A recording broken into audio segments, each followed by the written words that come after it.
Termute, Pak.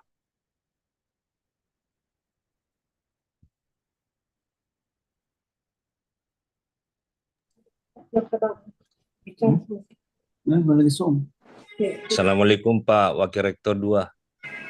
Waalaikumsalam warahmatullahi wabarakatuh. Ya, Ya, sehat Ki. sehat alhamdulillah. Alhamdulillah.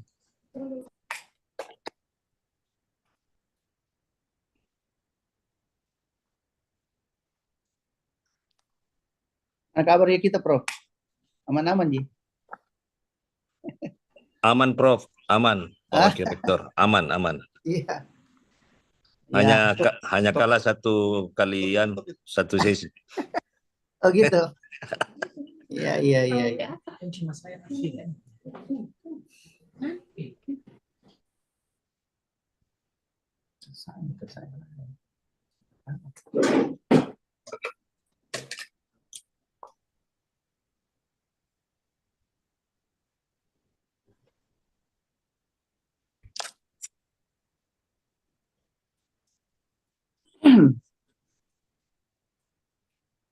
Roman kali bro.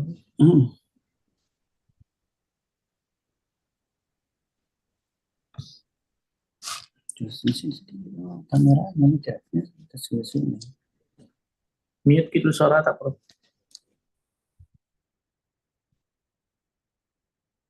Ya, oke. Ya Prof. Kasih keluar.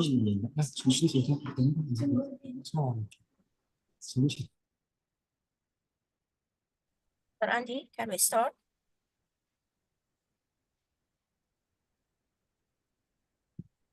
Yes, we can start now. Okay. All right. Attention please, the agenda will begin. Mentari senja telah tenggelam. Hujan turun mulai terjatuh. Saya awali acara dengan salam. Assalamualaikum warahmatullahi wabarakatuh. Waalaikumsalam. Salam Om Swastiastu, Namo Buddhaya. Salam kebajikan rahayu. Bismillahirrahmanirrahim. Alhamdulillahirabbil alamin. Wassalatu wassalamu ala asrofil anbiya'i wal mursalin wa ala alihi wa ashabihi ajmain. Amma ba'du. The Honorable the Vice Rector for Academic Affairs, Professor Dr. Andi Aslinda, MSc, the Vice Rector for General and Financial Affairs, Professor Dr. Insinyur M. Ihsan Ali, MT, the Vice Rector for Students Affairs and Alumni, Dr. Arifin Manggau, SPD, MPD, the Vice Rector for Planning and Cooperation Affairs, Professor Dr. Syahruddin Abkes, the Honorable Dr. Muhammad Takhir, SPD, MAD, as the chairpersons of the organizing committee, the Honorable Dr. Ariski Wahid, MPD, the Honorable our keynote speaker, Professor Dr. Luís Miguel Oliveira, the Barros Cardoso, Ph.D. from Polytechnic Institute of Portalegre, Portugal, Associate Professor Dr. Gul Erkon Bayram, Sinop University School of Tourism and Hotel Management, Departments of Tour Guiding, Turkey, Professor Dr. Akhtem Dzhelilov, Vernadsky, Crimean Federal University, Russia, Professor Dr. Sherif Ismail from American University, Egypt, and the Honorable our invited speaker, Professor Rania Lampo from Greek Ministries of Education, Religions Affairs, Greek Astronomy and Space Company, Assistant Professor Dr. Muhammad Alakad from Management and Science University, Malaysia, Dr. Ling Ying from Polytechnic Kuching, Sarawak, Malaysia, Professor Dr. Suprapawat Siri P. Patanaku from Manipal Global University,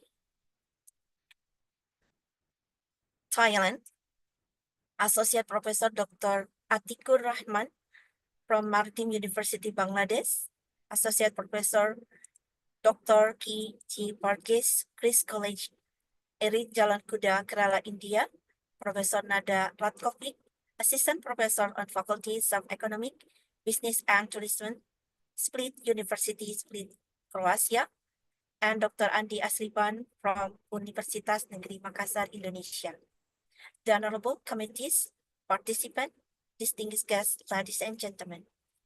Very good afternoon to all of you. First of all, would like to say thank you for the God, for the blessed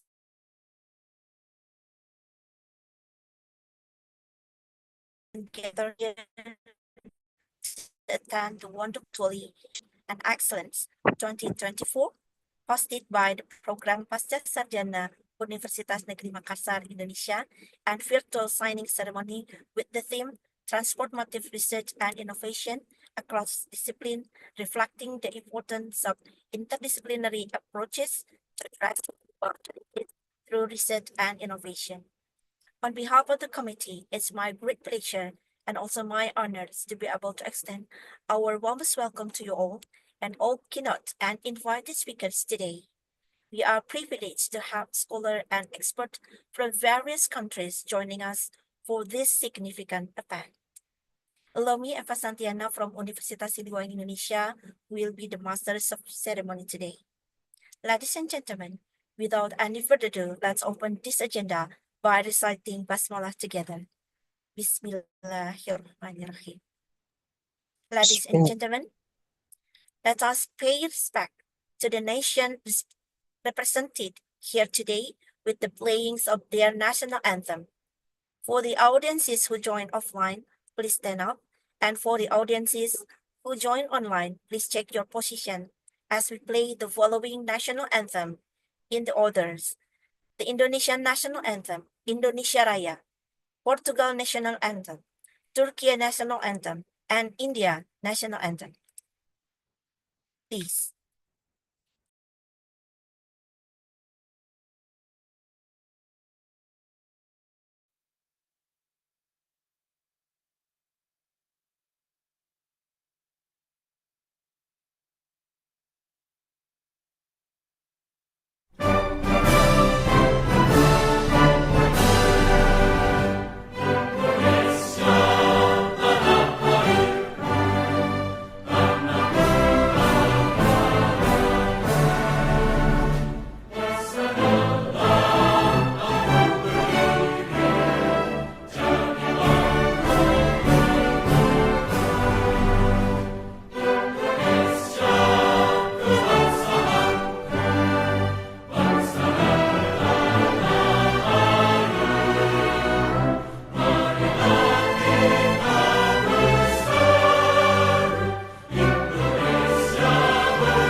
जनगण मन अधिनायक जय हे भारत भाग्य विधाता पंजाब सिंध गुजरात मराठा द्राविड उत्कल बंगा विंध्य हिमाचल यमुना गंगा उच्चल जलधि तरंगा तव शुभ नामे जागे तव शुभ आशीष मांगे गाहे तव जय गाथा जन गण मंगलदायक जय हे भारत भाग्य विधाता जय हे जय हे जय हे जय जय जय जय हे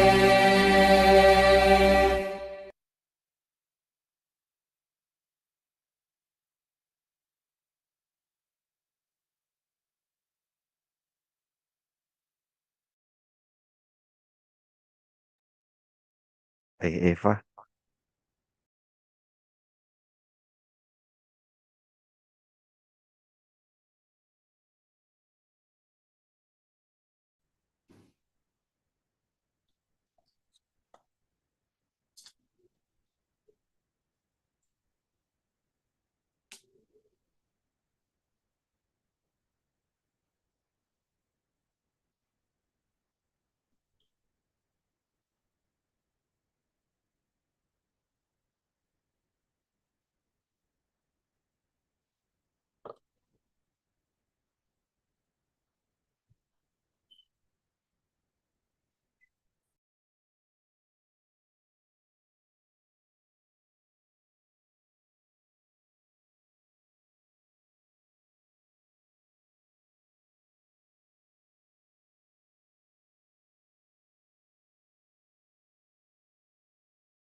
Okay, ladies and gentlemen, let's move to the next session of this event.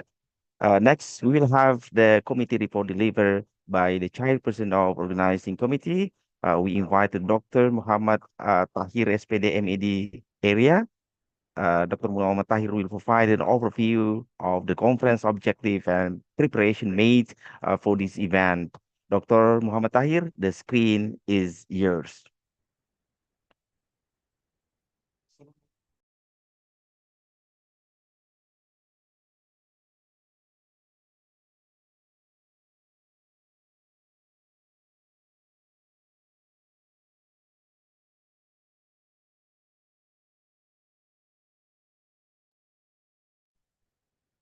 Okay, thank you, the committee.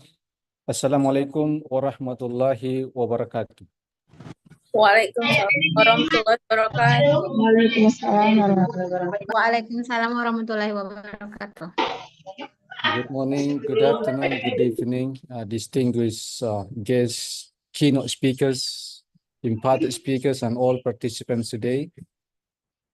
It's with great honor that I, on behalf of the organizing committee, present the committee report for the International Conference on Multidisciplinary Innovation and Excellence, or Intermix. Call for papers hosted by the graduate program of Universitas Negeri, Makassar. Ladies and gentlemen, as a part of this conference, we are pleased to announce that we have successfully conducted a virtual signing ceremony with our esteemed speakers, esteemed partners. They are from Polytechnic Institute of Portalegre, Portugal. And the second one, Sinop University, Turkey. And Chris College, Irinjalakuda, Kerala, India. This ceremony marks an important milestone in our journey toward fostering international collaboration and academic excellence.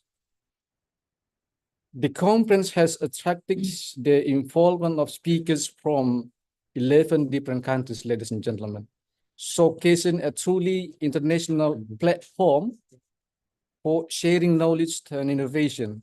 The countries represented in this first event of the COVID-19 are the first one, Indonesia, the second one, Turkey, the third, Portugal, the fourth, Egypt, the fifth, Malaysia, the sixth, Bangladesh, the seventh, Thailand, the eighth, Greece, the ninth, India, Croatia, and the last, Russia, ladies and gentlemen. So we are honored to have 4 distinguished keynote speakers and who share the valuable insights and experience, ladies and gentlemen. The first one, Adjunct Professor Dr. Luís Miguel Oliveira de Barros Cardoso, Ph.D. from Polytechnic Institute of Portalegre, Portugal. Professor Dr. Sherif Ismail, American University, Egypt. The third, Professor Dr. Akhtem Dzhelilov, Vernadsky, Crimean Federal University, Russia. And the fourth, Associate Professor Dr. Gil Erkol Bayram, Sinop University School of Tourism and Hotel Management, Department of Tour Guiding, Turkey. So, ladies and gentlemen, we are also grateful to have contributions from our invited speaker who come from diverse academic and professional backgrounds. The first one, Dr. Ling Ying, Polytechnic, Kuching, Sarawak, Malaysia. Associate Professor Dr.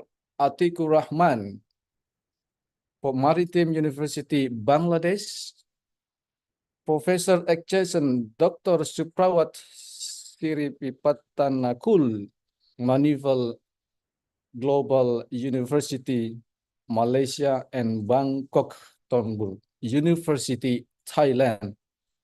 And Professor Rania Lampo, a Greek University of Education and Religious Affairs, Greek Astronomy and Phase Company. The next, we have also Associate Professor Dr. K.G. Varghese from Chris College, Autonomous in Jalakula, Kerala, India. Prof. Nada Ratkovic, Assistant Professor of Faculty Economics, Business and Tourism Split, University Split, Croatia. And Assistant Professor Dr. Muhammad Alakat from Management and Science University, Malaysia. And Dr. Muhammad Tahir SPD MD area, Head of Postgraduate Master Study Program, Makassar State University, or we call Universitas Negeri Makassar. And the last, so we have Dr. Andias Rifan SPD, MPD from Universitas Negeri Makassar. So, ladies and gentlemen, the theme of our conference is transformative research and innovation across disciplines. Truly reflect the essence of our collaborative effort to promote cutting-edge research and interdisciplinary dialogue. It is our hope that this conference has provided a platform for participants to share their research, ideas, and experience that contributing to advancement in the various fields. We extend our heartfelt gratitude to all keynote speakers, invited speaker, Master of Ceremony, Santiana SSMPD, Universitas Siliwangi or Siliwangi University, moderators and participants for making this event a success. We also wish to thank the organizing team from the graduate program of Universitas Negeri Makassar for their work hard and dedication, ensuring the smooth execution of this conference, ladies and gentlemen. We hope that this conference has been an enriching experience for everyone, fostering new connections, insights, and collaborations. Ladies and gentlemen, thank you for your attention, and we look forward to seeing you again in the future events. Assalamualaikum warahmatullahi wabarakatuh. Waalaikumsalam. Waalaikumsalam warahmatullahi wabarakatuh. Thank you so much, Dr. Muhammad Tahir, for the comprehensive report and for dedication to making this conference a reality. Thank you. Thank you so much. Ladies and gentlemen, let's move to the next section of this event, official welcome and opening remarks. It's now a great honor to introduce our Vice Rector of Universitas Negeri Makassar, for the General and Financial Affairs, Professor Dr. Engineer Muhammad Ihsan Ali MT, who delivered official welcome and opening remark. Professor Dr. Engineer Muhammad Ihsan Ali MT, we invite you to take the floor, and the screen is yours. Baik, makasih moderator. Thanks you for the time. Bismillahirrahmanirrahim. Assalamualaikum warahmatullahi wabarakatuh. Good afternoon. Honorable the Vice Director of Postgraduate Program Universitas Negeri Makassar, honorable keynote speakers, and all participation in this room. Ladies and gentlemen, I am Professor Dr. Insinyur Muhammad Ihsan Ali MT, Vice Rector of Universitas Negeri Makassar. It's a greatness for me to get on behalf of our Rector, Professor Dr. Kartajayadi, MSN, and warmly welcome all participation to this international conference on multidisciplinary innovation or Intermix. This event conducted in collaboration with our esteemed partner, Polytechnic Institute of Portalegre, Portugal, Sinop University, Turkey, and Christ College in Anjala, Kerala, India. The theme of this conference, transformative research on innovation across disciplines, highlights our collective mission to foster innovation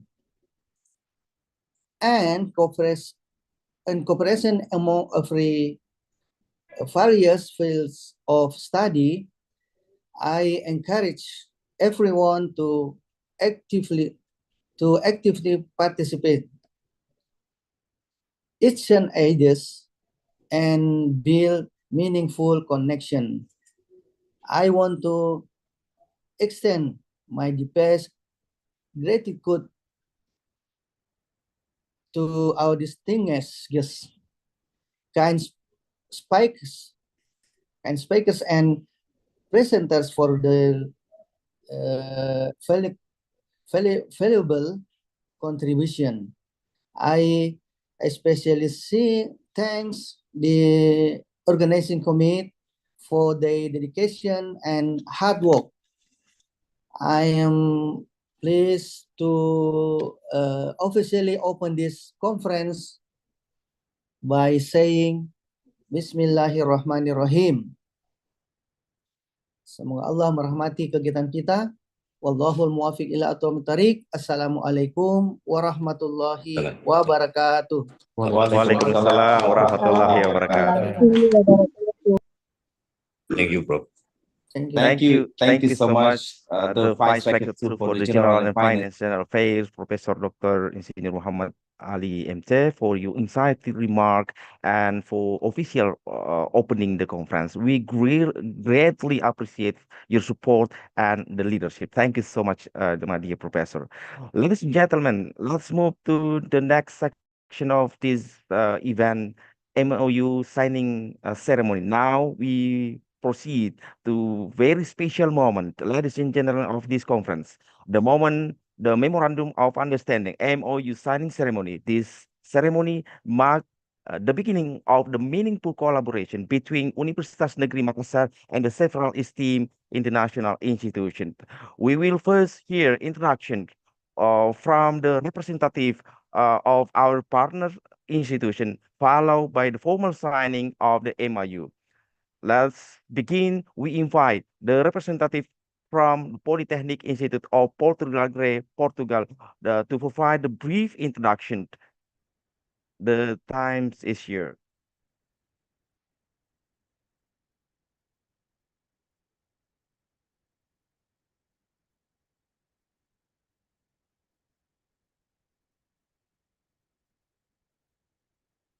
Again, we invite the representative from the Polytechnic Institute of Portalegre, Portugal, to provide a brief introduction. Professor Luís.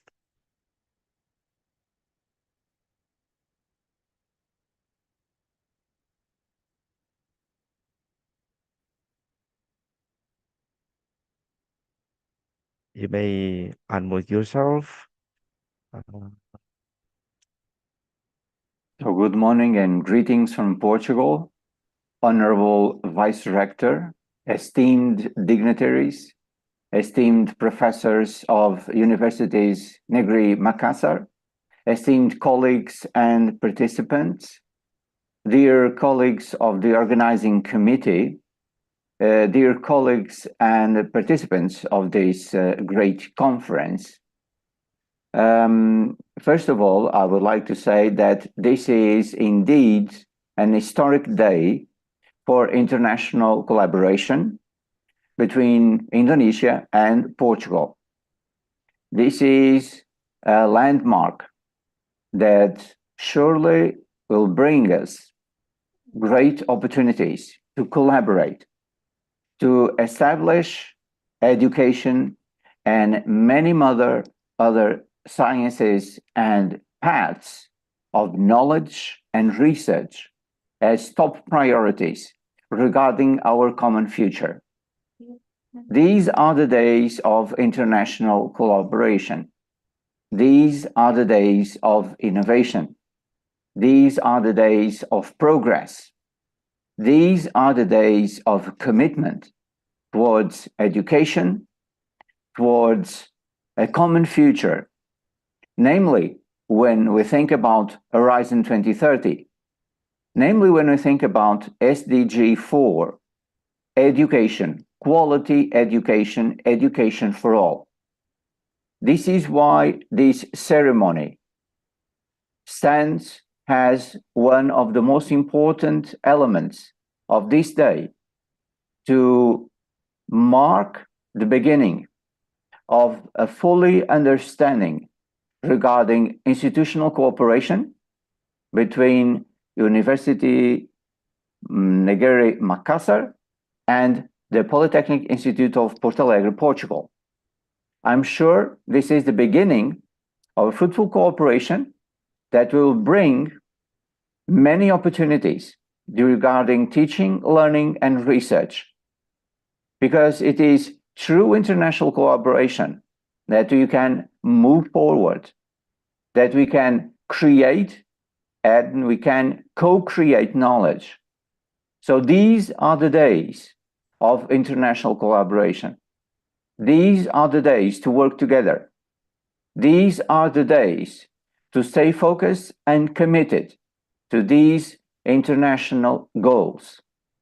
So on behalf of my institute, I'm very honored to say that this is the beginning of a path that surely will bring to us all many opportunities and most of all, joint collaboration regarding knowledge and regarding sharing of values and principles that connect our countries.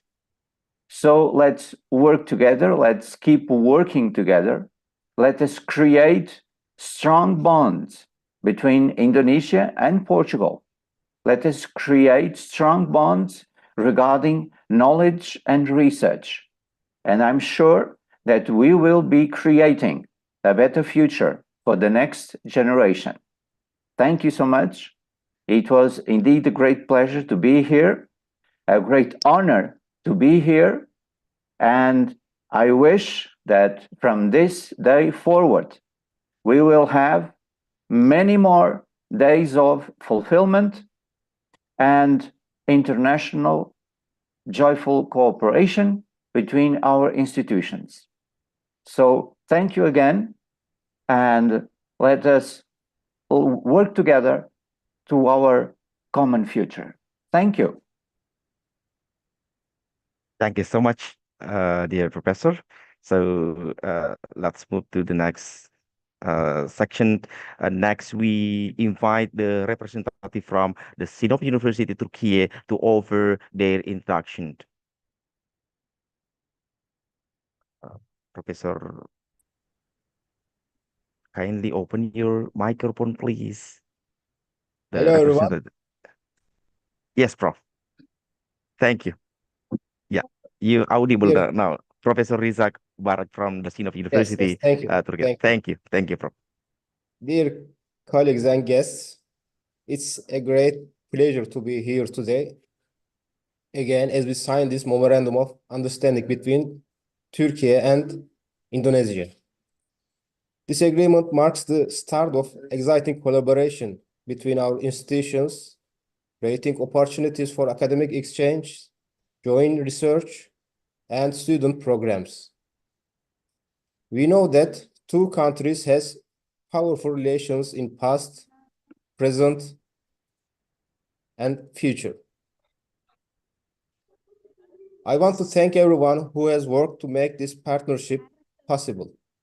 We look forward to a successful and productive relationship in the years to come. I'm very honored to be here. Thank you, everyone. See you.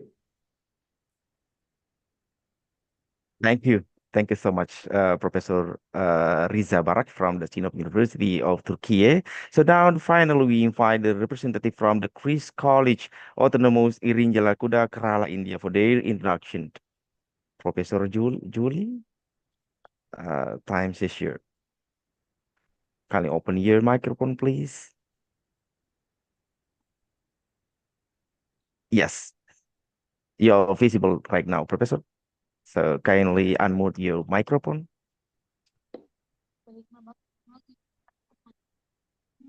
Kindly unmute your microphone. Okay, Yeah. is it okay? Yes, I think audible. Perfect. okay, thank you, thank you.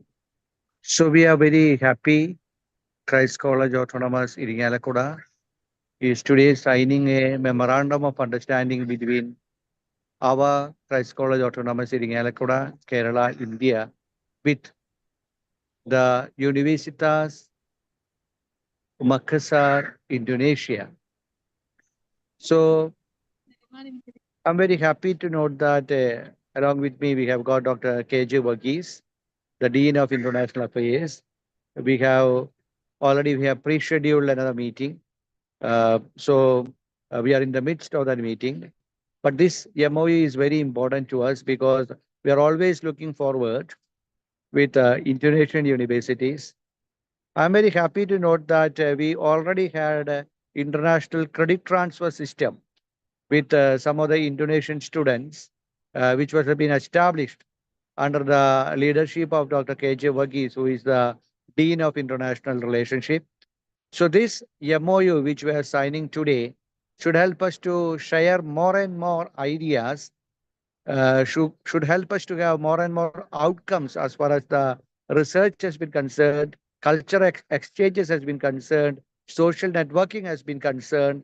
So my sincere prayers and greetings are that let us grow more by interacting ourselves, by learning more ourselves, by trying to understand the different diversities in which we are progressing towards a common goal, which is the welfare of the humanity. Thank you, especially to all the authorities of Universitas Negeri Makassar of Indonesia. Our Christ College Autonomous Iringalakota is at present having around 5,229 students, which is the highest number of student enrollment in the state of Kerala. And we are having around 14 undergraduate program with 34 undergraduate program, 20 UG program, and 8 programs are having a research department. And we have got professors who are having a doctorate who are guiding our students. I've got a wonderful language lab and has got recently received the best national award for networking from Xavier Board, which is an association of all the colleges, minority colleges in the Indian Republic. So we are very happy. We have got a wonderful campus, beautiful campus, and has got biodiversity awards in the state level. Last year we got a SEAM National Award, an Energy Conservation Award for our green initiatives. And I have here with me Dr. KJ Wakil, who is, I would say, leading the Christ College from the front. Dr. KJ Wakil will have a word with you now. Thank you very much. I'm really happy at this moment, especially my good friend, soulmate, Andy Asifran has arranged such a wonderful MOU signing ceremony. And I'm happy that I've been as a visiting professor to 2 universities in Indonesia. And I like to, or we, Christ College would like to continue this relationship with Indonesia and Indonesian universities so that we grow together in academics and in research. Thank you very much. Thank you. Thank you so much for the 3 institution, Polytechnic Institute of Portalegre, Portugal, from the Synod University Turkey, and the Christ College Autonomous Irinjalarkunda, Kerala, India, for their introduction. Thank you so much. So, ladies and gentlemen, so now we will now proceed with the official virtual signing, the Memorandum of Understanding for the 4 institution. Take your position, please. And after that, you show to the camera by this instruction. Yeah. So now you proceed the virtual signing ceremony. Take your position. After you signing, kindly show to the camera. Okay. The committee, please screenshot. Okay, Professor Riza Bayrak, would you like to show again in the screen, please? Okay. Yeah. Okay. Kindly hold. Okay, 1, 2, 3. 1, 2, 3. Okay, thank you so much. Thank you. Okay, ladies and gentlemen, thank you so much to all our distinguished representatives for their participation in this important collaboration. Again, thank you, and it's honor representation of Universitas Negeri Makassar for the Polytechnic Institute of Portalegre, Portugal, to the Synod University Turkey, and to the Christ College Autonomous Irinjalarkunda, Kerala, India. Thank you so much. Ladies and gentlemen, now we move to the creative dance performance. To celebrate this significant occasion, we now invite to you to enjoy the creative dance performance by the talented student of UKM Seni Mahasiswa Universitas Negeri Makassar. Please sit back and enjoy the performance.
Okay, ladies and gentlemen, thank you to the performance of UKM Seni Mahasiswa Universitas Negeri Makassar for the captivating and the vibrant display of Indonesian rich culture heritage. Thank you again. Thank you so much. Ladies and gentlemen, we have now come to the conclusion of the opening ceremony of the International Conference on Multidisciplinary Innovation and Excellence Intermix 2024. We extend our deepest gratitude to all speaker, participants, and honor guests for the presence today. Before we proceed to the next segment of the conference, we will conduct the photo session, ladies and gentlemen, to commemorate this special event. I would like to invite Dr. Ariski Wahid MPD to coordinate this session. Participants are kindly requested to turn on your camera for the group photo. Dr. Ariski Wahid, the screen is yours. Yeah, wait. Okay, there are 12 slides here. Well, I count for the first. 1, 2, 3. Okay. For the next one, please on your camera. Okay, wait. 3, 2, 1. Okay, finish. Next. Open your camera. Okay, 3, 2, 1.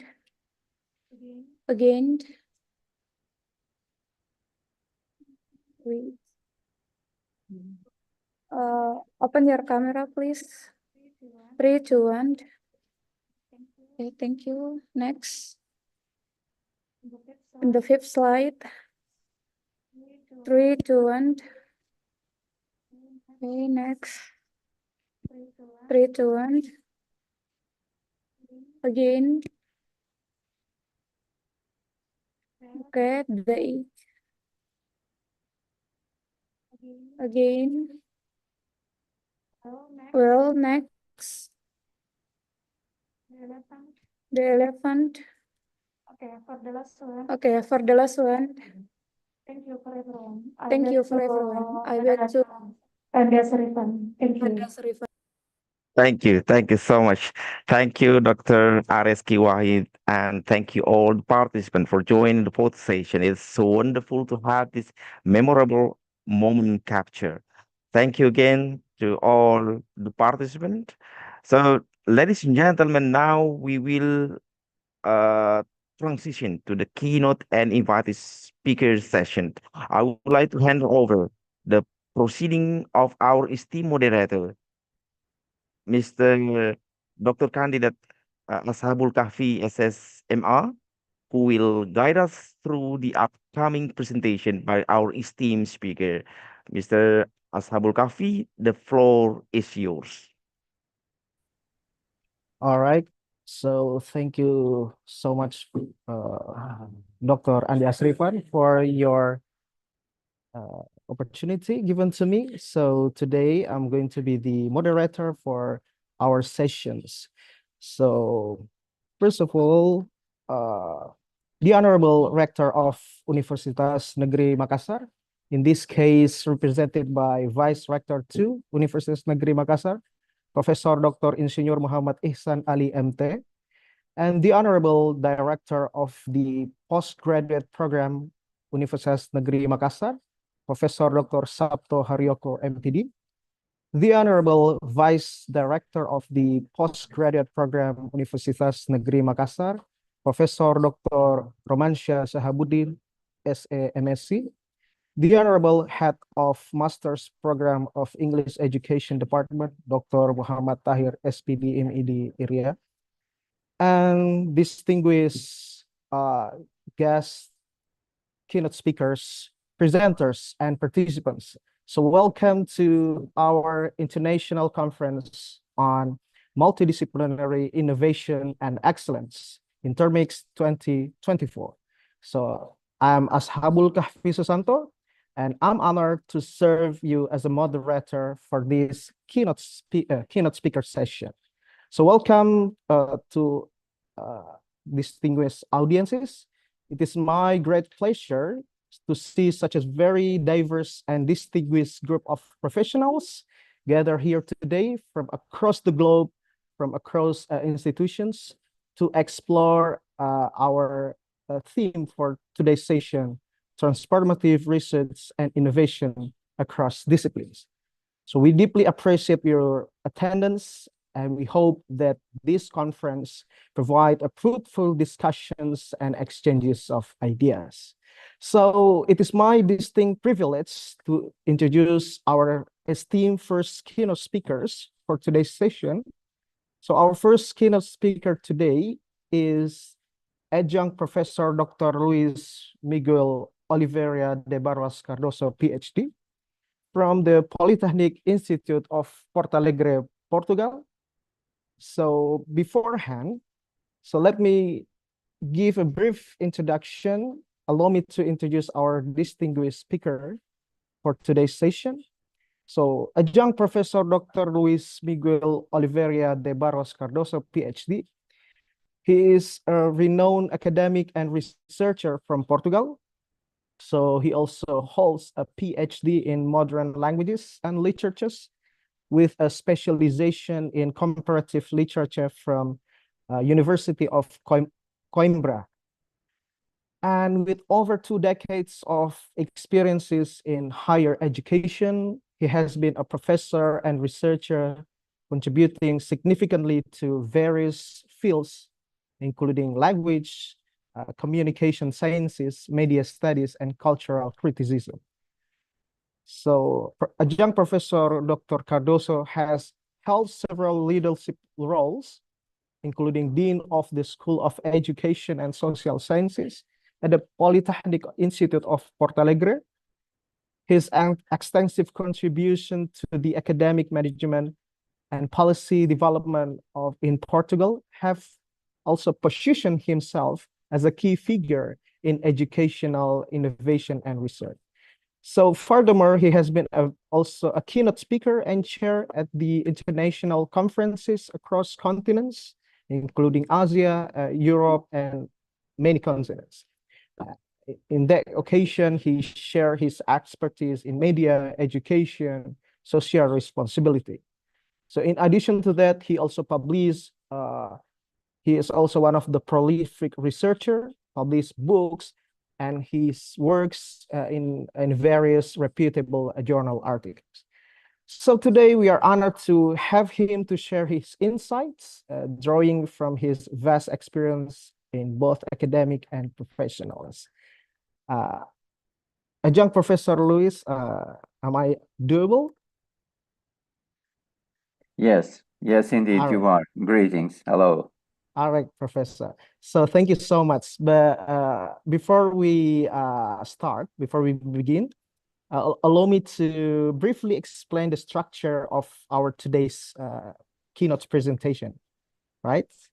So yeah, first, each keynote speaker will have approximately 20 to 25 minutes for the presentation. And each presentation will have around 5 to 10 minutes for the Q&A session. So during which you are welcome to ask questions using the chat box, or if you would like to speak, so you may raise your hand virtually. And we kindly also ask everyone to remain muted during the presentation in order to avoid any disruptions or And the total times allocated for each speaker is approximately 30 minutes. So feel free to share your thoughts and questions during the Q&A session.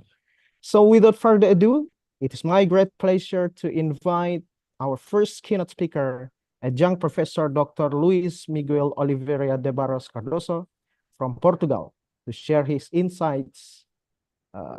Okay. The time is yours, Professor. Thank you. Thank you. Thank you so much. So once again, greetings from Portugal, esteemed colleagues, esteemed friends from Indonesia. It's a great pleasure and a great honor to be here. So first of all, I would like to thank, of course, the kind invitation from the university, the esteemed rector and vice rector. I would also like to thank the organizing committee And I would also like to offer here some special offering agreement and special vote of thanks for this great opportunity to join this new route for understanding and commitment regarding international cooperation between the Polytechnic Institute of Portalegre, Portugal, and Universitas Negeri, Makassar, Indonesia. It is indeed a great pleasure to be here. I would also like to thank Professor Andy Azrifan. That is indeed a pivotal element in this connection between our two countries and between the two institutions. And I hope that we can have further developments and much more conferences ahead in order to develop and enhance these collaboration possibilities. So, esteemed colleagues, esteemed friends, it is indeed a great pleasure to be here. And let us try to analyze some of the most important trends that we have nowadays in this 21st century, namely when we are debating such important issues, topics, and themes, namely when we consider the connections between education and technology. So allow me to share the presentation so that we can go ahead and begin this journey of challenges, this journey of opportunities, this journey of understanding and commitment regarding education. So when we think about this great endeavor that is becoming the lifeline of education this 21st century, that is how to connect, how to improve, how to enhance these possibilities regarding edtech, regarding technology and education in higher education institutions. I'm sure we all agree that we are living challenging times. And these challenging times are bringing us to a crossroads. And this crossroad can be truly connected with some of recent studies, some of recent reports that analyze how we are dealing with the mixture of education and new technologies. And as far as we know by these reports, these are indeed times for addressing these commitments regarding ethics, regarding knowledge, regarding values, regarding principles, regarding networking opportunities. So allow me to share, first of all, a recent study from Dell Technologies. And according to this study, 85% of the professions that will exist in 2030 have not yet been invented. So this means, esteemed colleagues, esteemed friends, that we have to be prepared, we have to anticipate, we have to innovate, we have to create new possibilities to enhance international cooperation, for example. This is why conferences like this one are so important. And we have to establish international cooperation as a major priority when we are trying to define our strategic plans in higher education institutions. So how can we predict what is going to happen by 2030? Well, we have to analyze trends. We have to analyze what's going on in the labor market. We have to analyze what's going on in our higher education institutions, and we have to connect with our communities, with the public sector, with the private sector, with organizations, with institutions. And we have to understand that these are truly challenging times. And why? Well, we have 4 key areas that are bringing us to a new crossroad. And of course, I'm now talking about artificial intelligence. I'm now talking about augmented reality, virtual reality, robotics, and blockchain. This means that these are the 4 pillars that are now creating a new type of architecture regarding higher education, teaching, learning procedures, and research. Namely, when we are focused on research, we have to understand that artificial intelligence is going to be the most important element in this first decade of the 21st century. So what do teachers and researchers think about this crossroad? What do teachers think about this commitment with education? What do teachers think about how to connect technology with our present classrooms? So 96% of teachers believe technology has a positive impact on children's lesson participation and learning. And 53% of the teachers think that technologies make their classrooms more vibrant and fun. So I think we all agree that technology can enhance the possibilities, namely when we are trying to reconnect our students, when we are addressing a new portrait of our curricula, namely when we are trying to define new strategies, new methodologies, namely when we are defining pedagogical innovation as a priority for this first decade. So we have to go ahead and we have to analyze what is the major commitment, for example, from startups and emerging companies regarding these trends, these innovations, these new technologies.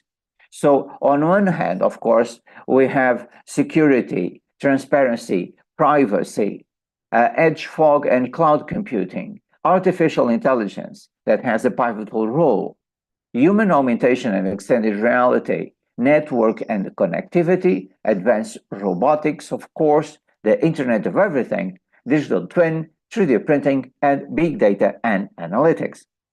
So when we consider these major changes, we have to think that this is creating a new path for international cooperation. And this international cooperation has to be redefined when we think about the major concerns about legal and ethical approaches. So let us try to understand, for example, from this report from the European Commission, what is the impact of artificial intelligence on learning, teaching, and education? So according to this report, we have to analyze what AI is bringing us, namely the most important advantages and key elements of change, but also we have to analyze how ethics and legal frameworks have to be addressed as major priorities to establish a connection between what technology can bring us and what we can use as an opportunity, as a regulated opportunity, of course, because we have different roles of AI in education, as we all know. And perhaps the most important one that we have to consider our major priority is number 5, educating the educator. So this means we need more and more teacher training programs about artificial intelligence in education. This means that we have to create, for example, international collaboration in order to obtain results and to have enhanced possibilities with our teachers, with our researchers, in order for them to be prepared for this truly revolution that we are now living regarding AI in education. Because AI can help us, for example, with automated tasks. AI can help us with generation of smart content. AI can help us with course improvement. And of course, AI can help us by analyzing classroom weaknesses. And on the other hand, AI is very important for creating personalized education paths. Is very important, not just inside the classroom, but also outside the classroom. It's very important for us to understand that AI is bringing out a lot of challenges, namely when we are thinking about AI-powered tutors, when we are thinking about grading automation, when we are thinking about how AI can create virtual facilitation. And of course, when AI is creating an increased participation from not just from our students, but mostly from our teachers, because increased participation is vital for us to understand that AI is here, belongs to our present. It's not something that is going to happen. It's already happening right now. So when we think about AI, I think we should address AI by analyzing what are the benefits, what are the challenges, and what are the applications. For example, according to this recent research, a new era of artificial intelligence in education towards a sustainable multifaceted revolution. Of course, we can analyze all these elements, but allow me to highlight, for example, has key benefits, global access to education, time and cost efficiency, and enhanced learning outcomes. So we truly have a lot of advantages of AI in the classroom.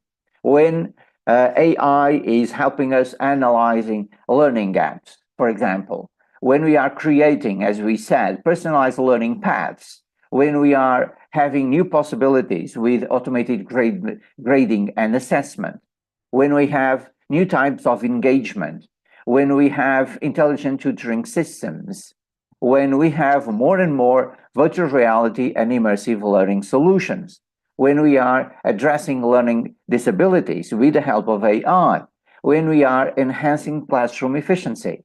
And of course, AI is helping us with time saving and enhancing teacher professional development. So AI is now here, belongs to our present commitments, and belongs to our present challenges. So, of course, we all understand that we have advantages and disadvantages, and many disadvantages, for example, in EFL learning, are connected with lack of human interaction or limited language exposure or bias and discrimination. So we have to understand that we also have some disadvantages. We have to overcome these barriers. We have to overcome these disadvantages and truly transform artificial intelligence in a must, in a new elan for education. Because nowadays, many teachers are already using AI-powered tools. For example, I'm now showing some of these tools.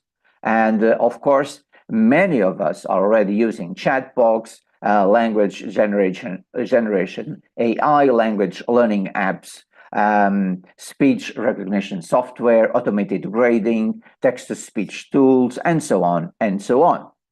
So when we think about the benefits of AI, for example, when we are analyzing language learning, we are, of course, trying to connect with some key elements here, namely personalized learning paths, because AI tools adapt to individual learners' needs. AI tools can create customized learning experiences.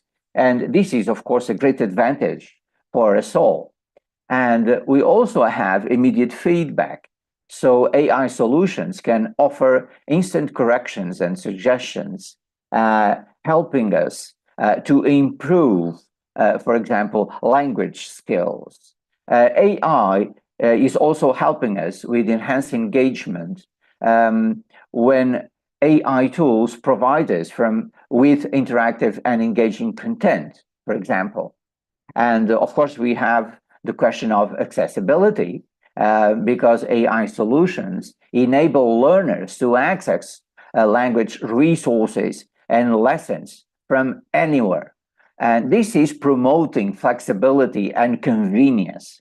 And this is, of course, a key element, namely when we are thinking about SDG 4, quality education and education for all. So we have data-driven insights. AI tools track progress and provide data-driven insights, helping learners identify strengths and areas for improvement. And of course, this is a great advantage. And we also have continuous practice, because AI tools offer consistent practice opportunities. So, my dear friends, I'm sure we all know AI tools, and I'm sure we all use them and in our classrooms. And many students are already using AI tools. These are just some of the most common AI tools we are using now in different levels of our educational systems. But of course, I think that one of our priorities, one of our most important commitments is that we have to teach students how to use these AI tools and to let them know that these AI tools will not substitute their work. They are just tools. Namely, when we think, for example, about Education Copilot, when we think about Google Bard or ChatGPT, just to give a few examples. So our students must understand that these are technologies that are here to help us. These are technologies that are here to help us conducting research, for example. But they have limitations. For example, when you think about generative AI, we still have a lot of limitations. We have to double check the information that is being given by some AI tools. We have to double check because of bias that many times is associated with the information we receive. So this is why teacher training programs are so important, esteemed colleagues and esteemed friends. This is why our universities must create more and more teacher training opportunities regarding artificial intelligence. This is why we have to understand that artificial intelligence, augmented reality, virtual reality belong to our present. And we have many applications nowadays. When you think, for example, about health studies, about education, about engineering, about architecture, we have a lot of possibilities to use these new technologies, of course, in many sciences. And this is creating great opportunities for our students to be innovative, to be online and on track with their expectations, because they're very keen on technology, as we all know, and they all love to experiment, to try new things. So when we give them these opportunities, they are always happy because they can experiment, they can try, they can predict, they can innovate, they can simulate communication, collaboration, cooperation. And this is the connection between the development and enhancement of the traditional hard skills with the new soft skills, the new social skills. So artificial intelligence and new ICT technologies, for example, are also helping us develop soft skills with our students. So this means that AI in education, AI in higher education institutions, of course, is creating a new landscape. So with intelligent algorithms, learning systems, we can have tailored solutions, tailored paths regarding individual needs. So we are providing now with more personalized and effective approaches to learning. And this is so important because, of course, students are quite different from one another, and we have to help all our students to be connected, to be interested, to be motivated, to be able to communicate, to be able to stay focused. And AI can help us do this. And of course, institutions can develop better strategies to support the use of technology in the learning progress, and improving the accessibility of higher education is also a great benefit from AI. We are now creating a more inclusive, efficient, and innovative future of education with these new ICT solutions, with these new technologies, and with AI. We are providing more assistance to students, to educators, and to academic staff, namely when we are completing their academic tasks as well. of course, AI is giving us a lot of issues for us to think, namely when I think about morale, security, and the nature of learning, and namely ethics, of course. So challenges such as reliance, privacy, and bias should, of course, be thoroughly analyzed and must be also our major concerns as well. So we have here a new landscape for education. We are creating this landscape. We are creating a new paradigm that has to prioritize human control over AI and ensure that AI is used to improve teachers' and students' capacities. So this is the portrait of the university of the future. Many researchers try to define this university as a digital university. We already have digital universities, of course, but this is one of the most important trends that we will have in this 21st century.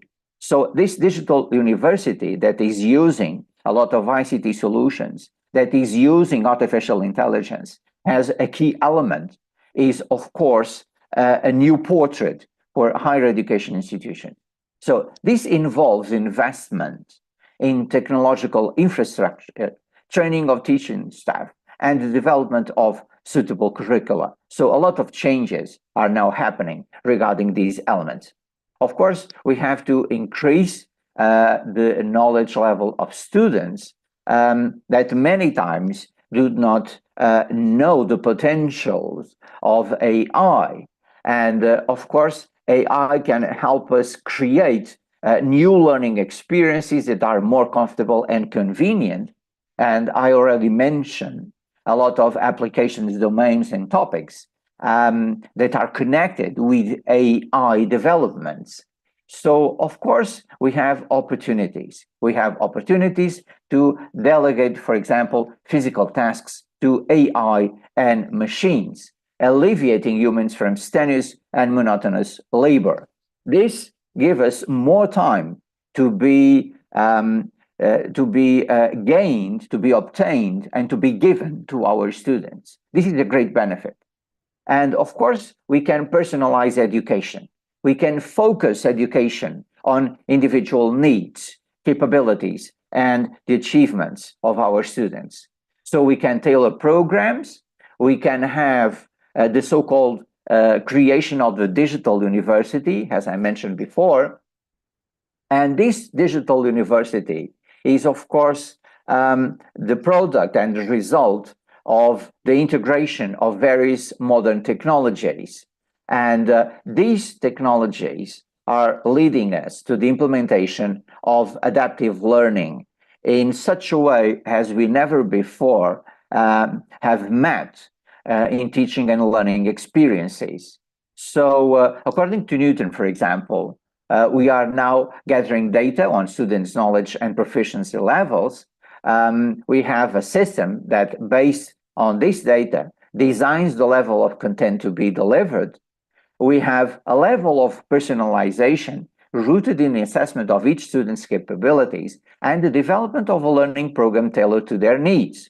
So this is possible because of AI. So we have 4 primary applications of AI in education: language analysis and recognition, personalized learning, online learning, and identification and remediation of knowledge gaps and adaptive learning.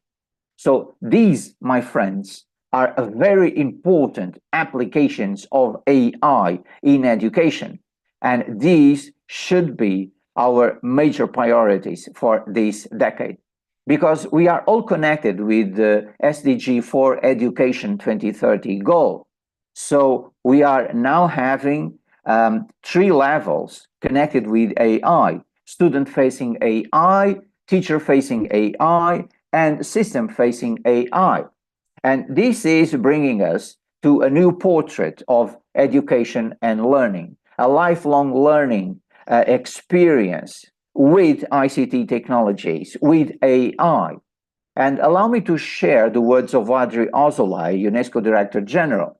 Artificial intelligence can be a great opportunity to accelerate the achievement of sustainable development goals. But any technological revolution leads to new imbalances that we must anticipate. And we do have to anticipate this balance.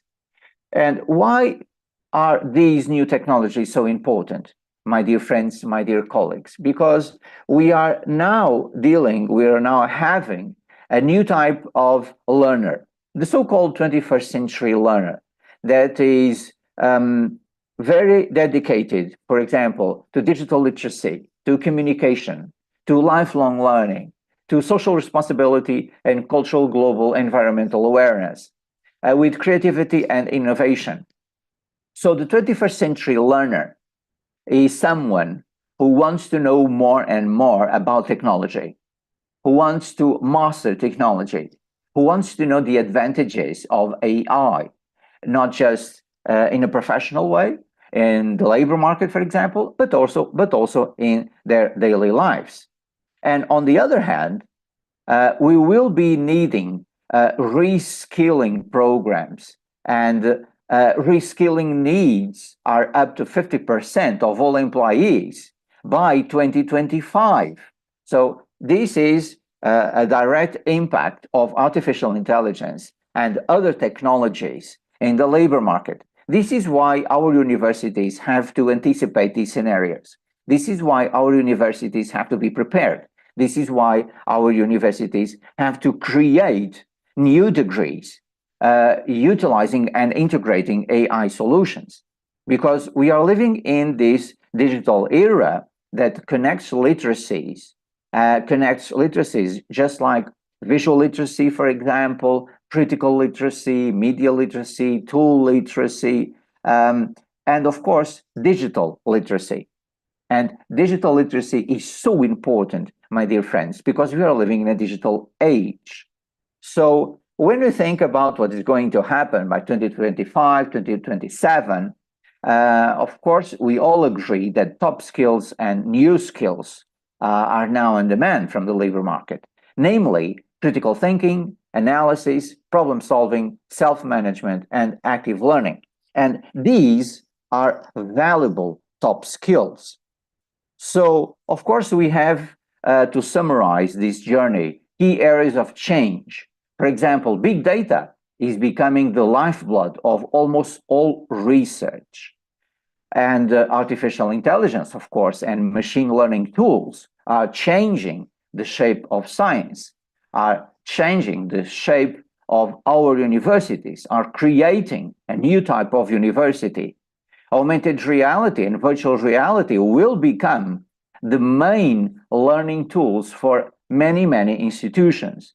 They are very important now. They will become even more important in our future. So conclusions, my dear friends. Technologies such as the Internet of Things, big data, artificial intelligence, and robots are some of the most important trends in education in the 21st century. And of course, researchers' dependence on technology, including artificial intelligence, will increase.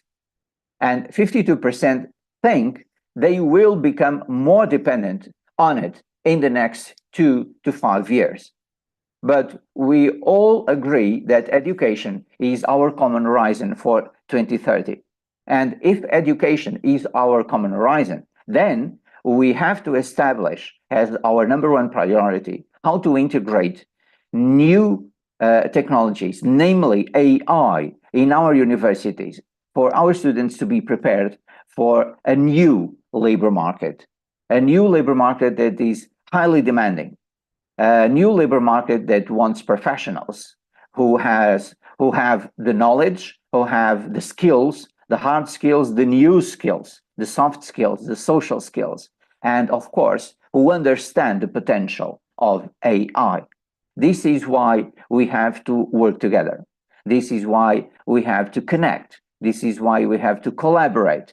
This is why international collaboration is so important. And this is why conferences like this one are so important in order to create bridges to create bonds between institutions and countries to look ahead towards our common horizon, that is 2030.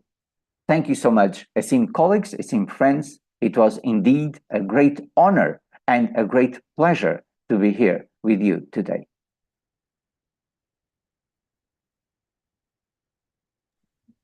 Thank you so much.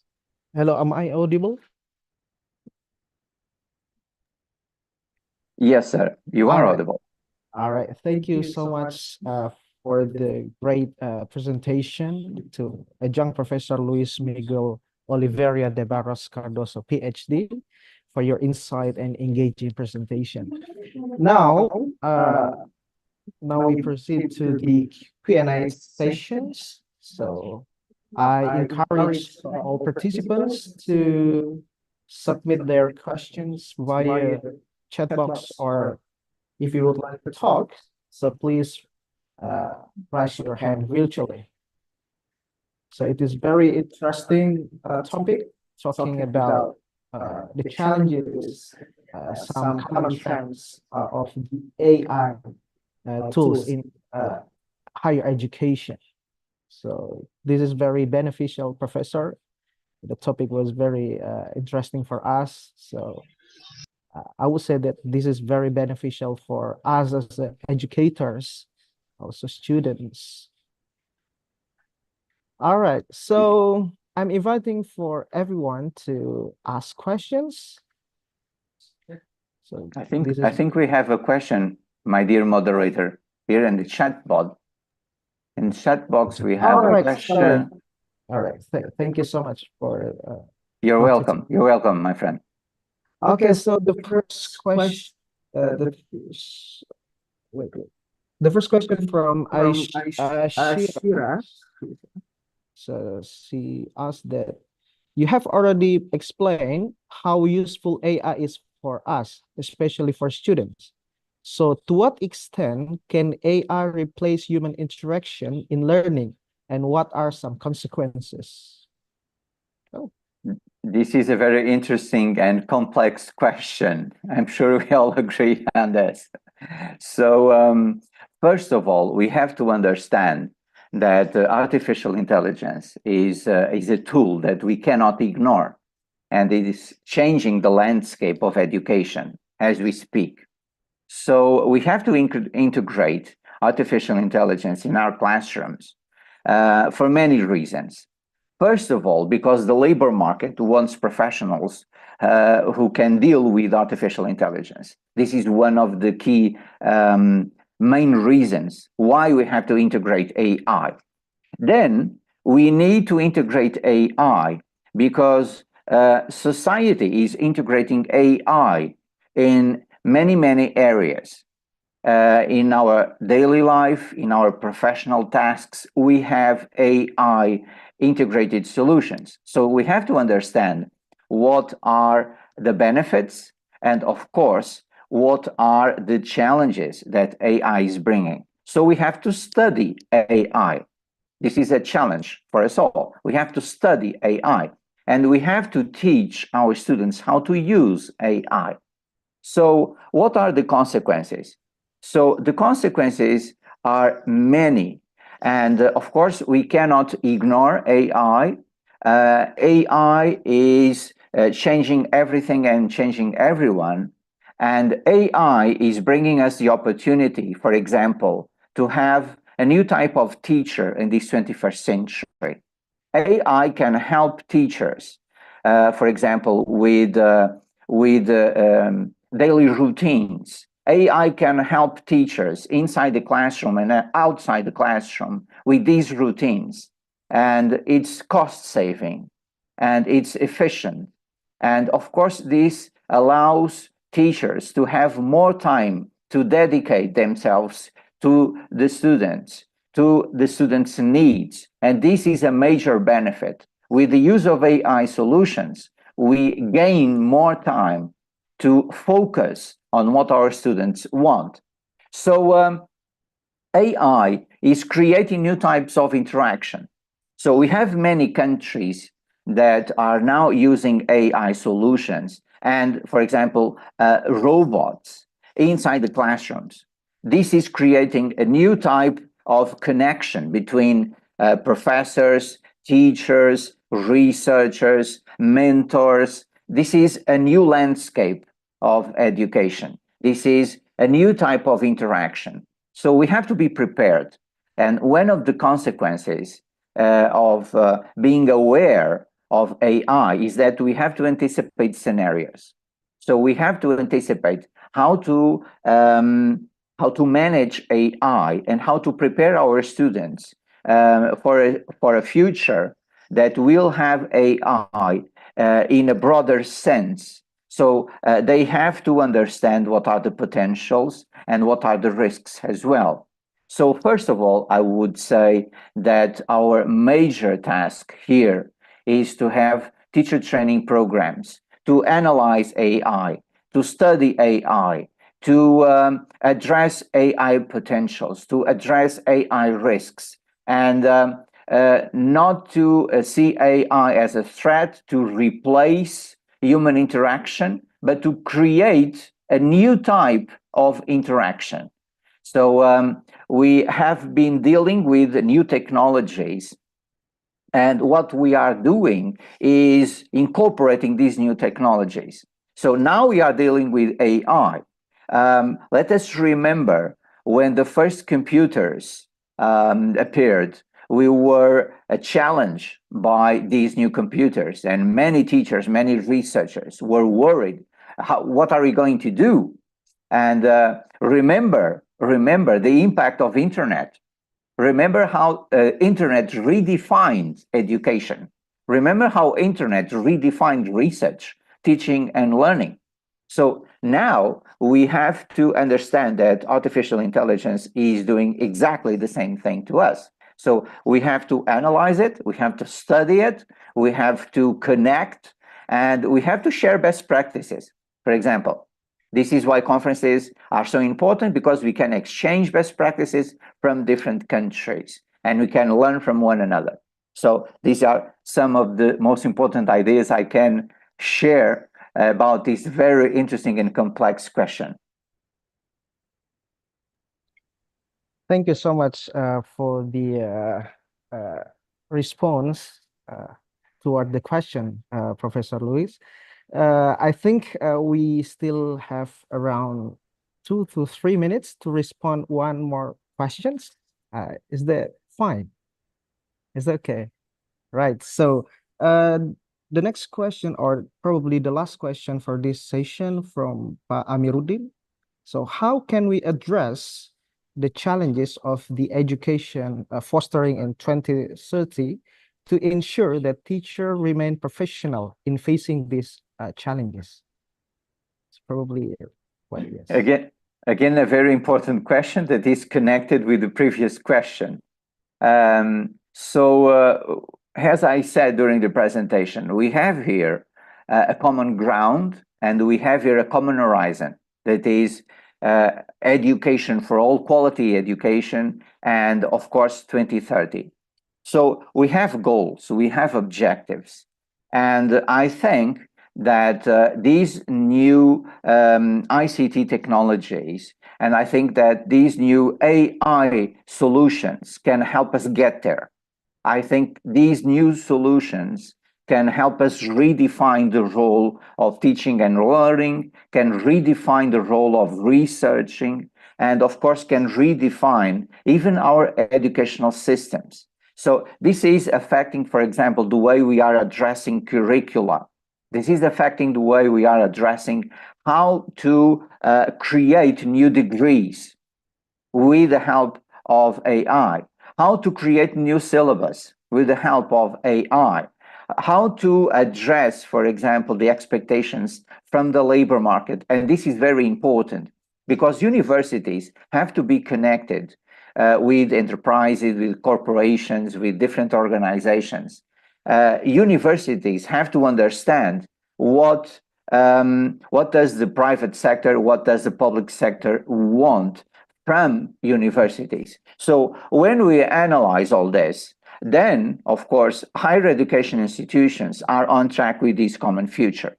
So I truly believe that this is a great opportunity that we have to study, we have to analyze, because it also has some very important challenges, namely when we are analyzing ethics, for example, when we are analyzing the legal framework of using artificial intelligence. And these are two elements that we cannot ignore. But I'm sure that artificial intelligence is now helping us reshaping education for a better future, for a new future for the next generation, with quality for all, with education for all, in a more inclusive way. So artificial intelligence can also help us build new possibilities to have a more inclusive education policy, for example. And this is a very positive trend that we are now following in many, many countries, how we can create new opportunities. So, my dear friends, and of course, to our esteemed colleague that asked this very interesting question, I would like to highlight that AI is connecting us all right now, and is connecting our most recent research, namely to analyze the impact on education and on higher education institutions. I truly believe that we are living a very interesting decade, and I truly believe that international collaboration, for example, by studying, by researching AI, will help us get to 2030 and to have a new common horizon, a better horizon, and a better future for our students. So thank you so much for this great question. Thank you so much for the Adjunct Professor Dr. Luís Miguel Oliveira de Barros Cardoso, Ph.D., for the responses and for the engaging presentation.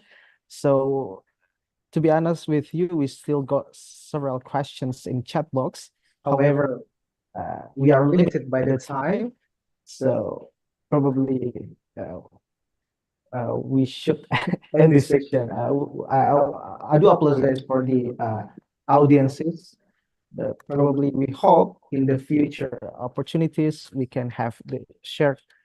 We still have the opportunity to have this session with Professor Dr. Luís Cardoso. So again, thank you in advance to our Professor Luís Cardoso for your insight, for your engaging presentation, for your brilliant presentation today. We truly appreciate your valuable contribution to our conference. So thank you so much for your time. Thank you. Thank you. Thank you so much. Thank you so much to our esteemed and very kind moderator. And of course, thank you so much to Universitas Negeri Makassar and the organizing committee of this conference. And again, thank you so much to Professor Andy Adrifan. It was a great honor and a great pleasure to be here with you today. I hope we can meet again soon. Thank you so much. Hopefully. Thank you, sir. Thank you. Thank you. All right. So I think now let's move to the next presenter, which is the invited speakers. So allow me to invite our next invited speaker here today, Professor Rania Lampo. Are you here? All right. So, yes, thank you. Professor Rania Lampo from Greek Ministry of Education and Religious Affairs, Greek Astronomy and Space Company. So before we proceed, allow me to briefly introduce our invited speaker for today, Professor Rania Lampo. So she is a highly accomplished global educator, STEM instructor, ICT teacher trainer, and neuroeducation researcher based in Greece. So currently she teaches at Greece Astronomy and Space Company, as well as the Greek Ministry of Education, where she is dedicated to developing innovative STEM projects for schools. So Professor Rania Lampo's impressive achievement, including over 200 national and international awards, such as prestigious Global Teacher Award for 3 consecutive years from 2019 to 2021, and being a finalist for the Global Teacher Prize in 2019. So recently, she was organized as a global icon in 2020 and has been featured in various prominent publications for her contribution toward the education and entrepreneurship. So without further ado, but beforehand, let me just again remind to everyone, also for our invited speaker, that we have approximately 20 to 25 minutes for the presentation. And also, we also have around 5 to 10 minutes for the Q&A session to address some questions. So audience can raise virtually, or you may drop a message via chat box. So without further ado, allow me to welcome Professor Rania Lampo. The time is yours. Thank you so much. Warm greetings from Greece, from Athens. It's a great pleasure and honor that I welcome you all, me too, today to this significant international conference. I would like to extend my heartfelt congratulations to all organizers. I would like to warmly thank Dr. Andy for his kind invitation, and I wish that this memorandum of understanding will bring forth mutual growth, prosperity, and positive outcomes for all parties involved, fostering an environment of trust and cooperation. My topic today will focus on machine learning revolution and its research applications on industries. So we will dive into a technological revolution that is actually reshaping the world as we know it. Machine learning once was a niche area of research, but now has grown to become one of the most powerful forces driving innovation today. From healthcare to finance, manufacturing to transportation, and even the way we interact with everyday technology, machine learning is redefining the possibilities across industries. It is helping us to solve complex challenges, to improve efficiency, and even foresee the future with the power of data.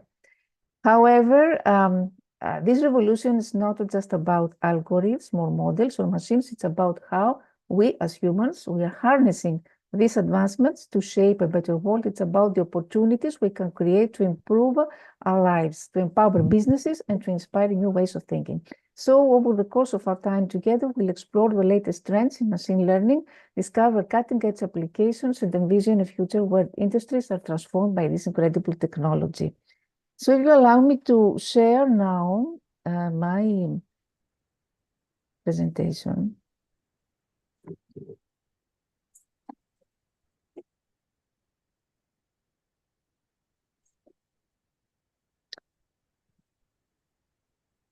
Can you see now the presentation?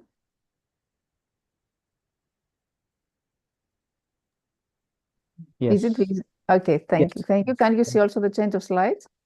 Yes, we can see. Thank you. Thank you. Thank you. So the machine learning revolution is actually transforming industries across the globe, shaping the future of business, healthcare, finance, and virtually every sector. And by enabling actually systems to learn from data and improve without explicit programming, machine learning has catalyzed unprecedented advancement in efficiency, in accuracy, and innovation. Through all these benefits, actually enhanced decision-making, personalized experiences, increased efficiency, predictive maintenance, we're going to see, improved fraud detection, we're going to see all this. First of all, the domain of healthcare. ML is revolutionizing healthcare by enabling predictive diagnostics. Algorithms can analyze medical records, lab results, and imaging data to predict disease onset, improving early diagnosis and personalized treatment plans. Machine learning accelerates drug discovery by analyzing chemical compounds and predicting their effectiveness, dramatically reducing research timelines. Medical imaging, these tools detect anomalies in X-rays, MRIs, and CT scans with precision, sometimes outperforming human doctors. In finance, machine learning enhancing processes such as fraud detection, algorithms detect unusual transaction patterns, reducing financial fraud and safeguarding consumers and institutions. High-frequency trading models use machine learning to analyze market data and execute trades at lightning speed, optimizing investment strategies. And predictive models also assess market risks, helping institutions anticipate downturns or opportunities. In the domain of manufacturing supply chain management, here sensors combined with ML models predict equipment failure before it happens, reducing downtime and repair costs. So ML models actually analyze sales trends, seasonality, and market factors, improving inventory management and minimizing waste. And also these vision systems inspect products in real time, ensuring consistency and quality. The retail industry has embraced ML learning to personalize shopping experiences. Recommender systems analyze customer behavior to suggest personalized products, increasing sales and customer satisfaction. Dynamic pricing models adjust prices based on demand, competition, and other factors, maximizing profits. And also machine learning algorithms optimize logistics from warehousing to delivery, ensuring faster and more cost-effective operations. In transportation, we have seen autonomous vehicles, self-driving cars rely on ML algorithms to process sensor data, recognize objects, and make real-time decisions, promising a future of safer, more efficient transport. Cities use ML to optimize also traffic flow by predicting congestion patterns and adjusting signals, reducing delays and emissions. ML helps detect issues in public transit or commercial fleets, preventing costly breakdowns and improving reliability. In energy sector, very important because we have now smart grids. Machine learning optimizes energy distribution in smart grids, balancing supply and demand and reducing waste.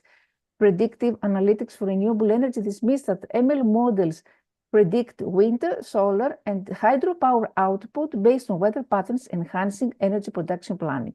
And ML tools monitor energy consumption in homes and industries, offering insights into how to reduce waste and lower costs.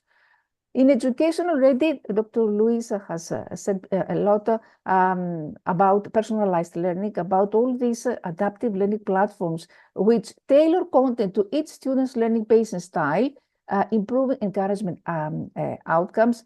And these systems also streamline grading for essays and assignments, liberating time for teachers to focus on instruction or more creative work. Models analyze students' behavior and academic performance to identify those students who are at risk or those who have, for example, some special learning difficulties, risk of dropping out, enabling early intervention. The entertainment industry also revolutionizing because streamline services use ML to recommend shows and movies based on user preferences, keeping viewers engaged. AI-powered system assist actually in creating music, art, and even film scripts, pushing the boundaries of human creativity. Media companies analyze consumer viewer behavior engagement through ML, optimizing content production and marketing. In agriculture, ML-driven systems analyze data from soil sensors, weather conditions, and crop health to optimize planting, irrigation, and fertilization, increasing yields. Robotics powered by ML can pick crops at the optimal time, reducing labor costs and minimizing waste. Machine learning models also identify pests and diseases in crops early, enable timely and targeted interventions. And a very important also a case of cybersecurity, because ML models detect patterns indicative of malware, phishing, or other cyber attacks, offering faster and more accurate threat detection. So these tools monitor network traffic, for example, the end user behavior for unusual activity, flagging potential breaches in real time. And AI-driven systems also can initiate responses to neutralize threats without human intervention, ensuring faster containment. So the future of machine learning has to do with, as actually machine learning models move closer to general AI, machines may perform a wide range of tasks with human-like reasoning and problem-solving capabilities. Concerns at the same time about fairness, transparency, accountability, AI should go along with ethical considerations. And this will lead to more global frameworks for ethical ML development. And we are at the threshold of the fifth industrial revolution. The fourth industrial revolution has failed, all experts say, because we have ignored the human factor. So in the fifth industrial revolution, we design a curriculum when humans collaborate with machines. So what are the key factors driving the rapid adoption of machine learning? Of course, the rise of these digital platforms of Internet of Things devices, of cloud storage, have created an unprecedented amount of data, which is essential for training machine learning models. All these advancements in computing power and hardware, high performance GPU graphics processing units or tensor processing units have made it easier to process complex ML machine learning algorithms. And this enables industries to deploy large-scale models without waiting for results. Cloud computing, the availability of scalable cloud infrastructure allows businesses to store, to process, and analyze massive data sets. The cost reduction, of course, lower cost of storage and computing, the demand for innovation, customers expect personalized experiences, faster services, and innovative products, improved algorithms and tools. So this means we talk about more advanced ML algorithm and open source tools. The availability of open source libraries and frameworks like TensorFlow or PyTorch has lowered the entry barriers for developers and businesses. Automation and operational efficiency, because we talk about process automation, automate routine tasks, reduce human error, increase operational efficiency, predictive analytics and optimization, because machine learning models provide accurate prediction that help industries optimize their operations. For example, predictive maintenance, manufacturing reduces downtime by predicting equipment failures, while demand forecasting in retail helps manage inventory more effectively. Real-time decision-making, personalization, government regulatory support, because some governments have introduced policies that actually support the adoption of AI and ML in industries like healthcare and transportation. Solving complex problems, addressing challenges across industries, because ML can actually help solve complex problems that were previously difficult or impossible to tackle. So how does machine learning differ from traditional programming approaches? In traditional programming, developers write explicit rules or logic to solve a problem. In machine learning, the computer learns patterns and rules directly from data rather than being explicitly programmed. Traditional programming was suitable for relatively simple tasks or problems with well-defined rules. On the other hand, machine learning excels in handling complex problems where rules are not easily definable. Traditional programming operate within a rigid framework of instructions. Machine learning are adaptive and they can generalize from training data. Traditional programming is not data dependent. Machine learning is highly data dependent. And of course, we talk about development. This is a different process.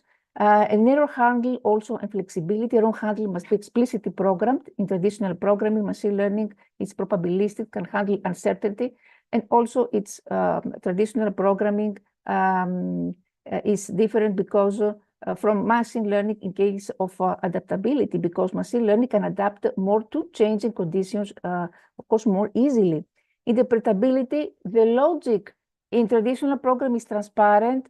On the other hand, in machine learning, we have what we call black box dilemma. This means that the internal workings of the systems are not transparent. We don't know how we reach a conclusion. This is one of the most important ethical considerations. We talk about AI, machine learning, is this black box dilemma. The lack of transparency is one of the challenges in fields where explainability is critical, such as healthcare, for example, or finance. In scalability and maintenance, here we need to know three types important. We talk about machine learning, supervised and supervised reinforcement learning, and how this is applied in businesses. In supervised learning, the model is trained on labeled data, meaning that the input data comes with a correct output. So the goal is for the model to learn the mapping between the input and output so that it can make predictions on new unseen data. Unsupervised learning is widely used in industries where labeled data is available and specific outputs are desired. For example, in healthcare, in diagnosis, in medical image analysis, in finance, supervised learning models assess loan applicants by analyzing historical data of applicants, including whether they defaulted on previous loans or not, and fraud detection also, retail e-commerce, with demand forecasting, for recommendations in manufacturing. We have a second type, unsupervised learning, where here the model is trained on data that does not have labels. The goal here is to find patterns, structures, or relationships in the data. Unlike supervised learning, it doesn't predict an output, but instead groups or organizes the data based on similarities. Some applications in industries, marketing and retail, and customer segmentation, market-based analysis, cybersecurity, healthcare. It's interesting here for patient segmentation, gene expression analysis. And the third type has to do with reinforcement learning, which actually here the model learns through trial and error by interacting with an environment. And this is applied with autonomous vehicles, self-driving cars, in algorithmic training, in energy resource management, with smart grids, and gaming also. Reinforcement learning has been famously used in gaming to create intelligent agents that can compete at human levels or outperform human players, such as chess, for example, or real-time strategy games. So what are challenges, ethical considerations, data privacy, security, data quality, explainability, transparency, I mentioned before, scalability, infrastructure, cost and resource constraints, the model maintenance and updates. We have seen how how machine learning is improving early diagnosis with cancer detection, cardiovascular disease, predictive analytics for disease progression. It helps with personalized treatment, with mental health. Also, there are many possibilities now, platforms for digital mental health. Reducing diagnostic errors, improving accuracy, how to accelerate also drug discovery, reduce costs. We have seen what happens in finance with fraud detection, how we can improve risk management, how in manufacturing there is this predictive maintenance and quality control. And in e-commerce, this helps us how to understand consumer behavior, personal product recommendation, how to enhance customer satisfaction and loyalty. And we can mention some cases, some successful studies. It has to do with, for example, Amazon. Amazon uses a sophisticated recommendation engine that drives a significant portion of its sales by analyzing browsing history, purchase patterns, and customer reviews. Amazon provides personalized product recommendations on its homepage and in mail marketing. Netflix, while it is not a traditional retail platform, Netflix employs machine learning algorithms to recommend the shows and movies based on user preferences. And the recommendation system accounts for viewing history, for ratings, and uses behavior to enhance engagement and satisfaction. Spotify, the music streaming industry, Spotify uses ML to analyze listening habits and recommend personalized playlists such as Discovery Weekly, which introduces users to new music tailored to their tastes. So all these challenges have to do, as mentioned before, with data privacy, very important. Autonomous vehicles, we have mentioned before, with what happens with multi-sensor data integration, localization, mapping, HD, maps, machine learning, with map updating. Probably don't have time to analyze all this. Safety enhancement, continuous learning. Machine learning in the future, what will happen, how this will impact the job roles and skill requirements in industries over the next decade. There will be definitely a shift in job roles, as Dr. Luís said, augmentation of existing roles, new job categories, evolving skill requirements. Soft skills are important here. Industry-specific impacts, challenges and opportunities. It's about reskilling and upskilling, addressing inequalities also, because we need to talk about inclusive AI, inclusive, how this could be accessible to all minorities, to all those who are marginalized. So potential advancements in general AI, of course, AI can help machine learning through enhanced learning algorithms, through enhanced personalization, autonomous decision-making, increased automation, new business models and opportunities, and continuous learning and adaptation. Ethical challenges will remain the job displacement, the manipulation, deception, sometimes what we call propaganda from these platforms, reliability and safety, societal implications, and bias and discrimination. Also, it's very interesting to take into account. How can business ensure transparency and accountability? Choose interpretable models is the best solution. Implement what we call explainable AI techniques through post-hoc explanation tools. You feature important methods So in order to deal with black box dilemma I mentioned before, we need documentation, stakeholder communication, robust testing, user-centric design, equitability structures, and foster a culture of transparency.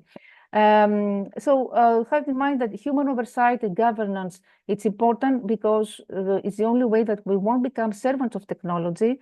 Regulatory compliances, we need more legal ethical frameworks, mitigation strategies, secure practices, collaboration with third parties, user awareness and training, data minimization, data encryption, in order to face all these challenges that I mentioned before.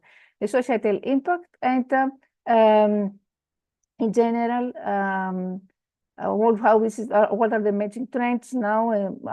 Has to do with, especially with energy sector, integration of distributed energy resources with asset management, maintenance, smart grid management, and predictive analytics for energy production. In NLP, also many innovations, advancement in NLP technologies, applications, customer service, and legal tech. I'll give you some ideas for research and how is integration of machine learning reshaping industries with Internet of Things, impact on agriculture, especially on smart cities, and quantum computing, etc. So this was my presentation. I want to say here that, of course, machine learning is set to play a transformative role in the future of technologies by enhancing data processing capabilities, optimizing network performance. For example, talk about 5G networks, enabling new applications. Machine learning will unlock a significant potential across various sectors. And as these technologies converge, they will enable innovative solutions that can address complex challenges and enhance efficiency, productivity, and user experiences in an increasingly connected world. So the future actually will likely see more interdisciplinary collaboration, pushing the boundaries of what is possible through the creation of these advanced technologies, especially we talk about education. Thank you very much for your attention. I can speak for hours, but no, I'll have to stick to the time. All right, no worries at all. Thank you so much, Professor Rania Lampo, for your great presentation, talking about machine learning, right? So you explore, you incorporate several sectors on how machine learning is utilized. So it is really interesting. So here we've got some questions from our participants.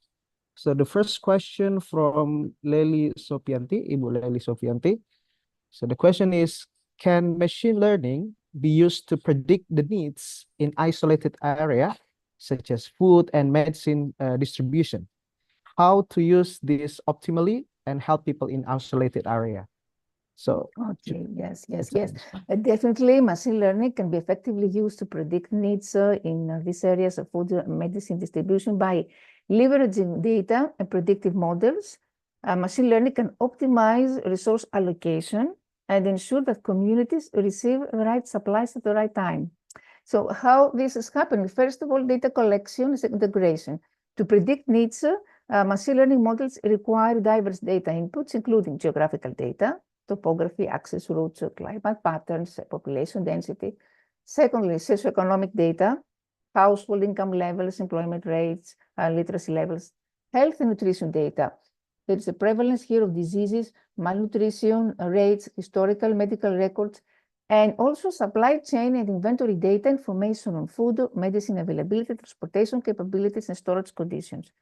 And another important issue has to do not only the source of data, it has to do with remote sensing and satellite data, because in isolated areas, remote sensing data, what we call, for example, satellite imagery can be used to monitor crop health, detect natural disasters, and estimate population density, providing real-time insights into local conditions. There is a predictive modeling of what I said before, demand forecasting models, because these ML models like time series analysis and regression models can predict the demand for food and medicine based on historical consumption data, population growth, seasonal trends, and local events. For example, droughts. When there is a disease outbreak prevention, models trained on historical epidemiological data, environmental factors, and mobility patterns. And this means that they can forecast the likelihood of disease outbreaks, allowing for distribution of medicine and healthcare resources. A natural also disaster impact assessment. There are specific models such as random forests or neural networks. So we can predict the impact of natural disasters like floods or hurricanes, estimating how much aid is needed and the best way to distribute it. All these things, of course, this has to do also with supply chain optimization. The route optimization helps us also with resource allocation models, with remote monitoring and analysis with mobile data, drones. This means crop monitoring, health monitoring. And of course, this entails community engagement here, needs assessment. NLP algorithm can analyze feedback collected via mobile surveys or community reports in different languages, so we can help integrate these insights to understand local priorities and issues such as food shortages or medical needs and refine predictive models accordingly. So many benefits of using ML for predictive needs in isolated areas. Efficiency, it has to do with scalability. Once trained, ML algorithm can operate over large areas, making them suitable for regions where human resources are limited. It's cost effective because optimizing routes and predicting needs reduces waste, transportation costs, and ensures that supplies are not over or under delivered. It's more adaptive because these models continuously learn from new data, improving accuracy and responsiveness. Of course, what I said before about ethical considerations, this entails AI and machine learning. This is related with bias I mentioned before, infrastructure, data availability, ensuring that all these tools are powerful, but we need to take into account all these ethical considerations. I hope I've answered. All right. I think everything has been included in the presentation. Thank you for the detailed explanation and taking some cases, some case study to elaborate the questions about food and medicine distribution. All right. Now I think we have probably one last question for this session from Pak Sultan Syahrir. So the question is, right, machine learning has potential bias and concerns, probably like ethical concerns about security and privacy. In your opinion, how to overcome this? Yes, it's issues? my favorite Thank you. question here in Greece. I have launched, actually we're doing in many years, a seminar, a workshop for students of primary secondary education about cybersecurity. So it's one of my favorite topics. Okay, addressing bias and the privacy concerns in machine learning is critical to building trustworthy, cost-fair, and secure systems. So I can mention some practical steps. First of all, we need to mitigate bias in machine learning. Bias arises when models produce results that are unfair or unrepresentative due to bias present in data or algorithm. How to minimize bias? Through diverse and representative data collection. So collect diverse data set, ensure that the training data covers a wide range of scenarios of demographics and conditions, reducing the chance of the model favoring one group or perspective. And avoid historical biases means recognize and adjust for biases embedded in historical data. For example, if a data set includes discriminatory practices, it should be either reweighted, supplemented, or modified to counteract these biases.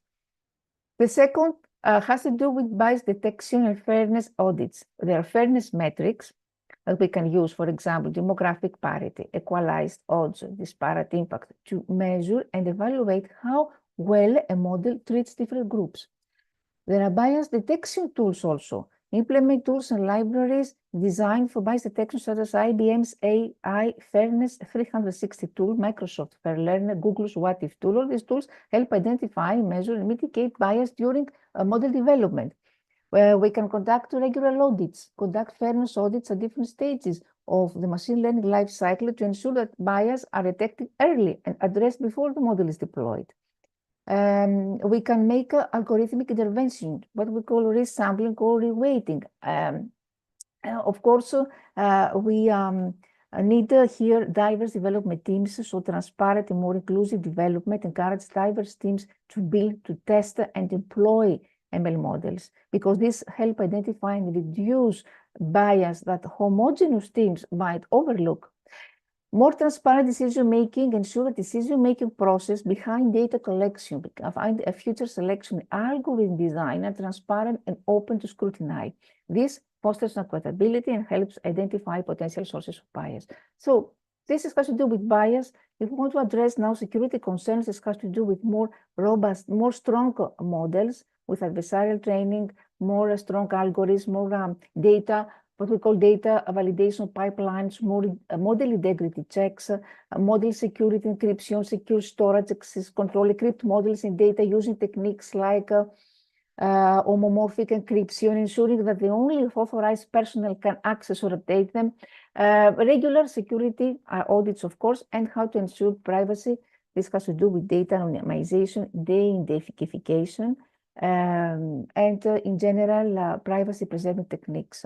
Transparent, in any case, transparent data use of policies. This has to do with consent, with privacy audits, and in general, what I said before about ethical AI frameworks, develop and follow ethical AI guidelines that prioritize fairness, accountability, transparency, model development. This has to do also with educational institutions. You know, we have a few global frameworks about ethics. It's about UNESCO report, UN, Microsoft have some guidelines. But I think that every institution, every university need to develop its own framework for its students, especially for researchers. So by adopting these strategies, bias, fairness metrics, encryption for security, and differential privacy, synthetic data, and secure computation, I think for all these strategies, we can build a more secure and more fair and privacy-compliant machine learning systems.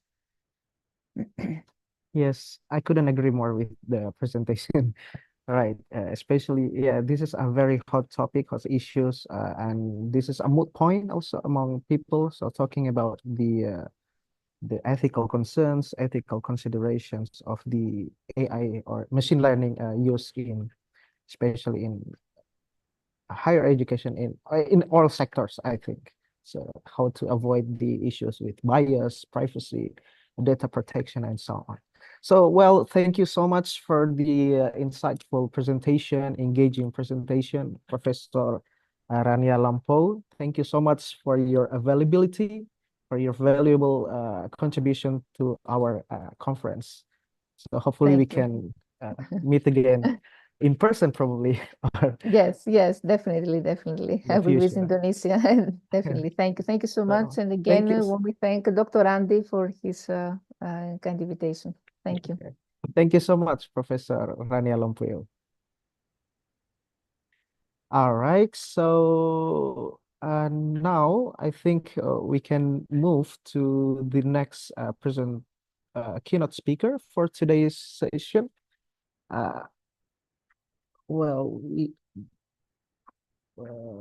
Let me invite Associate Professor Dr. Gul Erkan Bayram. Excuse me, sir, are you here?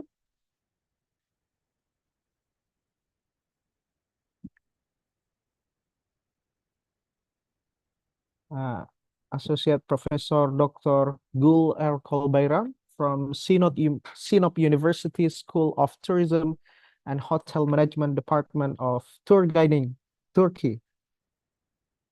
Are you here? I think since he is not here yet. So do we have Professor Dr. Akhtem Dzhelilov? I think we have Professor Dr. Akam Delov. Nice to meet you, dear colleagues. I'm here. All Am I right. audible? 1, 2. Yes, you are audible clearly, crystal clear. But is Thank it you. okay to give you the opportunity earlier than your schedule? I think for this session,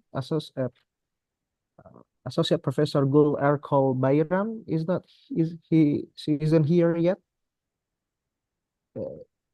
Would it be fine if I give you the opportunity to present? Thank you, definitely. All right, thank you. Thank you so much, dear Professor Dr. Akhtem Dzhelilov from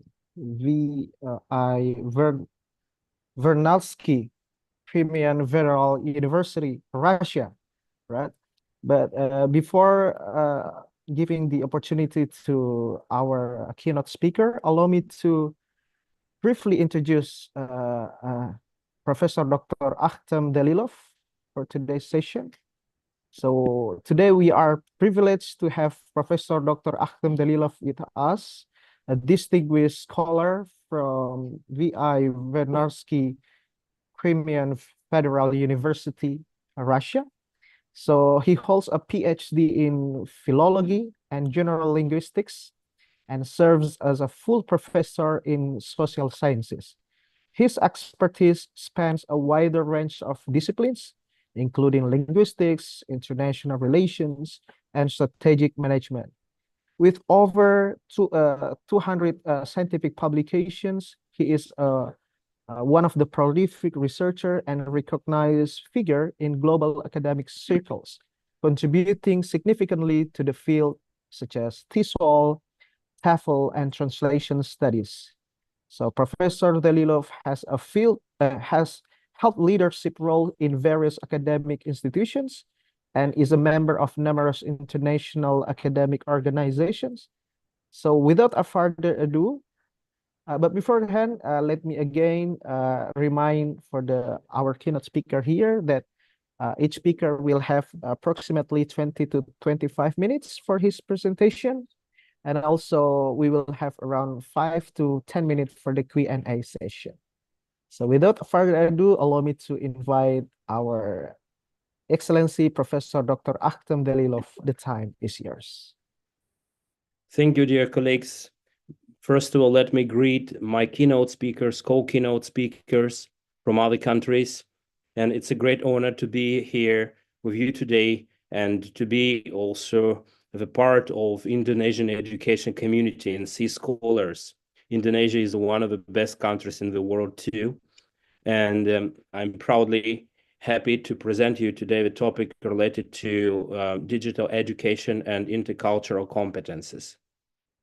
First of all, let me also saying good words and express my gratitude to Professor Andi Asrfan for the invitation, and my greetings from the Vernadsky Crimean Federal University, the International Relations Department, from the Vice Rector for the International Relations, Professor Yuchenko, to all the scholars and the organizing committee, and particularly the University of Makassar, Negeri Makassar.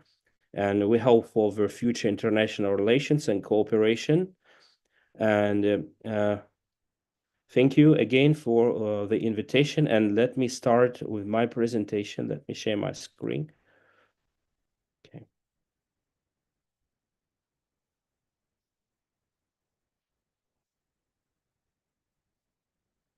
Okay.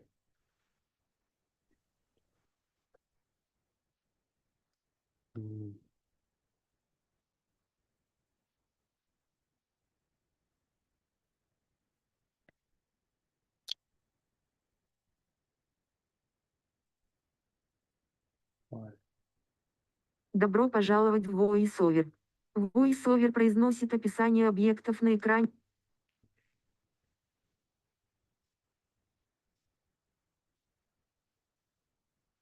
Okay. So first of all, my topic today will be related to the intercultural communication approach and digital media education. So as you have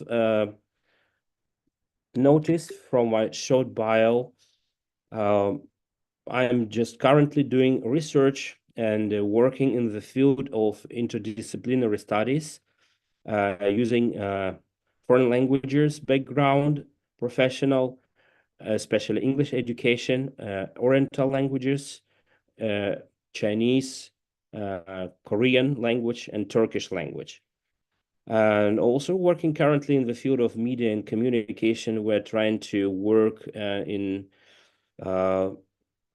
new issues, new media, and new resources, and making research in this field. And I'm working also in the field of internet marketing, giving courses in strategic management and how to implement modern traditional issues in modern realities in modern world. So here is the example of one of my research. So I'm working just in the field of intercultural competence in building this, because we're living in my country currently represents the intercultural model. So we have unity and diversity in languages and cultures and spiritual practices. And here is an example of the pyramid of model of intercultural competence. So today's 21st century specialists working in the field of media and international communication must follow the rules of intercultural competence or intercultural identity. So here is in the bottom of the line, we have requisite attitudes, then a knowledge and a comprehension section with skills. Then in red section, we have desired internal outcome. And in the last section, yellow one, we have desired external outcome. So for main issues you can address directly or can consult Intercultural Competence book, The Sage, a handbook of intercultural competence, edited by Darla Derdov. Here is the cover of the book, so you can find out more information about it. And currently, I need to identify 10 educational trends we're working with and come across in today's classrooms, especially after the post-COVID period, or this is inclusion, then innovative methods, multilingual education. So I'm going to explain this notion today. Multisensory instruction and multimodal literacy, CEL and STEM, then global competency, digital and data literacy, educational technology, and micro-learning. And the last one here is a self-regulated learning. So these are 10 education trends are currently working and they're under the consideration by modern universities. So you can come across this techniques of teaching, particularly in different universities and different departments. So modern universities try to implement these issues and work on them. So SEL and STM connections. So what is SEL and what is STM? So SEL is self-educated learning. So self-awareness comprises self-awareness, self-management, and relationships, responsible and decision-making skills, and social awareness. Here is also STM. So STM comprises brainstorming, creativity, growth, mindset, research, design, overcoming obstacles, and then collaboration, communication, problem solving,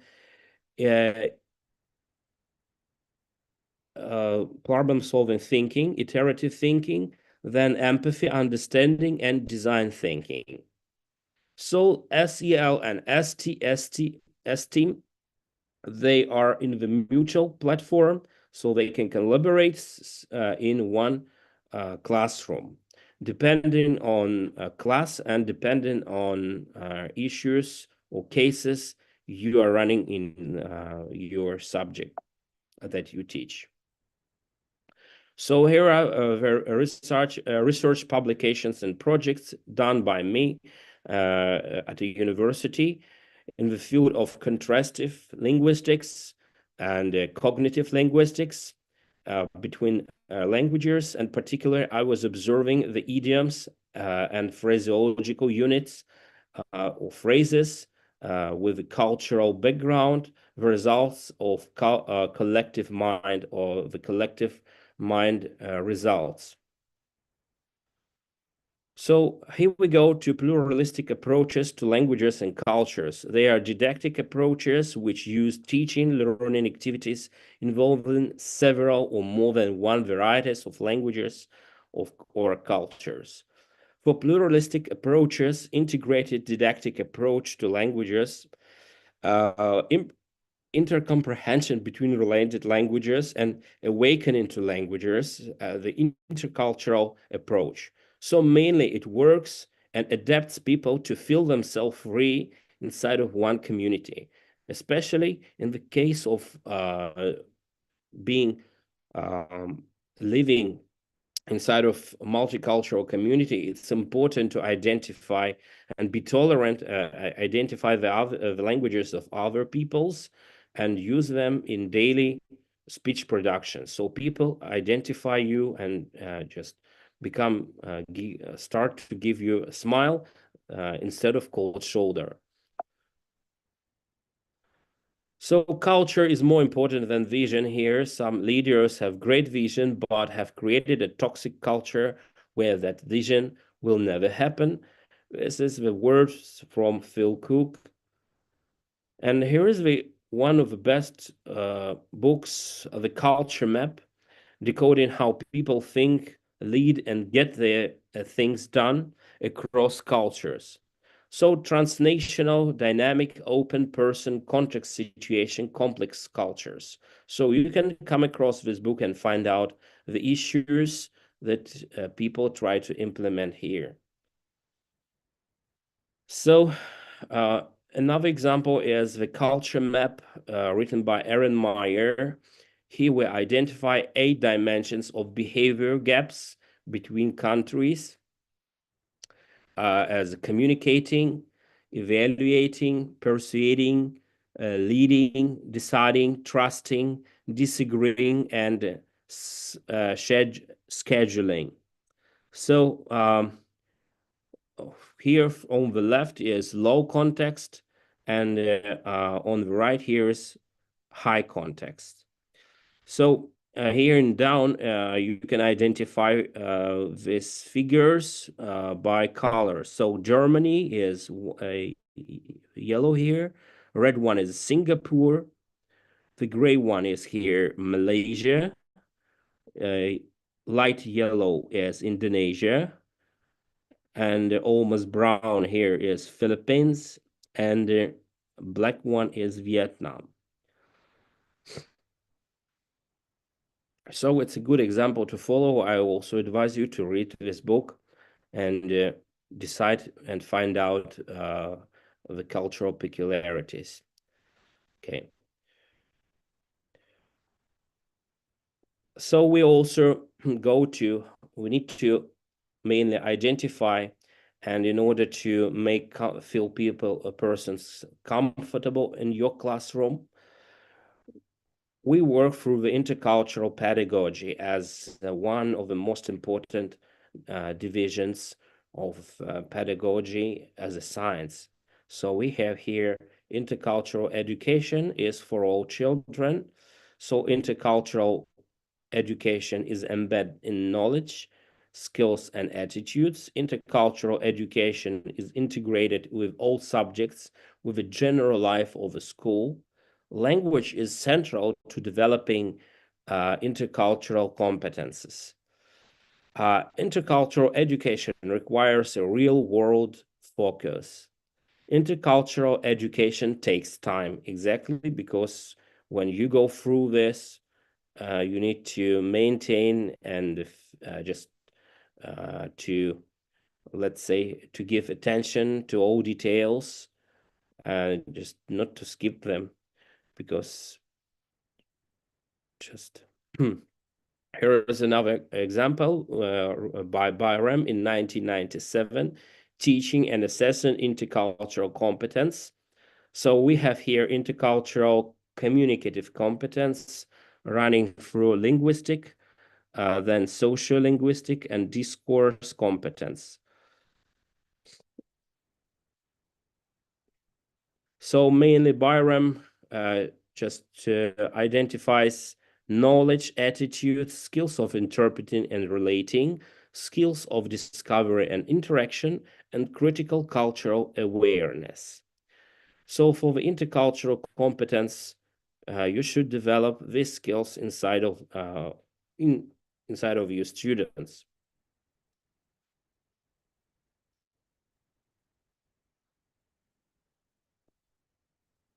So you can see here the skills. So attitudes and objectives. So willingness to seek out or more opportunities to engage with otherness in a relation of equality, distinct from seeking out of exotic, of profitable, interest in discovering other perspectives or interpretation of familiar and unfamiliar phenomena, both in one's own and in other cultural and cultures and cultural practices, willingness to question the values and presuppositions in cultural practices and products in one's environment, readiness to experience the different stages of adoption and interaction with another culture during a period of residence, and readiness to engage with the conventions and rights of verbal and non-verbal communication in interaction. So attitudes, they're most important thing here. You also need to develop them, these skills, and in field of the right of objectives inside of your students' behavior. Okay. So here's another example scheme of intercultural and plurilingual competences, including knowledge, attitudes, and skills.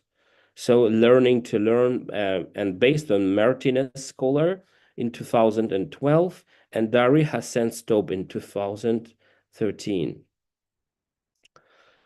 So here is an example of FREPA, a comprehensive list of descriptors.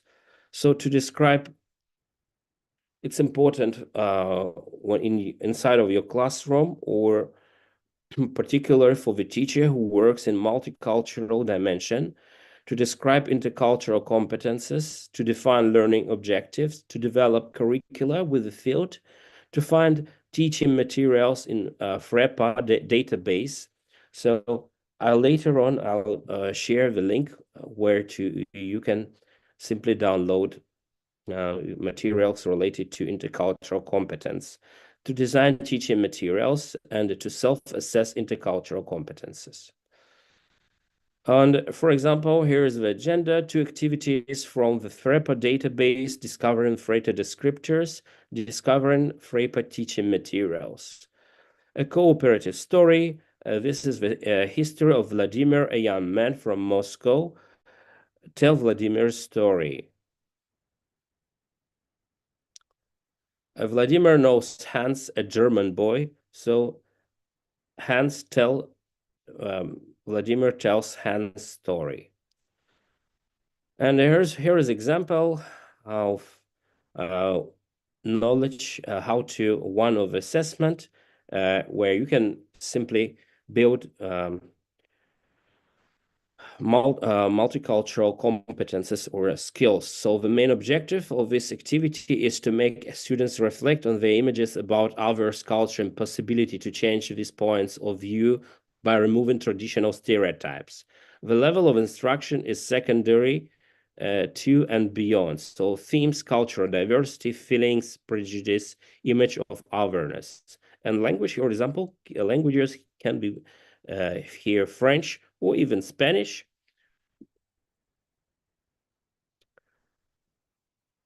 So cultural competences, intercultural competences here will be the following.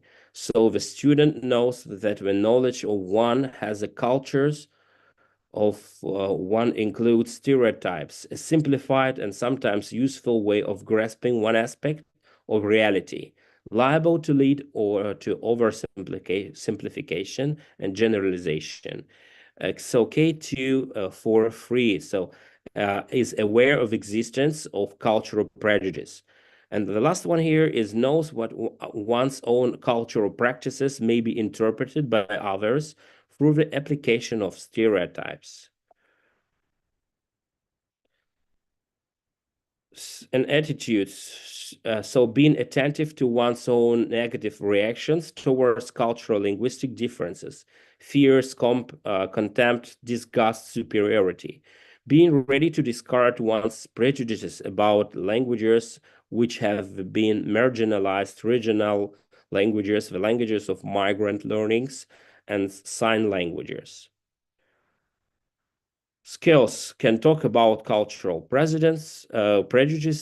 Students can gain from previous intercultural experiences to enrich his or her intercultural competence.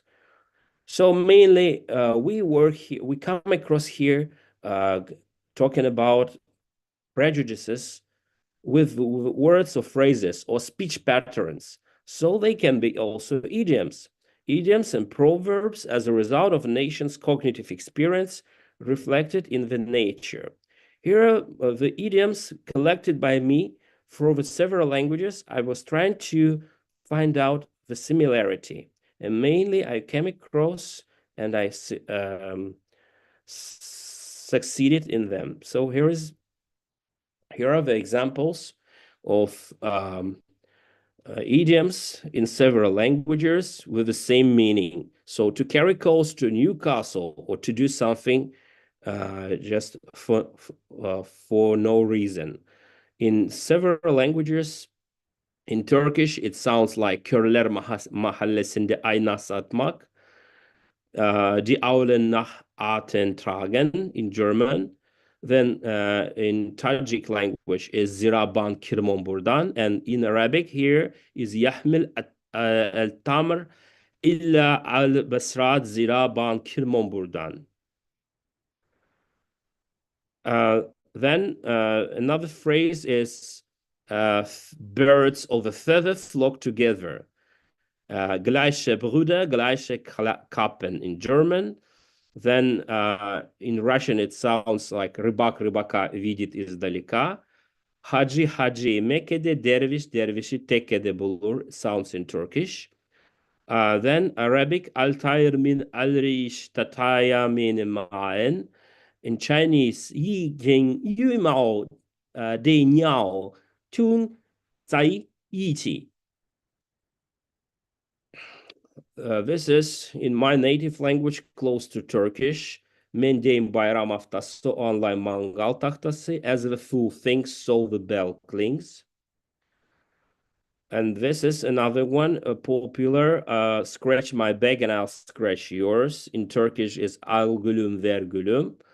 In German, eine Hand wascht die andere. And in Russian sounds ruka ruku moet.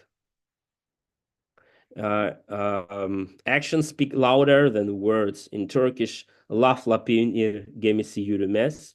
And in Russian, не по словам судят, а по делам.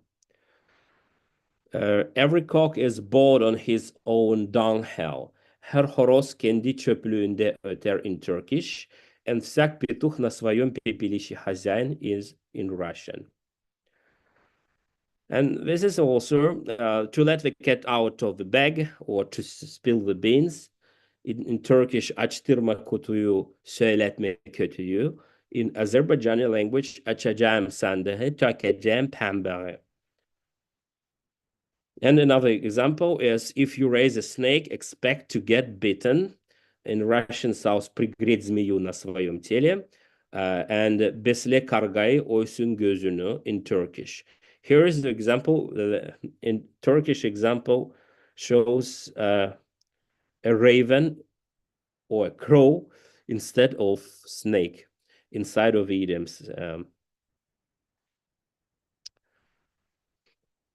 And another one is cultionary. This activity deals with the work of stereotyping and the prejudice about other cultures, feelings, identity, minority prejudice or image of others, French and language, and level of instruction primary two.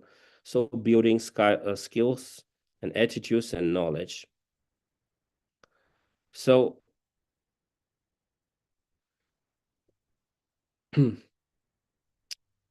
knows that one has a culture of cultures of include stereotypes, simplified, sometimes useful of grasping one aspect of reality liable to lead over simplification and generalization.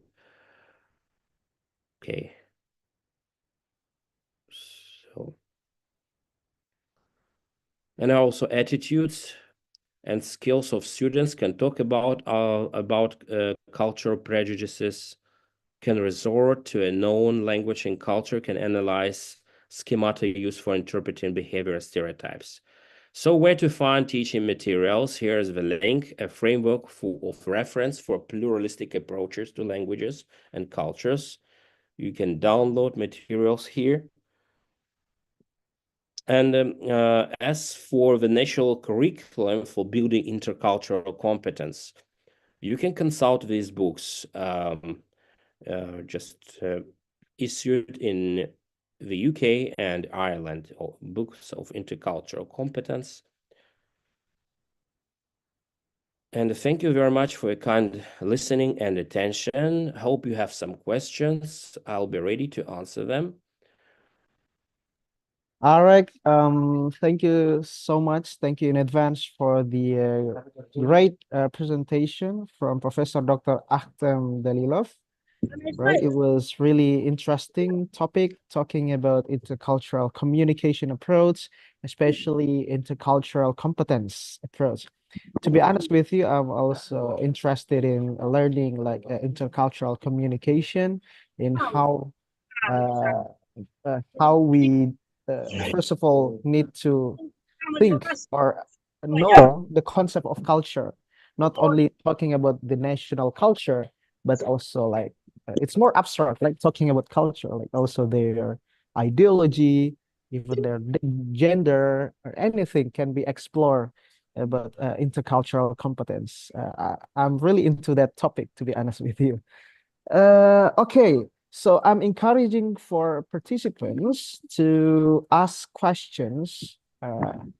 Please, if you would like to directly speak, if you want to talk, please raise your hand, or if you would like to type, okay. We have Marwah Wayun here, right? Do you want to talk? Ibu Marwah Wahyuni? Okay, the floor is yours. Time is yours. I think you are still unmuted. So you are still muted, I think. Yeah, okay. Am I through okay now?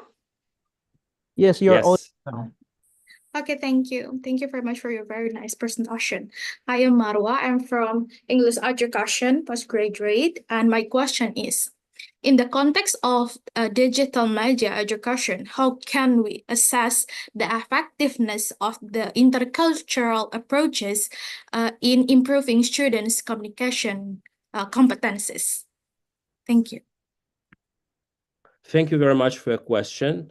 Well, we need to base on universal principles using one lingua franca, a kind of approach which allows us to, a language of lingua franca is a universal language, a language between several countries.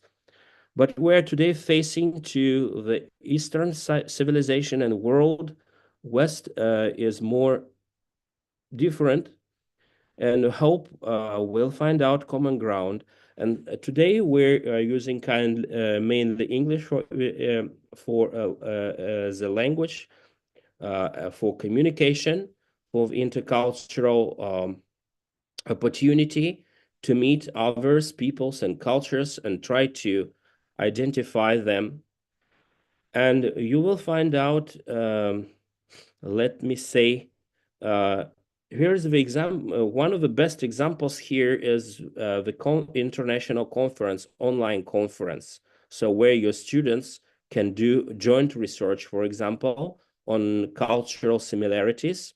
For example, we can sign up MOU, for example, Crimean Federal University and University of Negeri, Makassar. And students can do joint research, for example, identifying how to explain your own culture, your own cultural practices in other languages, because it's great important to make a kind of media project, video, or let's say a presentation designed by students in order to give the best impression about your culture to the others. And here is one of the example of today's Z generation behavior.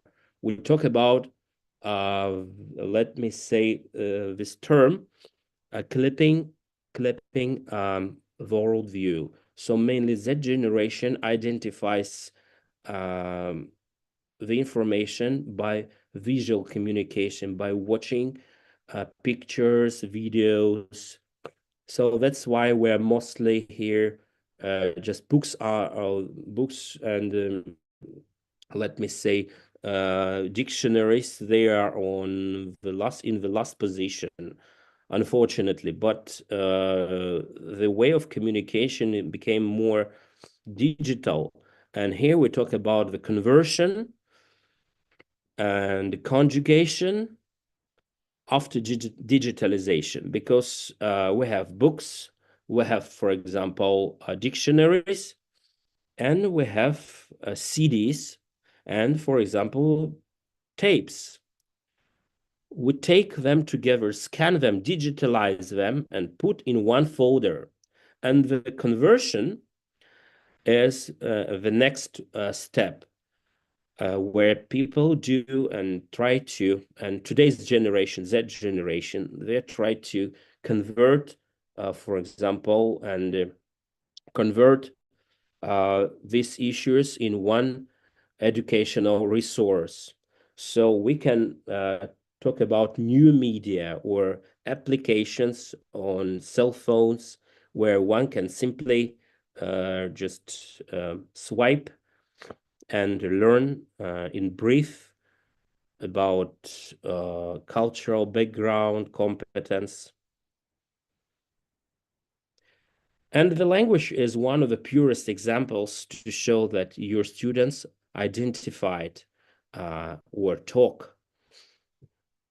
For example, I'm very proud saying to my students and to my colleagues, saying hello or Indonesian words, terima kasih, sama-sama, salama, and hope to learn them more, because Indonesian language is one of the best languages in the world, and that I have discovered with help of you, with help of English, and with help of Indonesian appearance, your cultural practices. I have discovered about Indonesian education as one of the examples, as a mainly notion in global world pedagogy, because it's different and you have a lot of diversities and unities in cultural, both geographically and in language appearance too. Hope I have answered you to your question, and thank you.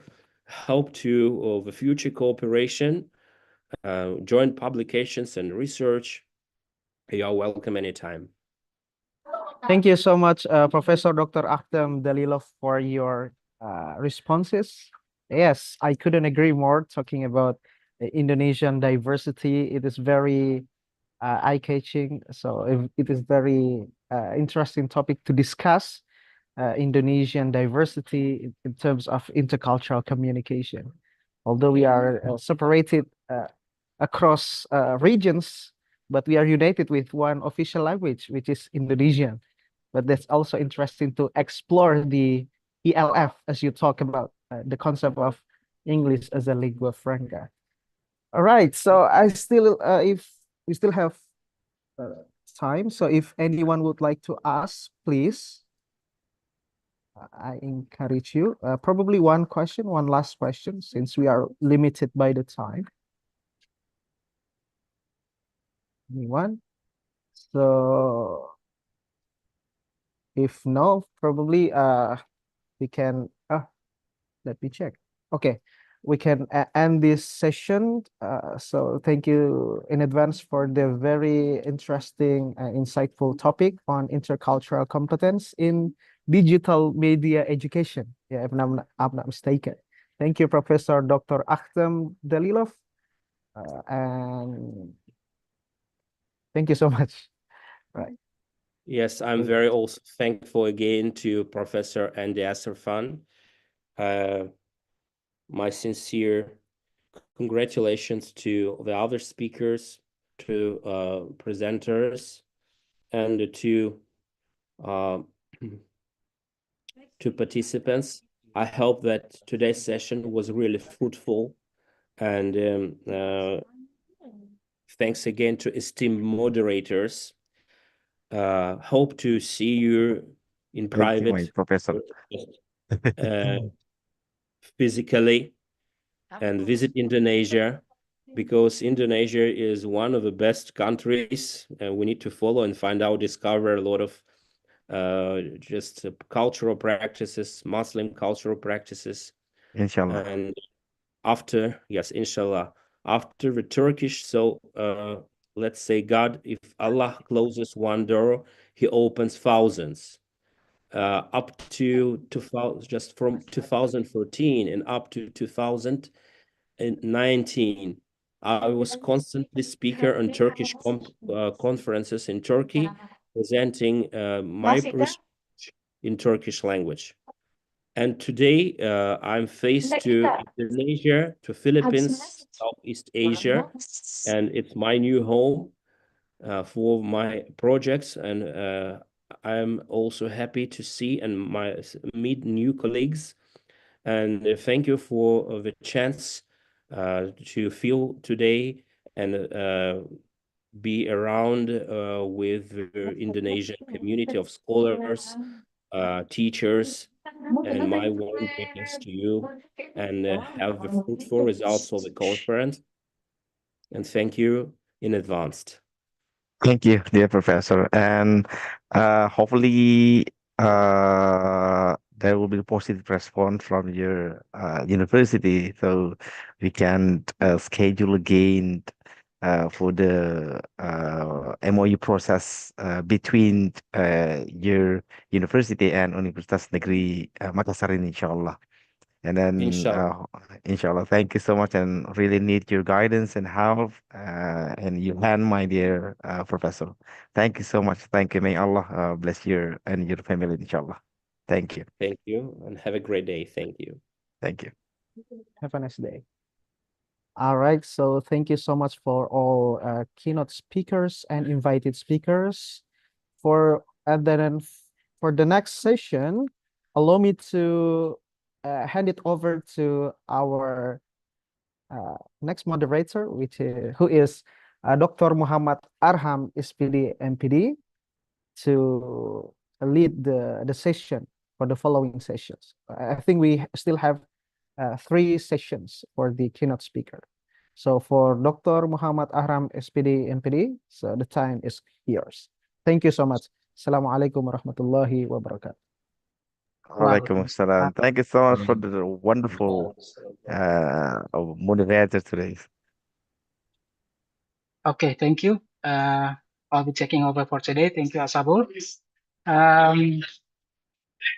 Good afternoon, everyone, ladies and gentlemen, distinguished guests, respected keynote speakers, presenters, and participants.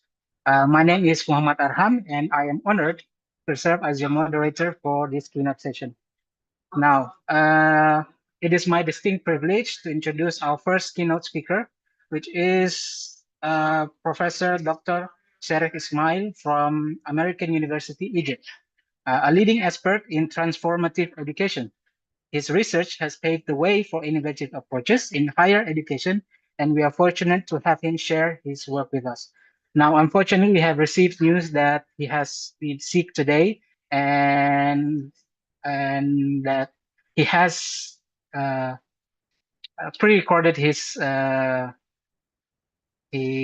presentation. So I shall share with you for his presentation, and then moving on to the next sessions after that.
how artificial intelligence is. Assalamu alaikum wa rahmatullahi wa barakatuh. Good morning, distinguished participant. First, thank you for the kind invitation to be here with you today. I'm excited to explore a fascinating topic, enhancing innovation and entrepreneurship with artificial intelligence, utilizing a ChatGPT prompt across multiple domains. In this session, we will dive into the transformative power of ChatGPT prompt and their impact across various sectors, uncovering how artificial intelligence is driving innovation and entrepreneurship in new and dynamic ways. Let me share my presentation with you. Our agenda today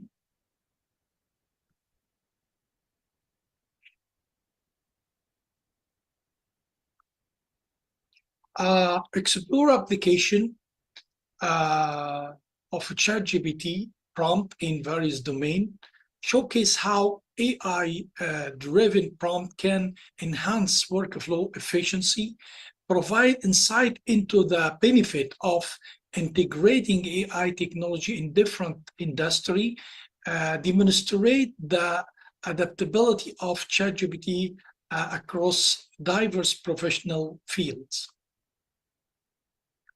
Let us define the ChatGPT. Actually, ChatGPT is a groundbreaking creation by OpenAI, has been at forefront of AI advancement, especially in the context of natural language processing. Its ability to understand context, generate human-like text, and assist in various tasks has paved the way for significant progress in diverse domains. One of the most remarkable features of ChatGPT is its adaptability through prompt, which allow users to harness its capability across a wide array of application. What can it do? Actually, there is a lot of area or domain or fields can cover. For example, content. What can it do? Actually, ChatGPT can service in a different domain. For example, content creation and copywriting. In the realm of content creation, ChatGPT prompt have emerged as a powerful tool for generating high-quality written material.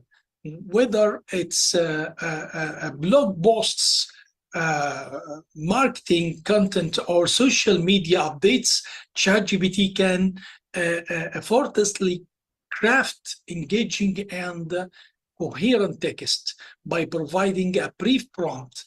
A content creator can receive drafts, idea, and even entire articles, expediting the writing process while maintaining a consistent tone and style. Also, we can mention an example for content creation and copyright, such as this marketing agency needs to generate product description for an upcoming product launch. They input basic detail about the product and its feature as a prompt. ChatGPT provides creative, engaging, and SEO-friendly product description that can be used on a company website and marketing material.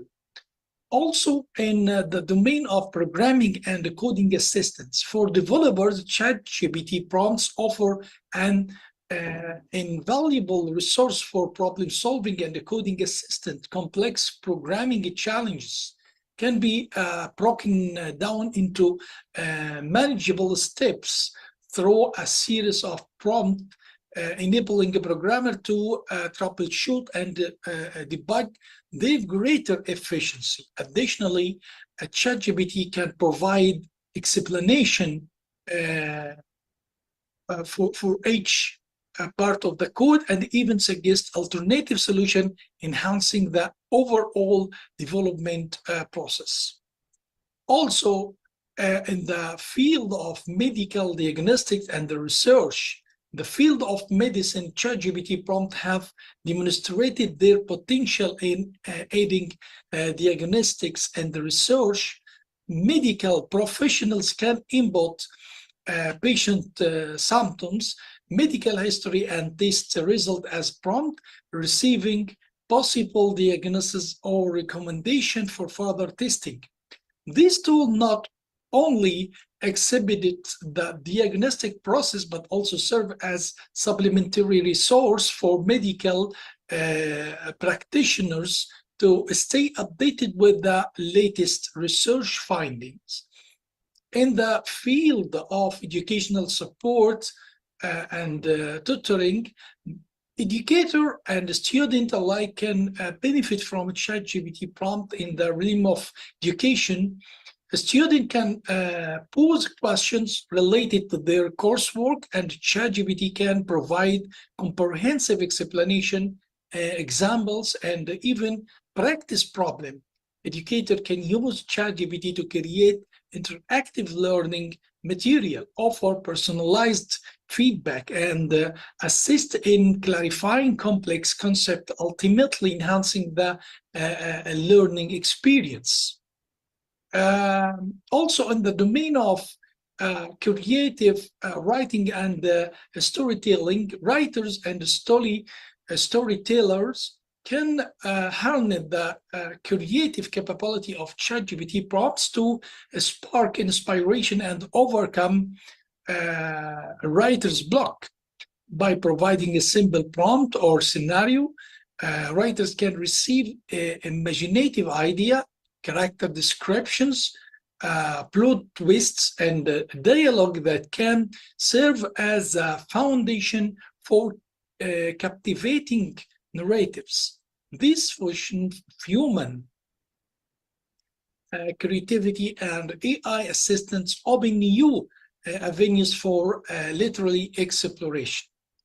Also in business strategy and decision making, in the corporate world, ChatGPT prompt find utility in strategic planning and decision making. Business leader can input market data, performance metrics, and other relevant information to receive insights, recommendations, and the potential course of action. This tool aids in the formulation of informed strategies and enable organization to adapt more effectively to dynamic market condition. How to use it? Just visit the website chat.openai.com, sign up with create an account, complete your account information, confirm information to validate your account. You are all set.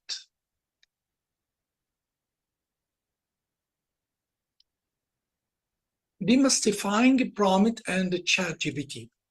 In the world of artificial intelligence technology, natural language processing is gaining increasing attention for its ability to generate human-like responses. One of the most exciting development in the natural language processing in the ChatGPT model, which utilizes the advanced deep learning algorithm to generate text that appears to be written by human. While the ChatGPT model is powerful in its own right, it's only as effective as the prompt given to it. Let's explore what prompts are, how they interact with ChatGPT, and how to effectively utilize prompt to generate high-quality responses. What are prompts?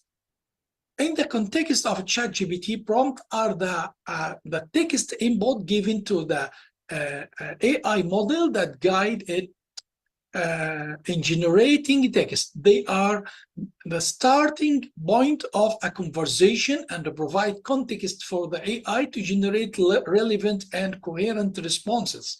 In other words prompt are the artificial intelligence equivalent of conversation starter.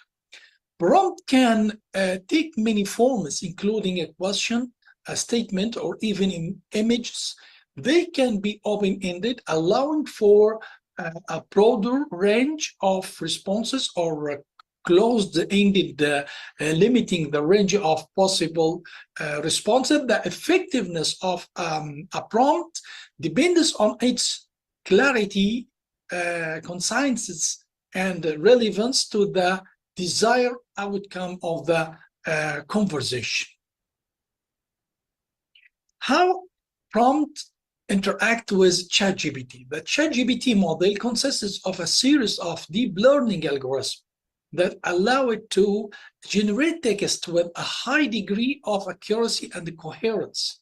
It utilizes a large data set of human written text to learn a pattern and structures in a language and generate text that mimic the human writing style. Prompt play a crucial role in guiding the AI in generating text that is relevant and coherent.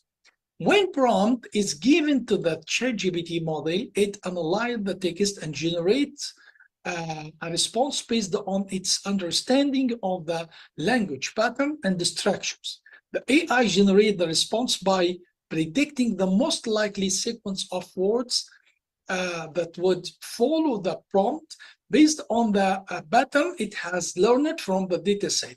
The response generated by the AI is not pre-written or pre-programmed.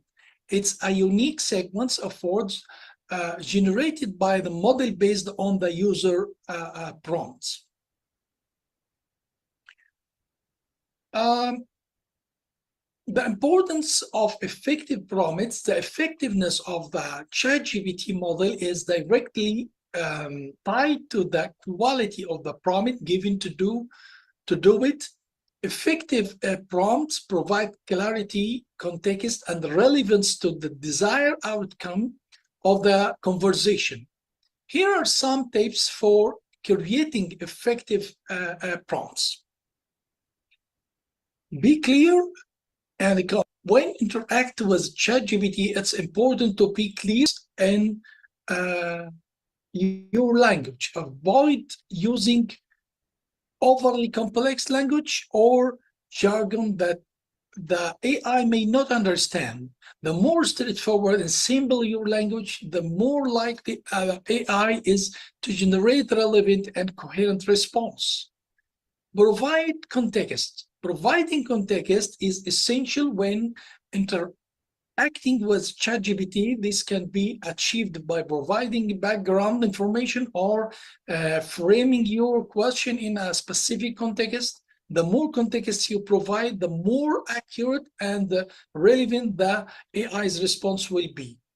Use open-ended prompt. Using open-ended prompt allow for a broader range of response and are useful for generating creative or exploratory responses. By using open-ended prompt, you can encourage the AI to generate responses that go beyond what you had initially planned. Experiment with different prompts. One of the advantages of ChatGPT is its ability to generate a wide range of responses. To take full advantage of this, you should experiment with different prompts to see how the AI responds. This can be done by feeding the AI a different prompt and analyzing the generated responses. Use close-ended prompt for specific responses that will be useful for generating specific or focused responses. By using close-ended prompts, you can guide the AI to generate responses that are more predictable and aligned with your intended outcome.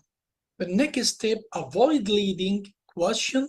Leading a question can bind the AI response and lead to an inaccurate or irrelevant answer. Avoiding asking questions that assume a particular answer or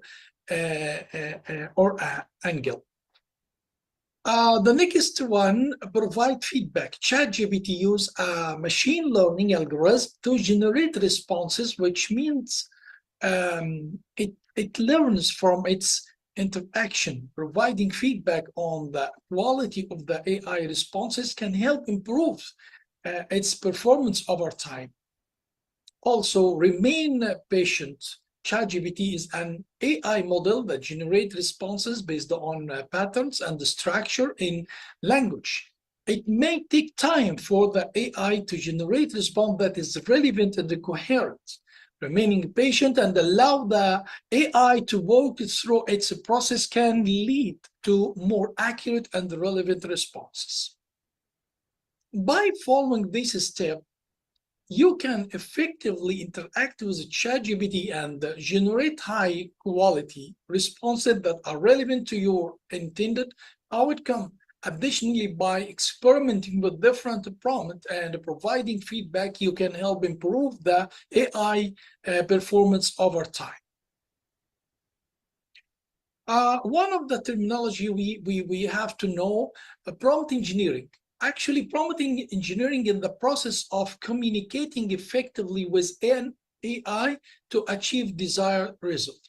As AI technology continues to rapidly advance, the ability to master prompt engineering has become a particularly valuable skill. Prompt engineering technique can be applied to a wide variety of tasks, making it a useful tool for anyone seeking to improve their efficiency in both everyday and innovative activities.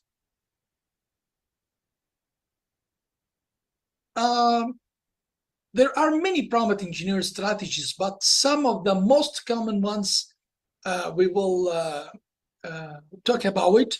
Number one, input-output prompt. The input-output prompting strategy involves defining the input that the user provides to the LLM and the output that the LLM is to generate in response. This strategy is fundamental to prompt engineering as it directly influences the quality and the relevance of the ChatGPT response. For instance, the user might provide an input prompt asking ChatGPT to generate a Python script for a specific task, and the desired output would be the generated script. Number two, zero-shot prompt. This is the most challenging type of prompting as it involves providing the language model with a prompt that is not part of its training data. This can be done by using natural language or by providing the model with a set of keywords or concepts. For example, I ask, generate 7 possible names for my new dog. Also, the third strategy, few shot prompt. This is less challenging type of prompting than zero-shot prompting, as it involves providing the language model with a few examples of desired output. This can be done by providing the model with few sentences or paragraphs of text. Example, generate 7 possible names for my new dog, and I will mention 4 or 5 names for that. The next strategy, chain of thought prompt. This involves providing the language model with a sequence of prompts that guide it through the process of generating the desired output. This can be done by providing the model with a series of questions or instructions. For example, Joe has 20 eggs. He buys 2 more cartons of eggs. Each carton contains 12 eggs. How many eggs does Joe have now? This is an example for such chain of thoughts prompting. Also, generating knowledge prompting. This involves providing the language model with a prompt that is generated from knowledge base. This can be done by providing the model with a set of facts or concepts from a knowledge base. For example, the questions, what is the capital of France? Could you answer by providing the knowledge statement? The capital of France is Paris, and Paris is a city in France. The next strategy, iterative prompting. This involves providing the language model with a prompt and then iteratively refine the prompt based on the model output. This can be done by providing the model with feedback on its output or by asking the model to generate more specific output. Example for that, iterative prompting for writing a poem. Starting with a general prompt such as write a poem about a flower. Refine the prompt based on the model output. If the model generates a short poem, you could refine the prompt to say write a longer poem about a flower. Providing feedback on the model output. If the model generates poem that you don't like, you could provide feedback such as the poem is too simple or the flower is not described well. Ask the model to generate more specific output. You could ask the model to generate a poem about specific flowers such as a rose or a tulip, etc. Use ChatGPT in different domains. For example, domain of education and the learning, we can mention, explain the concept of natural selection and its rule and the process of evolution. For example, this prompt showcases how ChatGPT can provide detailed explanation similar to a teacher in a classroom setting, helping students grasp complex scientific concepts like natural selection. Use ChatGPT in different domains. Domain of education and the learning. For example, prompt explain the concept of natural selection and its rule in the process of evolution. This prompt showcases how ChatGPT can provide detailed explanation similar to a teacher in a classroom setting, helping students to grasp complex scientific concepts like a natural selection.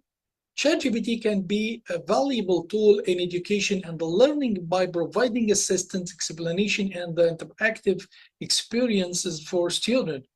Here are some ways you can utilize ChatGPT along with prompt example for each type. Study assistance. Prompt, explain the concept of photosynthesis. Homework help. Also, we can ask for solving a specific equation. Language learning, translate sentence, for example, bonjour, comment ça va, to English. Also, programming assistance, providing or ask for providing an example for a specific loop in Python. Concept clarification. Prompt what is the difference between two terminology or terms. Writing improvement. Prompt help me improve this paragraph about climate change, for example. Research guide. Prompt to get some credible source for my history project on the American Revolution, for example. And in the domain of healthcare and the medical advice, there is a lot of the ChatGPT can serve. Well, general information about a medical condition. Can you explain the basics of diabetes, for example, or for any disease? First aid instruction. Prompt, what should I do if someone is choking? Medication information. Prompt, tell me about the common side effect of any any disease.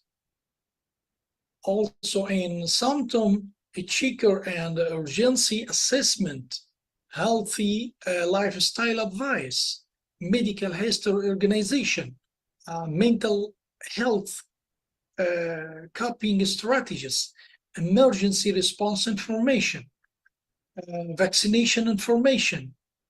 All these domains can serve in the medical health. Also in the domain of customer support, such as frequent asked questions and basic information, technical troubleshooting, product recommendations, membership or subscription queries, cancellation and account deletion. One of the important points such a topic is ethical consideration. Ethics play a central role in the use of AI technologies. Ethical considerations are paramount when it comes to the use of AI technologies such as ChatGPT. One of the as important AI system topic become also increasingly ethical sophisticated consideration. and Actually, powerful, it's essential to ensure that their deployment align with ethical principle and don't cause harm to individual or group. One of the most critical ethical consideration is the responsible of usage AI. It involves use these technologies in ways that are aligned with ethical principles such as fairness, transparency, and accountability.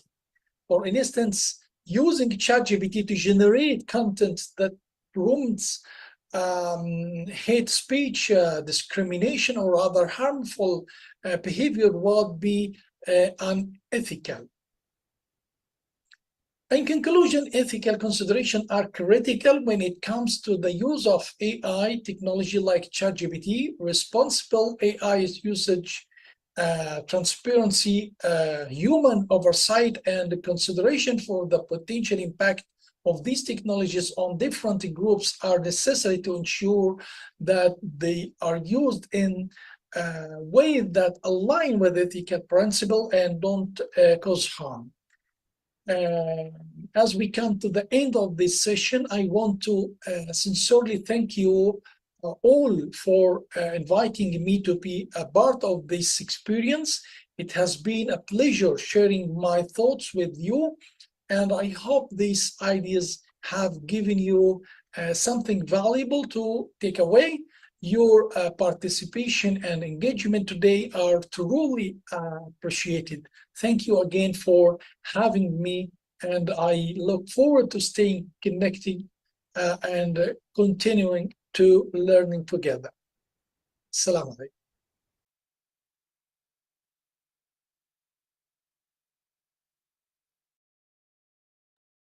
Okay, our warmest gratitude to Professor Ismail for his insightful and engaging presentation. As we know that ChatGPT is very important and has been our daily use for everyday language. Yeah, I'm sure that the participants here today are future teachers or even lecturers who have used ChatGPT before, and the professor has mentioned that the prompt engineering is a must for us to provide a more engaging experience to use to assist us in our daily jobs. So now we are moving on to the next invited speaker, which is Assistant Professor Dr. Muhammad Alakat, who is affiliated with the Management and Science University Malaysia.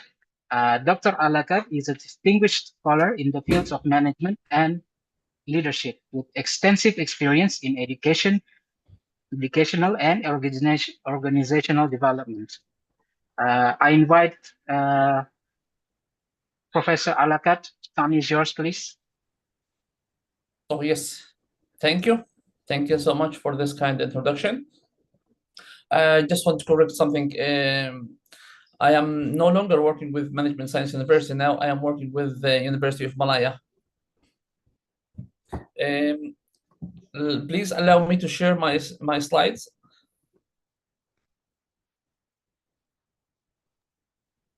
Go on, Professor. Yes.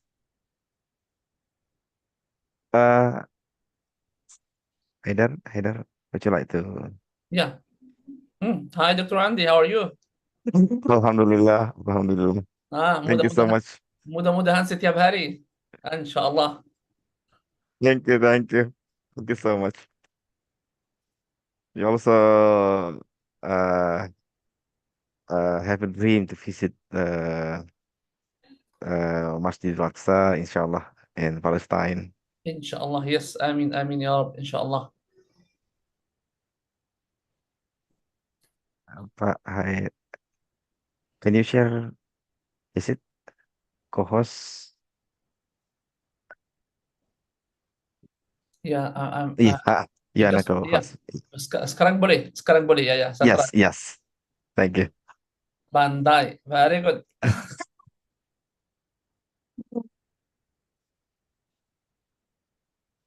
Okay. Bismillahirrahmanirrahim. Silakan dimulai, my dear brother. Allow me to also to promote your upcoming book chapter. Oh yes, exactly. Yes. Yeah, very good.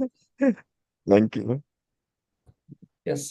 I'll maybe at the end of the session I'll try to put the photo of the book chapter, inshallah, at the last slide. Thank you. Wow, thank you so much. Thank you. It is my pleasure, Dr. Andy. Thank you so much, brother, for reminding me about this. Mudah-mudahan inshallah we can have banyak contribution lah. Inshallah. Inshallah.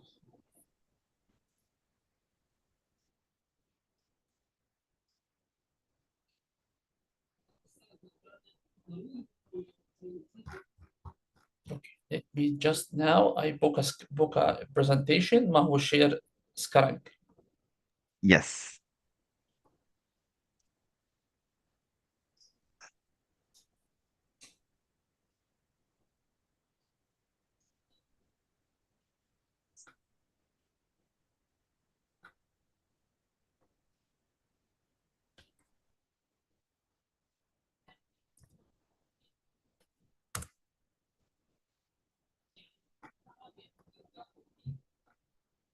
Nah, sudah buka, tapi tak boleh share. Ayo.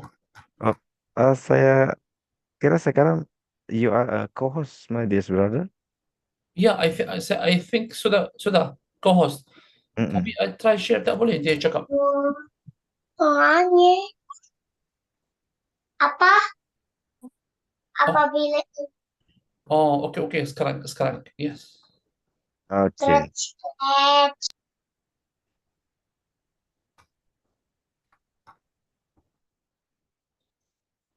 Yes, Bismillahirrahmanirrahim. Alhamdulillah, Alhamdulillah Rabbil Alamin. That's working right now, dear brother. Wow, that concept of public. Wow, that's really interesting. Thank you so much. Before we started, my dear brother, that will be honor to plan for the cooperation between my university with your University Malaya, I think. Yes. Hopefully, inshallah, you can help us to Yes. to communicate. Inshallah, we can work on this as soon as possible. Inshallah, mudah-mudahan. Thank you so much. Thank you. Inshallah. Bismillahirrahmanirrahim. Let me try to introduce this very interesting and timely topic, which is about from concept to publication, the use of AI in revolutionizing research. So we are looking here about how research is being revolutionized through what we call artificial intelligence. So here I have used even some of the movie figures which can display the importance of AI in our presentation, in our life, in our daily life, daily conversation, everywhere we have using AI. So the importance of AI is really trustworthy. And we have to take care of this revolution, because this revolution is going to change our whole life from A to Z.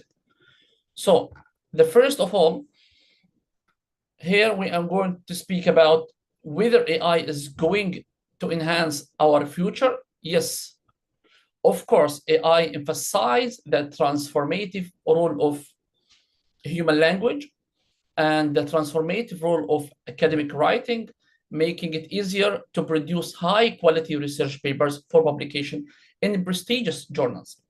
So normally, before COVID-19, just before 2020, our life was a traditional way of living.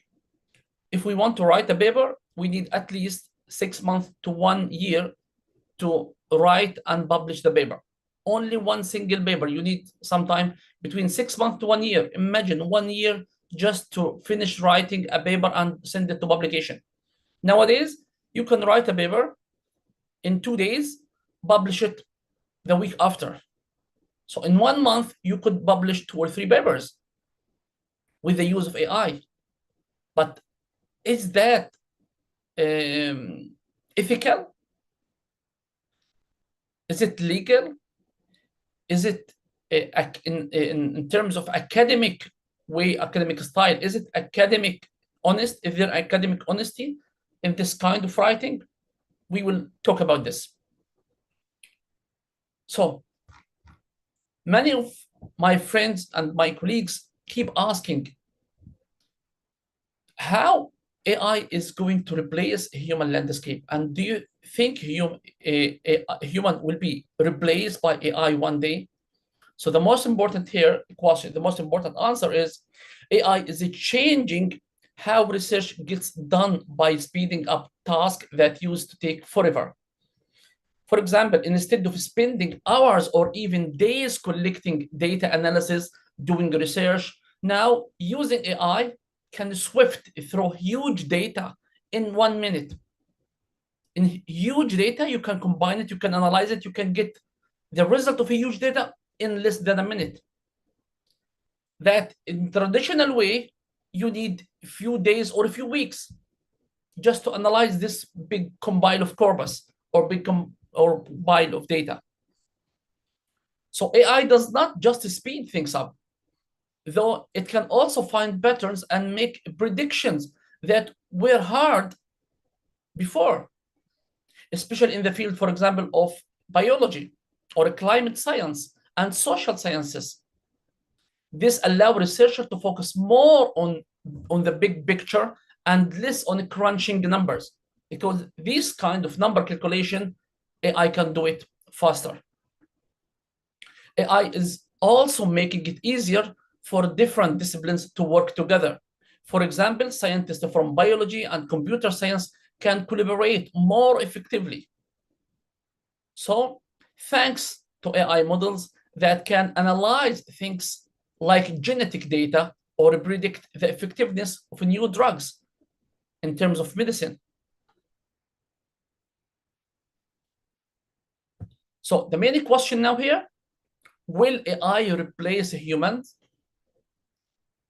Artificial intelligence is not just changing the way we live, but also it's changing the way we do research, the way we research. How is AI shaping the future landscape?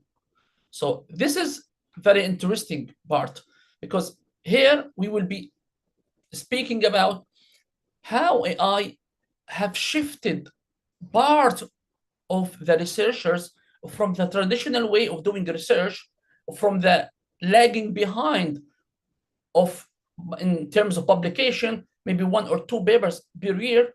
Most of the users or the faculty members who are start using ChatGPT or other forms of AI start generating 5 to 6 papers per year.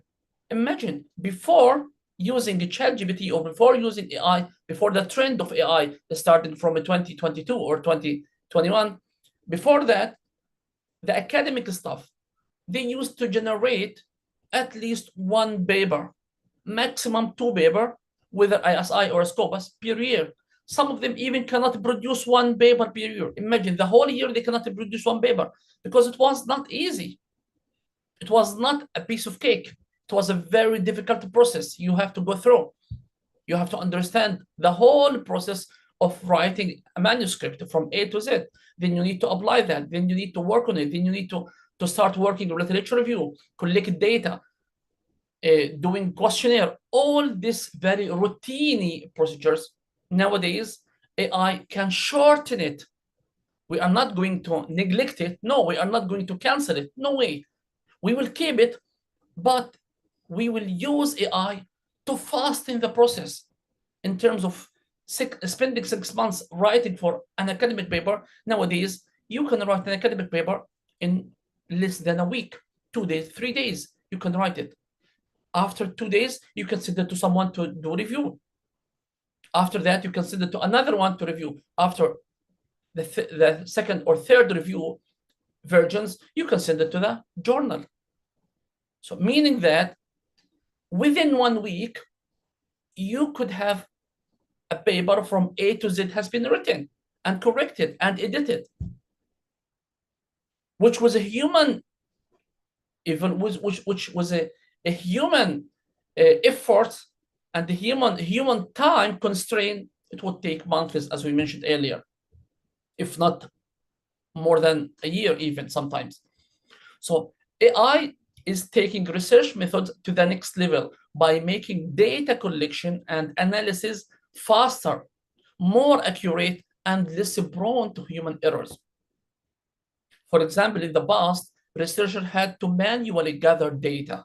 They had to manually gather data from here and there. They have to do some questionnaire, some survey, and they have to go in the campus or in the market or in the universities or in the companies to handily distribute a questionnaire, to look for some people to answer their survey, which was, of course, time-consuming and often imperfect. Now, AI automate all these processes, ensuring data is collected more consistently and accurately. Plus, AI also can be a very good tool that analyze massive amounts of data much more quickly than a human, spotting trends and connections that might otherwise go unnoticed by a human being. So the next, which is more importantly, we are going to check how AI is going to help us in terms of literature review and data analysis. Nowadays, most of us start using ChatGPT. However, not all of us understand and know the scenario behind the ChatGPT. The ChatGPT now start producing and processing natural language processes, which means same like the process you have in your phone, same like the process you have in your laptop, ChatGPT start using natural language processing, meaning that start collecting data, gathering information, gathering a huge amount of data every single day by millions of GB. Millions of GB start collecting data into the ChatGPT mindset. Because of that, the ChatGPT every single day getting improved, getting enhanced. So today you ask a question, he may or may not reply to you with a professional reply, may or may not. Sometimes he will get some hallucination. He will start hallucinating with you. When you ask a question, he will fake or he will make up the answer for you. If he do not have this answer for your question, he will create it. He will make it up for you. So it's fake. Yes, indeed, it's fake. Why it's fake? Because this piece of information you have just asked to ChatGPT, it's not existed in his mindset yet. Meaning that after a few days, after 1 week, come on and ask the same question, he will make you astonished by how he managed to answer it. But just before 1 week, he couldn't answer it, and he gave me a wrong answer. Of course, because by keeping asking and answering and chatting with him, whether you or the billions of human beings around the world start using it every single day, every minute, so he will get more mindset data. The more data come into his mindset, the more he will be advanced, the more he will be powerful. This is the scenario behind ChatGPT and all other AI tools. So NLP, which is natural language processing, researchers efficiently scan and organize large bodies of literature. By using such kind of tools like ChatGPT, researchers efficiently scan and organize large bodies, large amount of data through ChatGPT or through Copilot or whatever. So it enables the synthesis of information. It enables the researcher to combine, to create this information by identifying the key themes and the trends across multiple sources. Meaning that when you ask about a certain subject, he will look through the whole internet in less than a minute to find what are the relevant question or what are the relevant words connected or related to your question.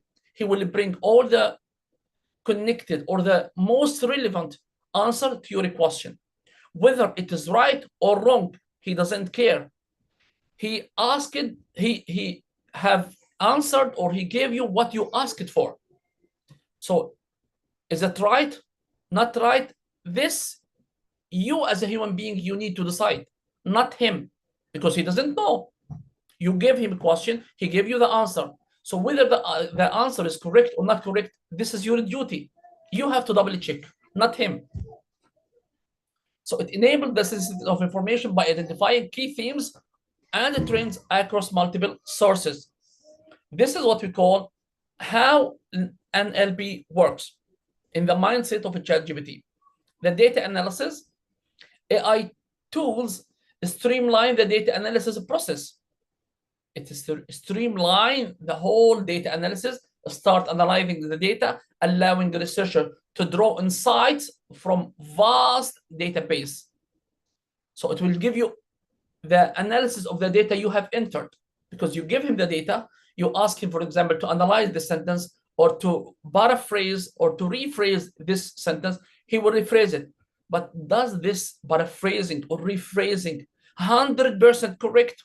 Of course not, because it's still ChatGPT, it's still AI, so you have to double check.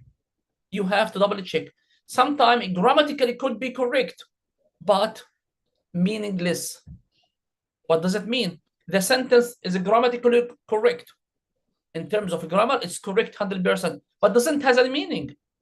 It's meaningless, or the meaning itself is confusion. You won't be able to understand the exact meaning. Why? Because as a human being, you have to play your own role after ChatGPT, which is this is what we call post-editing. Post-editing, PT or PE. These tools enhance the accuracy and the speed of literature review, facilitating more informed research and outcomes.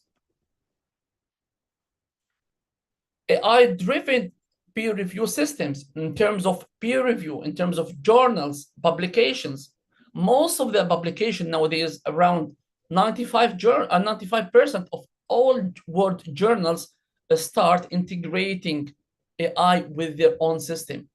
Most of OGS system that is followed or advanced by Scopus and Elsevier, most of these systems start integrated with AI. Not only ChatGPT, but with AI in general. So automating the peer review process, AI streamline the peer review process by automating initial manuscript screening. Number two, algorithm assist in matching reviewers with appropriate expertise to manuscript. So the traditional way of submitting an article to the journal, you need to submit, go to the website, either you need to submit your article or you need to send your article or manuscript to the email of the editor that mentioned on the website. So when he's going to reply to you, maybe after a week, 2, 3, sometime 2 months, just to reply to your email that we have received and we have acknowledged your email. Okay, just to get this reply, you need to wait months sometime. So nowadays, with the assistance and with the help of AI, you can get this in less than a day. And sometime at the same day, you get the answer. You get the reply email. So this is more powerful. Most of the journals, as I mentioned, and publication housing, start using what we call AI in their own system. So whenever you want to submit your article, at the same time you click submit on the website, the article will be scanned and screened in terms of plagiarism, whether have you plagiarized or not, whether have you whether the article or the manuscript written by a human or 100% AI generated. All this information will be gathered and the result will be presented to the editor at the same time. When you just press a click, after a few minutes, the report of the result will be showed in the front of the editor.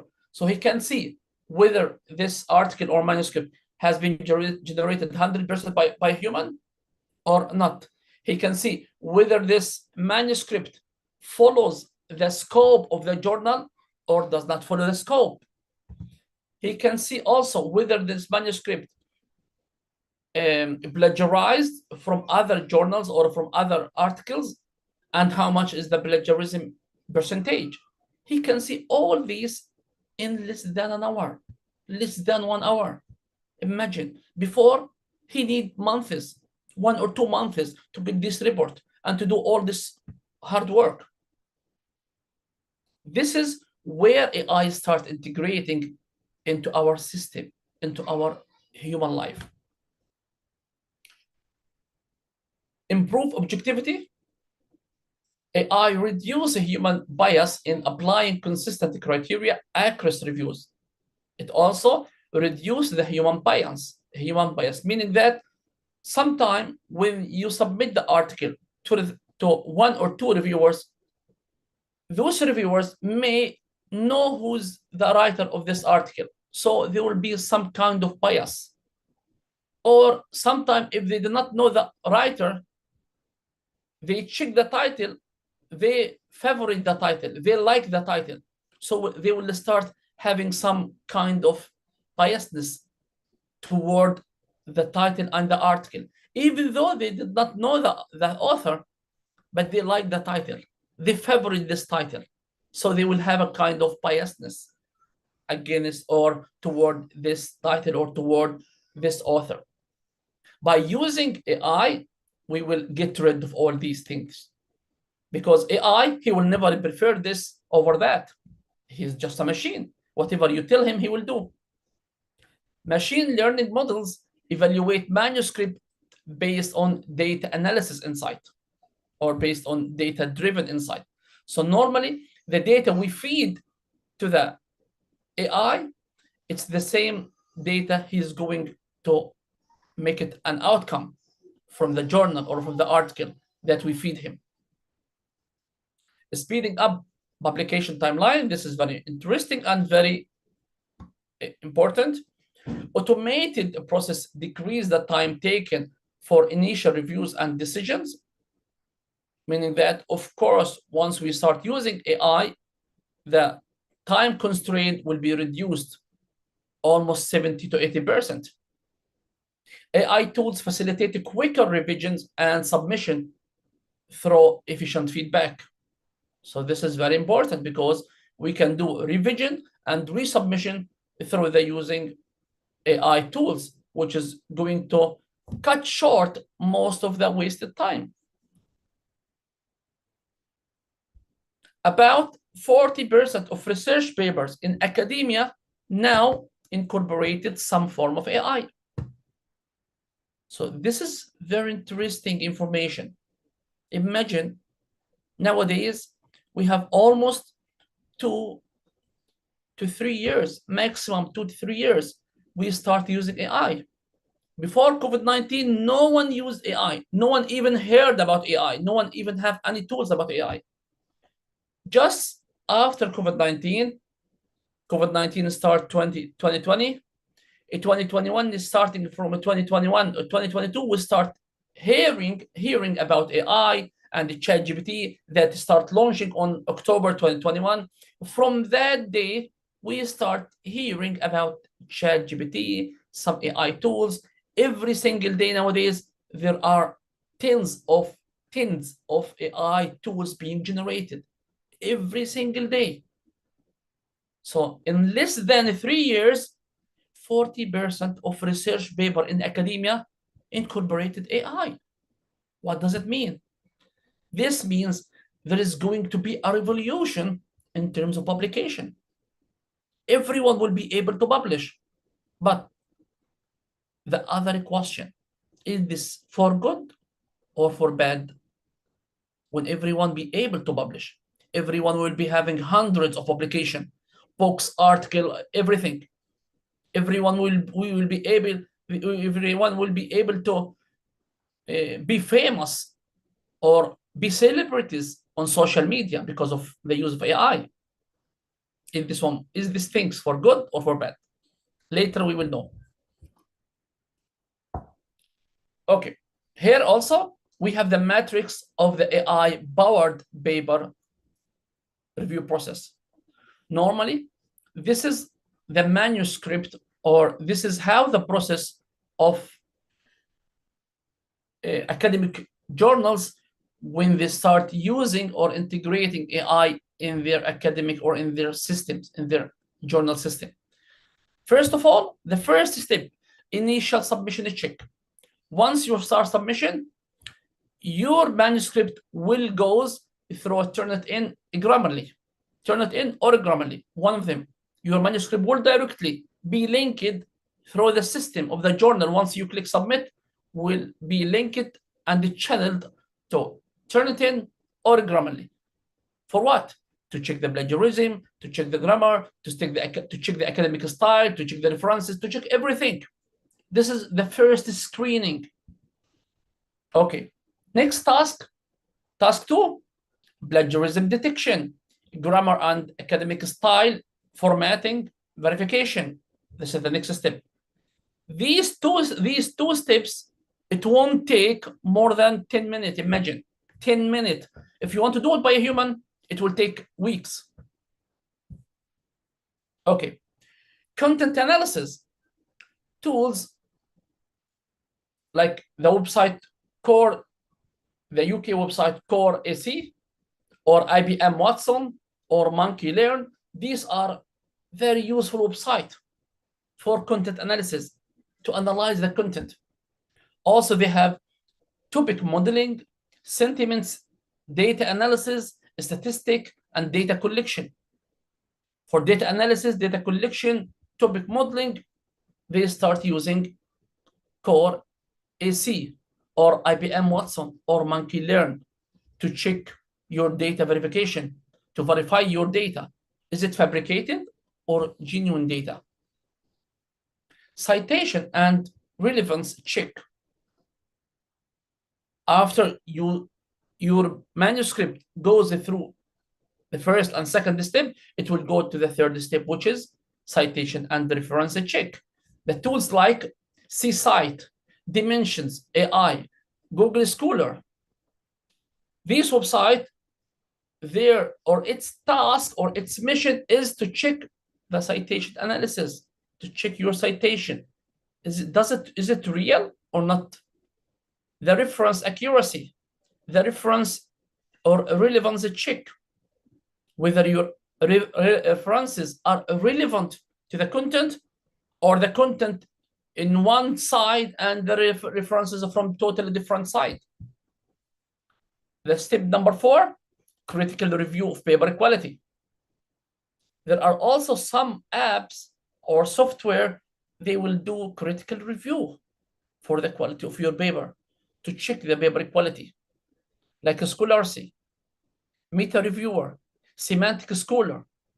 Their task is to summarize and to check the novelty assessment, semantic similarity check. So these websites or these tools are going to check the similarity, the novelty, the originality of your text, and whether it has been published before or not. Step number 5, collaboration and feedback.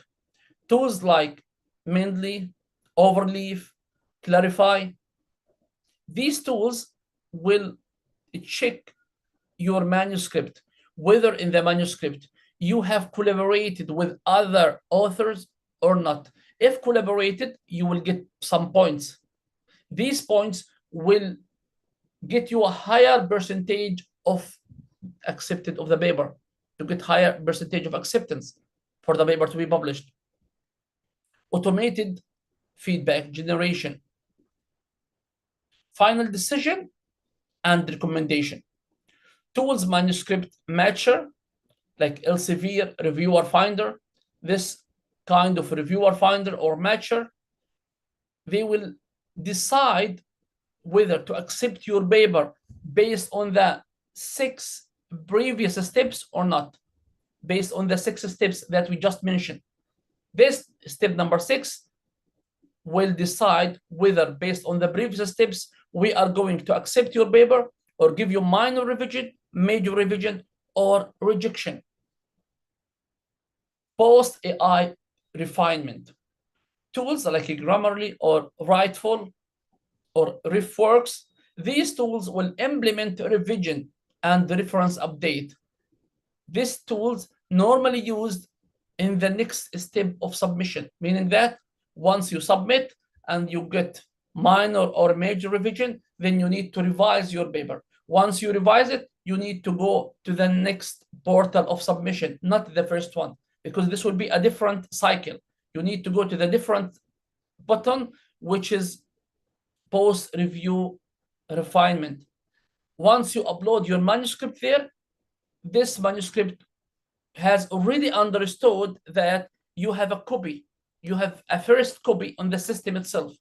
So he will merge your new updated version with the previous copy to check whether you made any revision or not, and whether you have you applied the revisions requested or not. All this in less than a day, or sometimes even less than hours. Imagine. AI for enhancement research methodologies. Experiment design. AI tools can analyze, as I mentioned, large data set of data to identify patterns and trends, aiding in the formulation of hypotheses and experimental design. In linguistics, AI can process and analyze large data to suggest optimal study design. Simulations, AI-driven simulations can model complex biological systems to predict an outcome and test the scenarios that are difficult to replicate in human life. So for example, if we want to test any kind of medicine, we can give a test once, twice, thrice, and several times for an AI machine to test this kind of medicine, instead of applying this kind of medicine to human being or to animal. In social sciences, AI can simulate social interactions and behavior to study social trends and impact. In biology, AI model can predict genetic variation and their potential impact on some organism, which is very interesting here, because most of the AI nowadays is the AI reports, I mean here, start being used by most of the scientists in some of the chemical labs or biology labs in order to do some research experiments. Plagiarism detection and ethical consideration. AI in plagiarism detection. There is a big gap in terms of plagiarism in AI. So we are going to talk about how AI tools can efficiently scan vast amount of data to detect similarity and potentially plagiarism across different sources. So machine learning algorithms usually enhance the accuracy of plagiarism detection by recognizing paraphrasing and subtle similarities, meaning that even there are websites even after you have done paraphrasing. So you generate a text by a ChatGPT, then you have done paraphrasing by a ChatGPT itself or by another website, then you go to the third website and ask him to check whether this text is written by AI or by human. Sometime the website will tell you this text is 100% human generated. And sometime he will say it is 50% human generated, 50% AI generated. Okay. Whether he said this or that, do not trust ChatGPT, or in general, do not trust AI. As a human, you should not trust him by all your power. You can have some trust, but not fully, not optimal trust for ChatGPT, because it's still a machine. And the ChatGPT getting information, getting known from my usage, when I use it, or you use it, or someone else use it. So he's getting his own knowledge. But whether the information I gave to him is correct or not, only me knows. He doesn't know. He's a machine. Whatever you ask him, he will give to you. He don't care about the quality, whether it's right, wrong. He doesn't care. He give you what you want. Then it is your duty to decide: is it right? I take it, or wrong? I leave it. Ethnic or ethical consideration. The use of AI in plagiarism detection raises a question about privacy and potential for false positives. It's essential to balance technological capabilities with ethical consideration and guidelines to protect authors' rights and ensure their assessment. Meaning that, as we just mentioned, never ever trust AI. Nowadays, unfortunately, most of the student or most of the staff members, the university staff, professors, doctor, whatever, when they start using AI, they start registering by their business, by their university email, by their official email, whatever. They just start registering and creating account. Okay. They start, when they register their account, they start feeding and asking some personal question to ChatGPT or to AI about their personal life, or sometimes copying their CV, their resume, copy their resume, give it to ChatGPT, ask ChatGPT to rewrite my resume and to highlight this part or that part. Please do not do that. What does it mean? What do I mean here? I mean, in terms of privacy, you should not give full access to AI. When you want to copy your personal CV or your personal information or your personal article and ask ChatGPT or AI for help, do not give him your personal information, your personal identity. You have to remove your name, your email, your phone number, your address, all this information, remove it. You know it.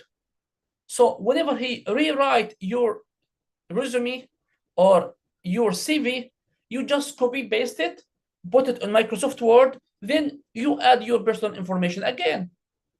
It's not going to bother you to spend 1 or 2 minutes adding your own personal information.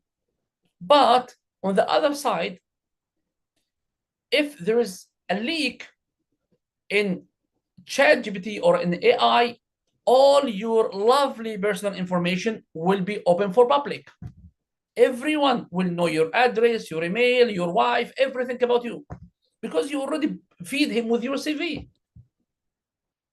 Everyone will know all your details, your house number, your work, your car, everything, because you put everything in your CV, or you put everything in your card, you put everything in your business card to ChatGPT to rewrite it for you. So he already have this information. Once there is a leak in ChatGPT or in AI, which has happened just a few weeks or a few months, there was a huge leak of data. Giant amount of data has been leaked in the US, and many people has gone into scandals. Many people has gone into scandals. Why? Because all their personal information, their names, their addresses, their wife emails, everything, wife names, wife phone number, everything has been leaked out. So you should not trust ChatGPT. You should not trust AI. You want to use him to give you some speed or some time constraint to decrease or to reduce the time consuming in your life. Yes, you can use it. You can use it to boost your productivity. You can use it to enhance your writing. Yes, but do not give him full power over your identity, yourself as a human being, because you are still a human and he's still a machine. Do not make him overuse you. This is what we mentioned here, the ethical consideration of AI. Unfortunately, most of the students nowadays using the ChatGPT, they doesn't concern about this. They just give everything to ChatGPT. So once in a while, there is a leak, all the information, personal information, private information, all is going to be public. So we have to be careful from this, because in ChatGPT or in AI, there is no privacy. If you did not control your own privacy, he will not give you privacy, because you feed him, you give him everything, you give him full control of your life. So whenever there is a leak, you should be regretting. Okay, AI in open access publication. Facilitating research dissemination, AI platforms are streamlining the submission and publication process in open access journals. They automate tasks such as formatting, compliance check, ensuring faster dissemination of research finding. All this information, these processes, these time-consuming procedures, now we can cut it short. We can cut it short. Instead of spending days, months, we can finish it in hours. Promoting inclusive knowledge sharing. AI technologies help democratize access to scientific knowledge by making it easier for researchers worldwide to publish in open access platform. So nowadays, most of the researchers can easily publish whether in open access or a closed access platform. Why? Because of using AI. It makes the way of publication a way faster and a way easier. Enhancing discoverability. AI-driven tools enhance the discoverability of open access research by improving such algorithm and metadata tagging, allowing researchers and the public to find relevant studies easily. Also, supporting language translation. Nowadays, by the use or with the use of AI, you could cite any article from any part of the world. You can cite an article in Russia, you can cite an article in America, you can cite an article in Finland. In any part of the world, you can cite an article. Why? Even the article is not written in English, it's written in Chinese, it's written in Indonesian, it's written in Bahasa Melayu, or it's written in Chinese, you still can't cite it. Why? Because ChatGPT or AI is going to give you full access over the translation of this article. He's going to translate the whole article for you in less than a minute. So you can cite it, you can read it, you can summarize it. It's full access, which before you will never imagine to have. AI assisting writing and editing, the language editing and formatting assistant. In terms of language editing, AI tools can enhance the clarity and readability of academic papers by suggesting improvement in grammar, style, vocabulary. These tools help non-native speakers to produce high-quality manuscripts. Why? Because these tools are going to boost their productivity, to decrease 70 or 80% of time consumption. Formatting assistant. Automated formatting tools ensure the manuscript adhere to specific journal guidelines, saving researcher time and reducing the risk of rejection due to formatting errors. So this is one of the most interesting part, where formatting assistant. For me personally, before, just like 2 years before, when I used to publish or to send an article for a Scopus, whether a Q1 or a Q2 journals, I need to follow the format of the journal exactly, letter by letter, font by font. Every single detail I have to follow. Otherwise, you need to submit. After 1 month, 2 months, the paper will be rejected. Why? Because the formatting is not same. There are some minor changes in the date. The date is not same. The font is not same. The size of the font is not same.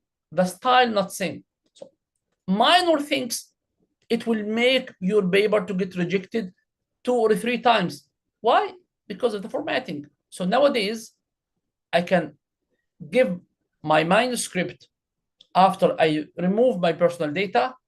I give the manuscript and I give the guidelines for the formatting to ChatGPT or to the AI website and ask him to put my manuscript inside this format or to comply this format to my manuscript. In less than a minute, my manuscript will be 100% formatted according to the journal, which usually takes days and weeks from me to do the formatting. Nowadays, in less than a few minutes.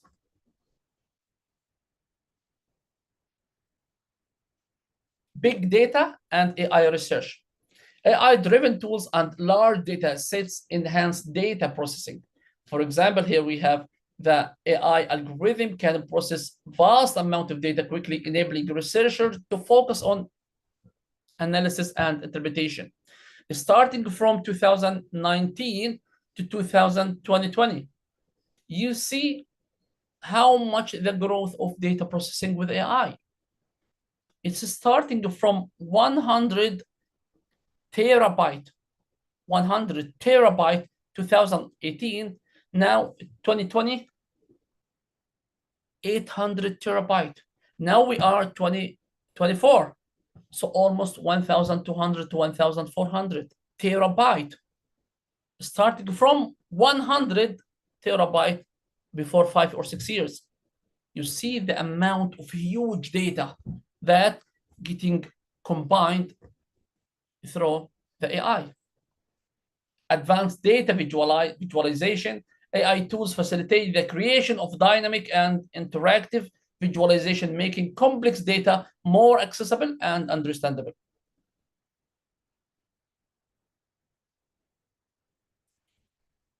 AI and multidisciplinary research collaboration. So here we are going to mention about identify common research patterns, platforms for joint project, and enhancing interdisciplinary communication. AI tools can help bridge the gap between different research languages and terminologies, allowing for more seamless communication and understanding among researchers from various fields. This will foster a more integrated approach to tackling complex research questions. So the more we use AI, the more we will be able to interact, to have interdisciplinary research collaboration among totally different areas or totally different realms.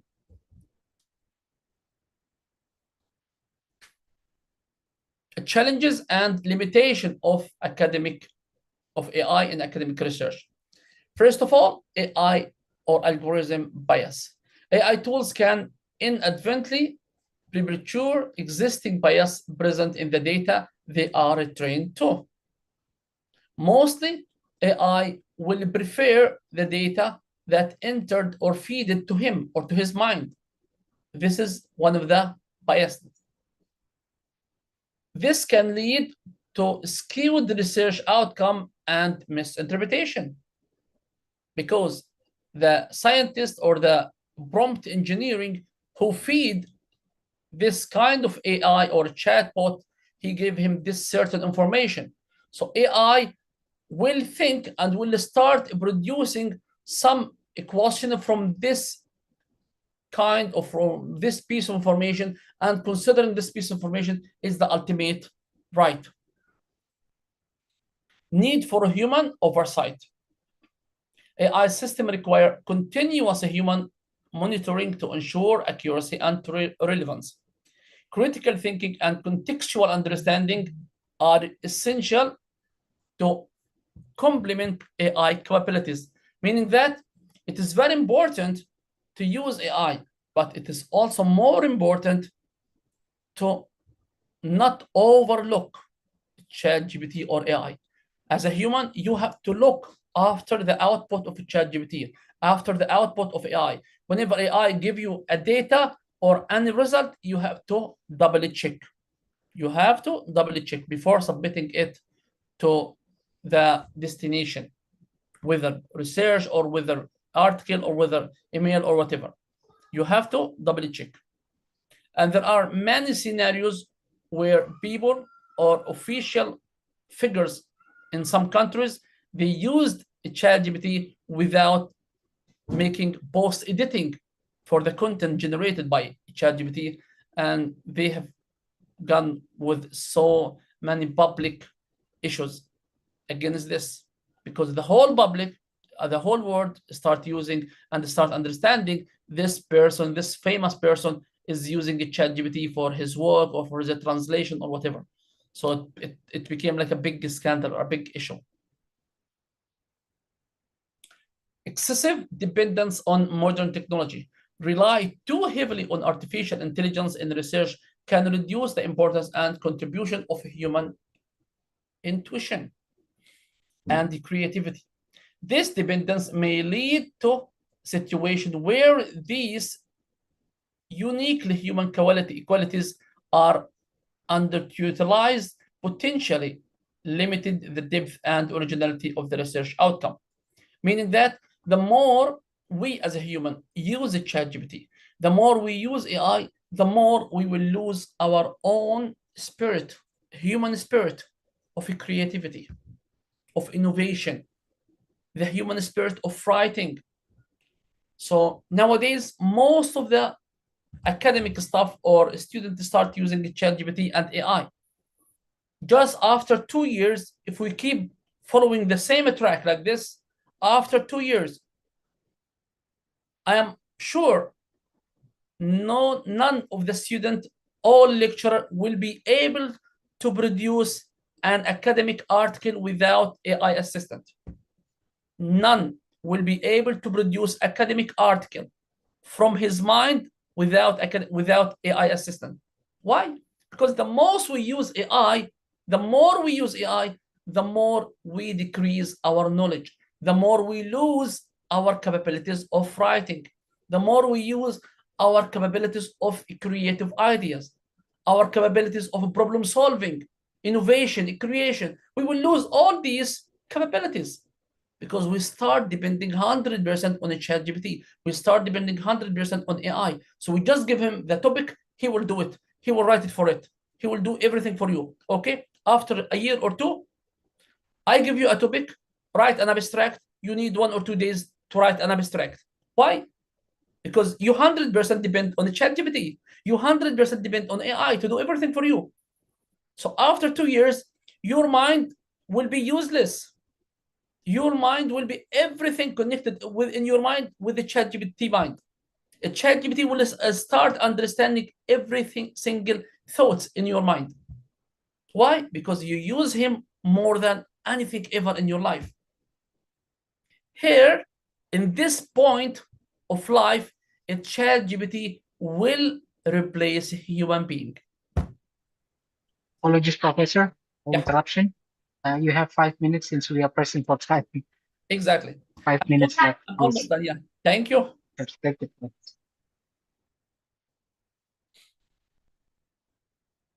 So, AI-powered website and tools that can assist with literature review. Here I have gathered some AI tools that assist in doing the literature review and data analysis for the academic writing.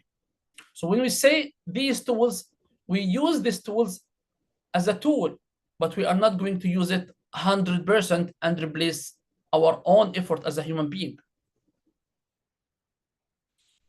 For literature review, first we have Zotero, which is a very strong and powerful tool for reference management with AI feature that help organize and cite research sources.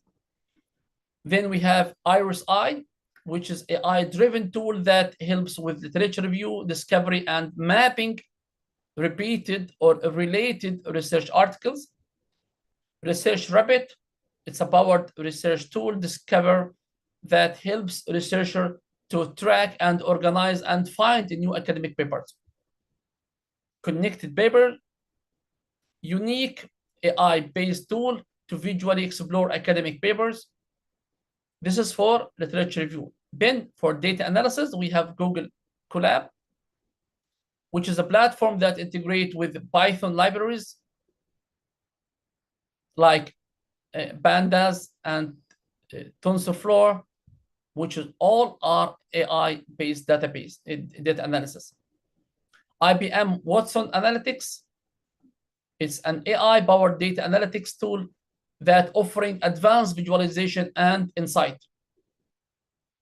RapidMiner, which is a platform and a very strong platform that I personally used to robust the use of machine learning for data preparation, model building, and advanced data analysis. Data Robot, automate the data science workflow for predictive modeling and insight.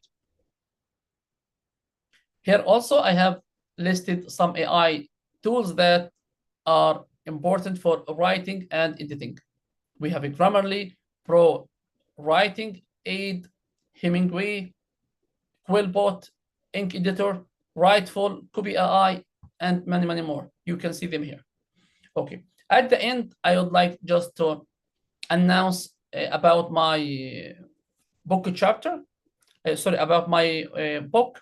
So I have just started. This is my first book so far, which is related to translation and interpretation and the role of AI in translation interpretation.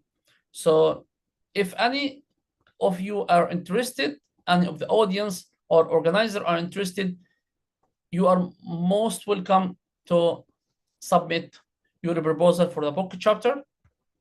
Here we have some of the interesting topics about the role of AI in translation interpretation. Yeah, that's all for today.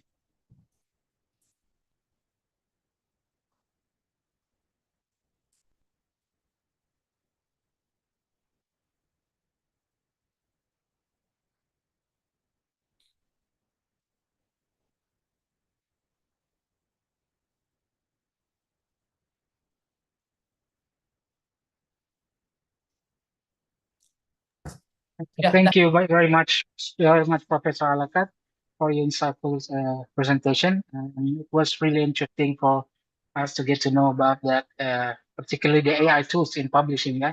And as you know, I have also helped many people try to publish their papers from authors or researchers who are not particularly fluent in English. And that's why I believe that these tools, AI tools, would help them to publish in international journals. So I believe we are moving on to the question and answer session. I will have to limit to one question only from the audience. If you would like to ask, then please do raise your hand or write in the chat. Thank you.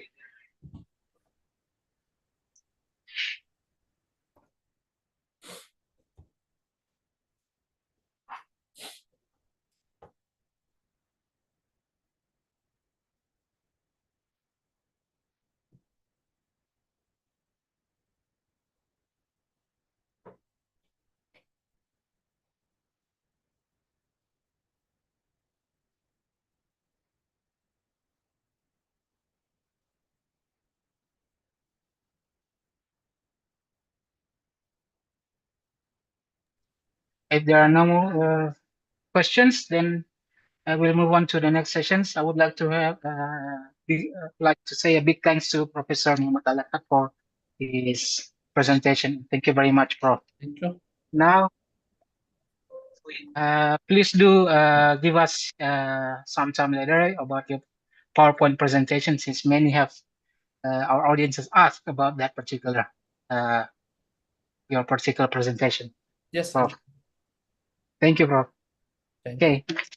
Now we are moving on to the next invited speaker here from Polytechnic within Sarawak, Malaysia, Dr. Ling Ying, whose expertise in environmental management and public policy has made significant contributions to sustainable development initiative in the region.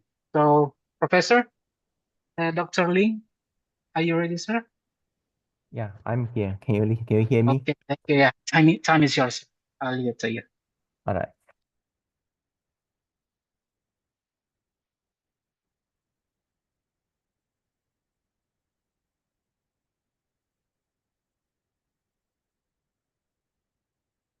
Okay. Hello, good afternoon, everyone. Selamat petang semua. Can you see my screen? Yes, sir. Selamat petang. Ya, Sir, petang. Petang, sir. Ya, apa kabar semua? Baik-baik, sir. Okay. Jadi, after I look at the number of the audience today from 170 plus until now, is around, I think, 150, semakin kurang. So, harap-harap tuan-puan bisa bersabar, boleh fokus lagi. Okay.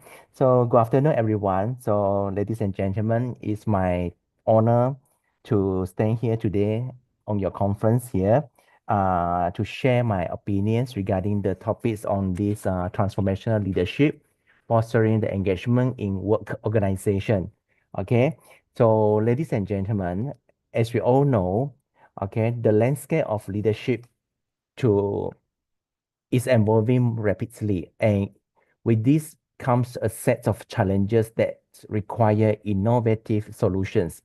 And today I'm here to shed light on how this transformational leadership can serve as a catalyst for positive change and engagement in our work organization. Okay. Now, so again, I'm Dr. Ling Ying from Polytechnic Kuching Sarawak. Okay. Now, as an introduction, tuan-puan, ladies and gentlemen, so we look at the findings from this Employment Hero report in 2024. This is the latest report that I can find from this Employment Hero report on the wellness at work.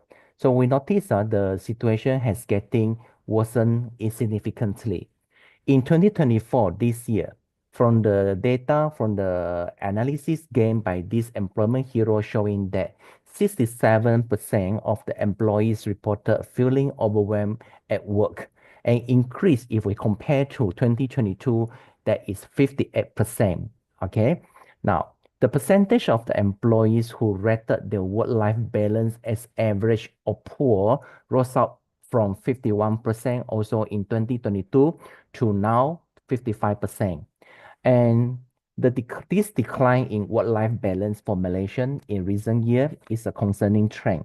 So I would like to attract your attention, ladies and gentlemen, when I say this overwhelm, that increased from 58% in 2022, from 58% to 67%, meaning to say feeling an intense or overpowering amount of emotion, stress, or pressure, and often due to being faced with too many task challenges or stimuli at once.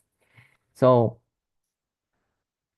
another one, also another report, another findings from this report, I noticed one thing: the burnout is rapidly becoming a significant issue within the workforce, with the 67% of the employees reporting the feelings of extreme fatigue in the past 3 months. And this trend is not surprising given the ongoing cost of living crisis and prevailing macroeconomic pressures. And we also find that only 12% of the respondents indicated that they did not experience any signs of burnout from their work. So really sedih kan, betul-betul kita sedih. Only 12% sahaja yang tidak rasa burnout.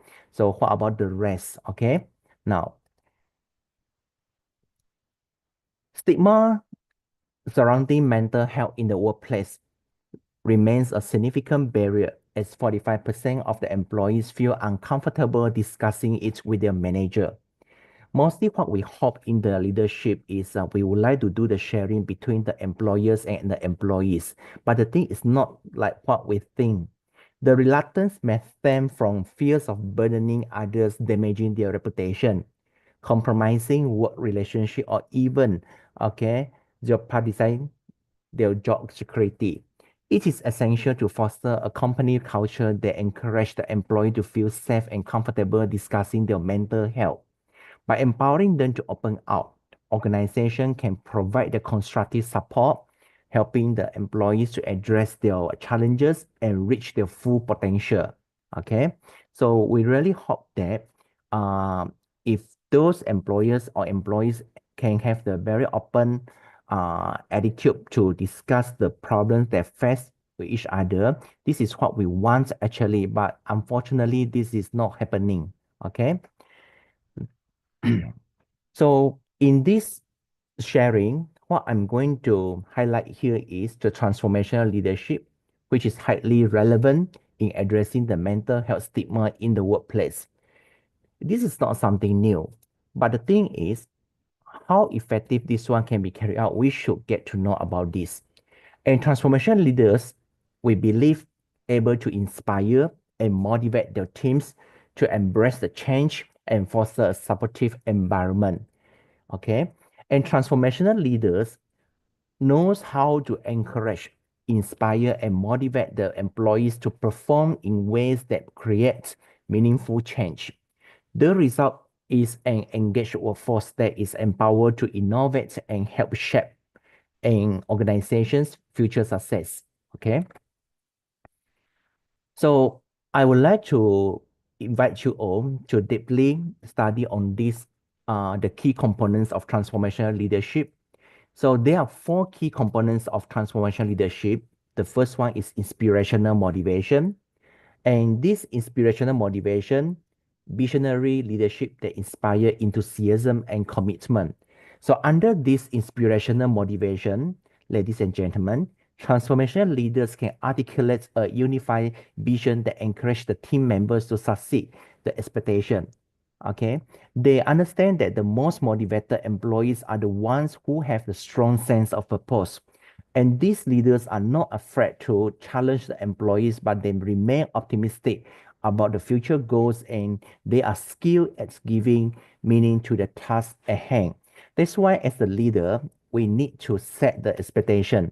We need to inform the employers about our expectation on them, whether or not they can achieve it. Okay, if they are able to achieve it, that is a good thing. But in case, let's say they are not able to achieve it, don't worry. Let us talk about the process. okay, how much they learn, okay, to motivate them to move forward, okay. Now, this is what we want under the inspirational motivation. The next one is the individualized consideration. So under this individualized consideration, we believe that transformational leader listen to employees' concern and needs so that they can provide adequate support. That's why I keep telling all the audience here, okay, we need to listen to the employees, okay, share with them, discuss with them, inspire them, and they operate from the understanding that what motivates one person may not motivate someone, okay.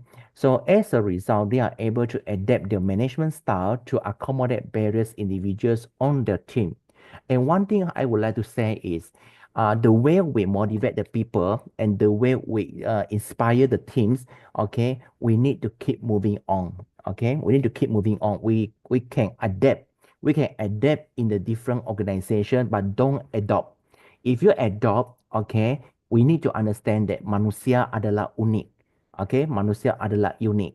So the peoples are unique. Meaning to say we can't apply the same thing, okay, but we can try to adapt it. Okay. Now, for the third one, this is intellectual stimulation.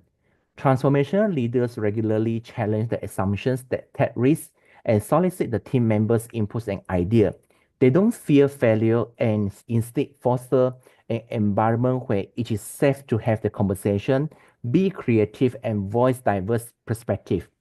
And this empowers the employees to ask questions, practice a greater level of autonomy, and ultimately determine more effective way to execute their tasks. And lastly, idealized influence. So under this component, we believe that transformational leaders model adequate behavior. Their moral conduct earns a necessary levels of respect and trust. And this can help the leaders steer decision making when their works to improve the entire organization. So these are the 4 key components under the transformational leadership. So now, ladies and gentlemen, I would like to relate this transformation leadership with this employee engagement. Employee engagement is a big investment of the organization. If we fail to engage our employee, we fail to build out the success team. So employee engagement here we refer to as the measurement of how committed and invested employees are in their work and the organization success. We may remember that, kita kena ingat, remember that when talking about the engagement, engage the people, not only to engage the people, but we want to engage the committed people. Orang-orang yang betul-betul committed, kita nak.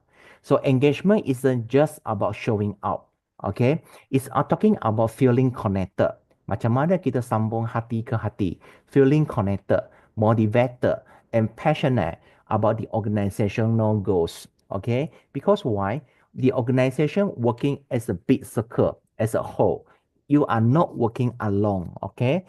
An organization can foster this by personalizing the communication, providing the immediate feedback, and ensuring information is accessible.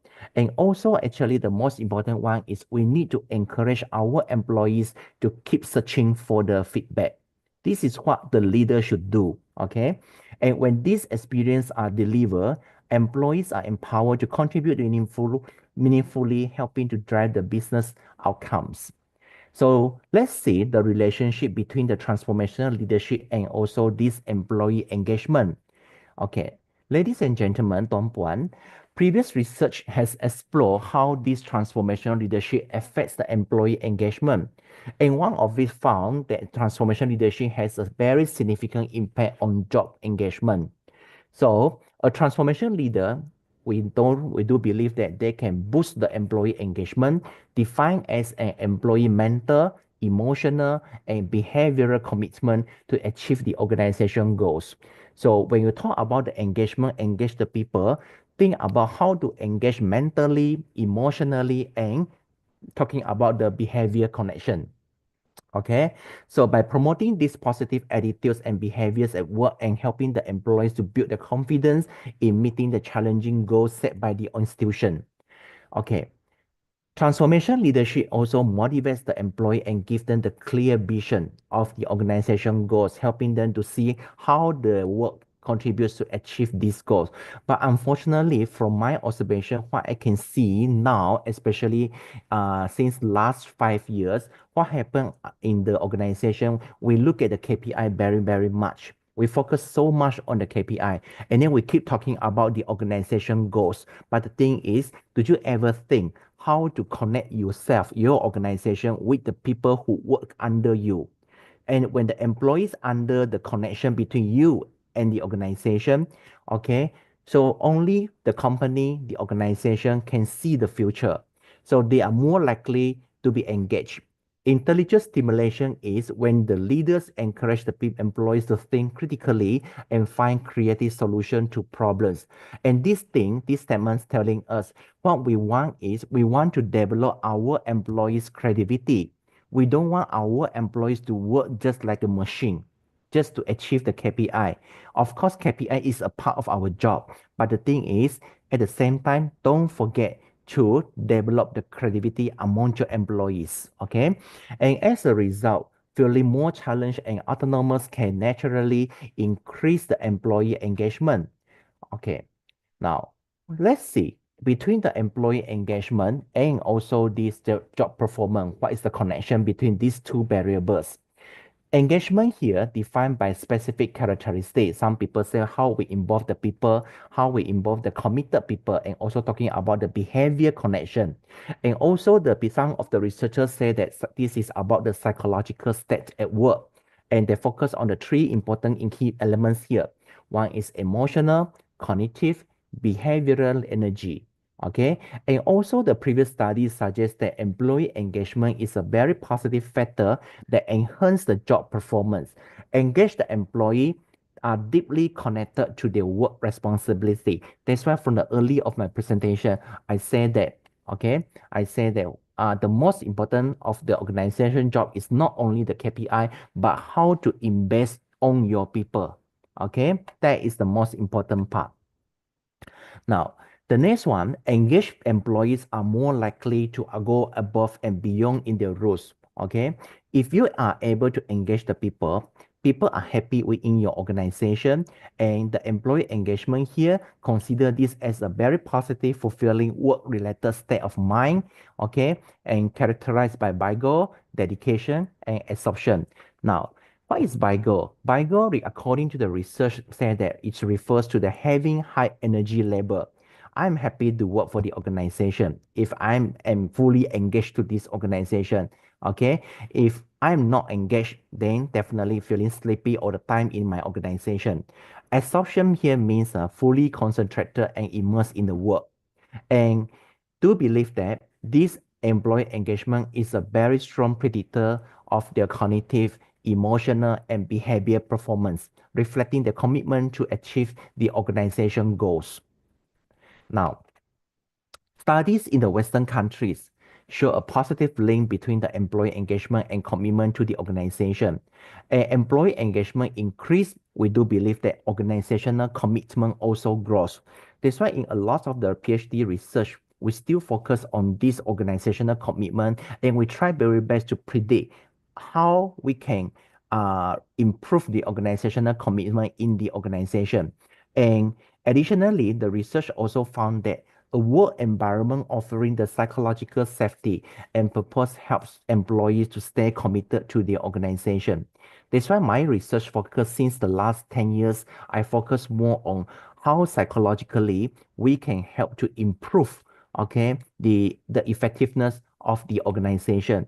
We don't keep talking about the KPI. We don't keep talking about the physical. But what I'm looking now is how this psychological as one very important predictor in improving the effectiveness of the organization.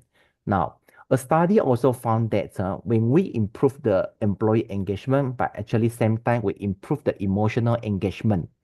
When the people are happy and feeling more connected to the organization, then definitely they will show more hard work and effective job. Okay, so that's why what what we say is more studies on the employee engagement and the commitment. We focus on the Western organization and use the Western samples. But in India, I noticed one examine how these commitment factors affect the employee performance to better understand the engagement levels among their executive. But actually, since the last 5 years, we do a lot of the research talking about how this employee engagement are able to increase the organizational commitment, job performance, and a lot of these key performance, okay, in the organization. So, ladies and gentlemen, what I want to show to you now here is common challenges, okay, cabaran umum, okay, with the employee engagement. So the first one, what you can see here is insufficient leadership support.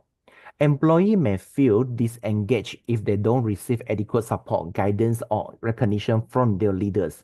But we can see transformational leadership encourage the intellectual stimulation and personal growth is often missing. Work-life imbalance, this is what happened. Okay, this is what happening. Excessive workload and high expectation without the enough consideration for personal life can lead to burnout, lowering the engagement. And the third one, limited opportunity for growth. So when employees don't see the future, don't see the chances in this career development or skill improvement, they feel stagnant and they're reducing the enthusiasm or commitment for this organization. Lack of clear communication. The employees often feel disconnected when there is poor communication about the company goals, expectation, and feedback. And this lack of clarity can lead to confusion and disengagement also. Now, another four of these component challenges here. First, lack of recognition. Try to imagine if your man in the organization working very hard for 5 years and there's no recognition on him, or then how is the feeling? Okay, so employees definitely who feel their contributions are not valued or recognized may become disengaged, and regular appreciation can significantly boost the motivation and engagement. And the next one is the toxic work environment, poor organization culture, lack of trust, no collaboration, lack of respect, and all these can contribute to the disengagement. Negative work atmosphere often leads to the decreased morale and productivity. Misalignment with organizational values, the next one.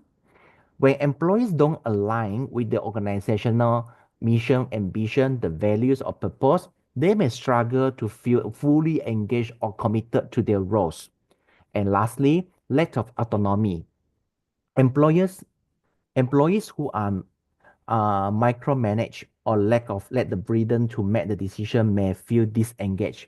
So having the autonomy in the workplace can improve a sense of ownership and also the motivation. That's why few research also talking about how the important we involve the employees in decision making. Okay, now, so for the conclusion, ladies and gentlemen, it cannot be denied that transformational leadership is capable of addressing engagement challenges. First, clear communication. From the transformational leadership, the transformational leaders are known for sharing a compelling vision and the clear goals, which helps the employee understand their role and purpose within the organization. And the next one, transformational leadership, the leaders offer the strong emotional support and inspire the employees, fostering a culture of recognition and motivation. Okay, and the third one, under transformational leadership, that we can see the opportunities for growth, ada peluang untuk kita berkembang. So transformational leaders encourage continuous learning, okay, pembelajaran yang berterusan dan juga pembangunan and also the development. So giving the employees the chances to grow up in their roles and advance their careers. Work-life balance.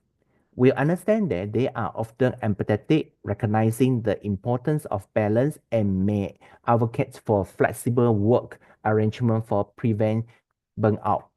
And also the next one, from the challenges that we see just now, toxic work environment, what can the leader do? Okay, Transformation leader foster a positive organizational culture by promoting the collaboration, the trust, and the respect, reducing the toxicity in the workplace. And for the autonomy, transformation leaders empower the employees to take the ownership of the task, giving them the freedom to be creative and solve the problem, which increase the engagement. Alignment with the values, okay. Transformation leadership, we do a lot of sharing. Sharing what? Sharing the vision, okay, with the employees now align their roles to the organization values and mission. So this transformation leader help to create a sense of purpose that foster the commitment. Okay, we are trying to produce more and more committed members in the organization. And recognition. Transformation leaders frequently recognize and celebrate the individual's contribution, boosting the morale and engagement. So for the lastly, ladies and gentlemen, what I would like to summarize from my presentation here regarding this transformation leader and job engagement, okay? Transformation leadership is not one man show and it's not solely be focused on the organization's KPI. Without engaging your employees, ladies and gentlemen, the organization is nothing. Okay, so what I believe here, yes, I strongly agree with what I say. So transformation leader, okay, transformation leadership is fundamentally, okay, is fundamentally, sorry, okay. Transformational leadership is fundamentally about fostering the collaborative environment where employees feeling engaged. So while achieving the KPI is important, don't forget it is equally crucial to cultivate a culture of trust, motivation, and shared vision. All we need to remember, when employees are engaged, they are more likely to contribute positively to the organization, innovate, and go above and beyond in their roles. Ultimately, a focus solely on the metrics without considering the employee engagement can lead to a disengaged workforce and hinder the long-term success. Okay, so that's all from me. Thank you very much. Okay, thank you very much, Dr. Ling, for your presentation. You are welcome. Now I would like to give the audience a chance to ask questions. Please do go on, raise your hand if you'd like to ask any questions and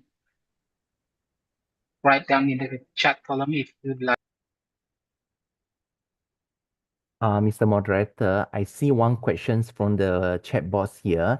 Yeah. Okay, someone asking, okay, I would like to ask a questions for you. How to apply the transformational leadership? Is there any challenge to implement? Is there any challenge to implement your research? For the first part, okay, I answer first, Mr. Moderator. Yeah. Yes, Okay. go on. Okay, Still, thank you. Doctor. Thank you. Saya nampak soalan ini kan ada dua bahagian. Okay, ada dua bahagian. So bahagian pertama, the first part, talking about how to apply the transformational leadership. Okay, we have to understand that to apply this transformational leadership doesn't mean that you need to be the boss only. Okay, every one of you, okay, tuan-tuan dan puan-puan, awak masing-masing boleh jadi the leader, pemimpin. So when we apply this transformational leadership on ourselves, we need to show us as a role model. The most important thing is we need to show ourselves, tunjukkan diri kita sebagai teladan. Show yourself as a role model. So encourage the people, motivate the people, inspire the people. So tiga perkataan, only three words you remember. Encourage, inspire, and motivate. So keep learning on how to motivate the people, how to inspire the people, how to see the negative challenge as the positive one, then helping the people to grow out. So this is the way. And the second question said that, is there any challenge to implement your research? I don't really understand this one. Apa maksud? What's the meaning, Mr. I believe, I Moderator? think it's what he meant is any challenge implementing that transformational leadership. I think it's to implement it, right? Okay. Definitely not easy. Okay. Definitely not easy. What I can tell you is more than 20 years in my work, right? I can see one thing is sebenarnya bukan senang. Tak ada benda senang. Okay, nothing is easy, Tuan-puan. Okay, you know why? Human is unique. Okay, lihat keunikan manusia. Human is very unique. So it is impossible we adopt the same leadership style in all the places. So that's why you need to keep learning. When you are able to keep learning, update and upgrade yourself, this is why I keep telling my PhD students, I say that if you fail to upgrade yourself, okay, you fail to update yourself, then you fail to upgrade yourself also. Jadi perkataan update dan upgrade, these are the two keywords here. Okay, only we keep updating ourselves, then we are able to implement it. Okay. So I see one more questions here, huh? Yeah. Can I answer it, Mr. Everybody is Moderator? really paying attention to this presentation, Doctor. Terima Everybody kasih is banyak. curious. Actually, I still worry, the total participant now already near to 100 only, my goodness. Okay. How Okay, can go on, Prof. transformational leadership be applied in educational setting to inspire both teachers and students to achieve their full potential? Yes, you see, I am very lucky. Sometimes I'm feeling that I'm very lucky because at the same time, I'm also the licensed counselor. So as a licensed counselor, I use my skill to questions, to reply, to talk to my students, to talk to my staff, the lecturers here. So the way we talk to the teachers, the way we share with the students, that is a technique, We need to practice the technique. We can't use one way to talk to all the people, cannot. Cakap dengan hantu mesti guna cara hantu. Cakap dengan manusia mesti guna cara manusia. So this is a different. You need to see who is your target now. So when your target is from some level, then you need to use that levels of skills to share with them. Okay. So basically, I think sharing is important. But don't forget, ladies and gentlemen, when you talk about the sharing, right? Please focus on the technique. So tuan-tuan dan puan-puan actually can come to this moment. What you need to practice now for those who work as the postgraduate students or those who work as the lecturer, senior lecturers or professor or associate professor, even though they are professor, I can say one thing, okay? We need to keep learning our skill to communicate, to do the sharing with people.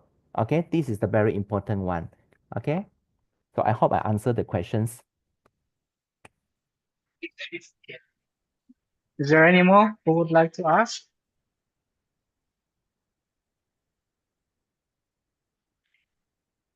Rasanya tidak ada dah.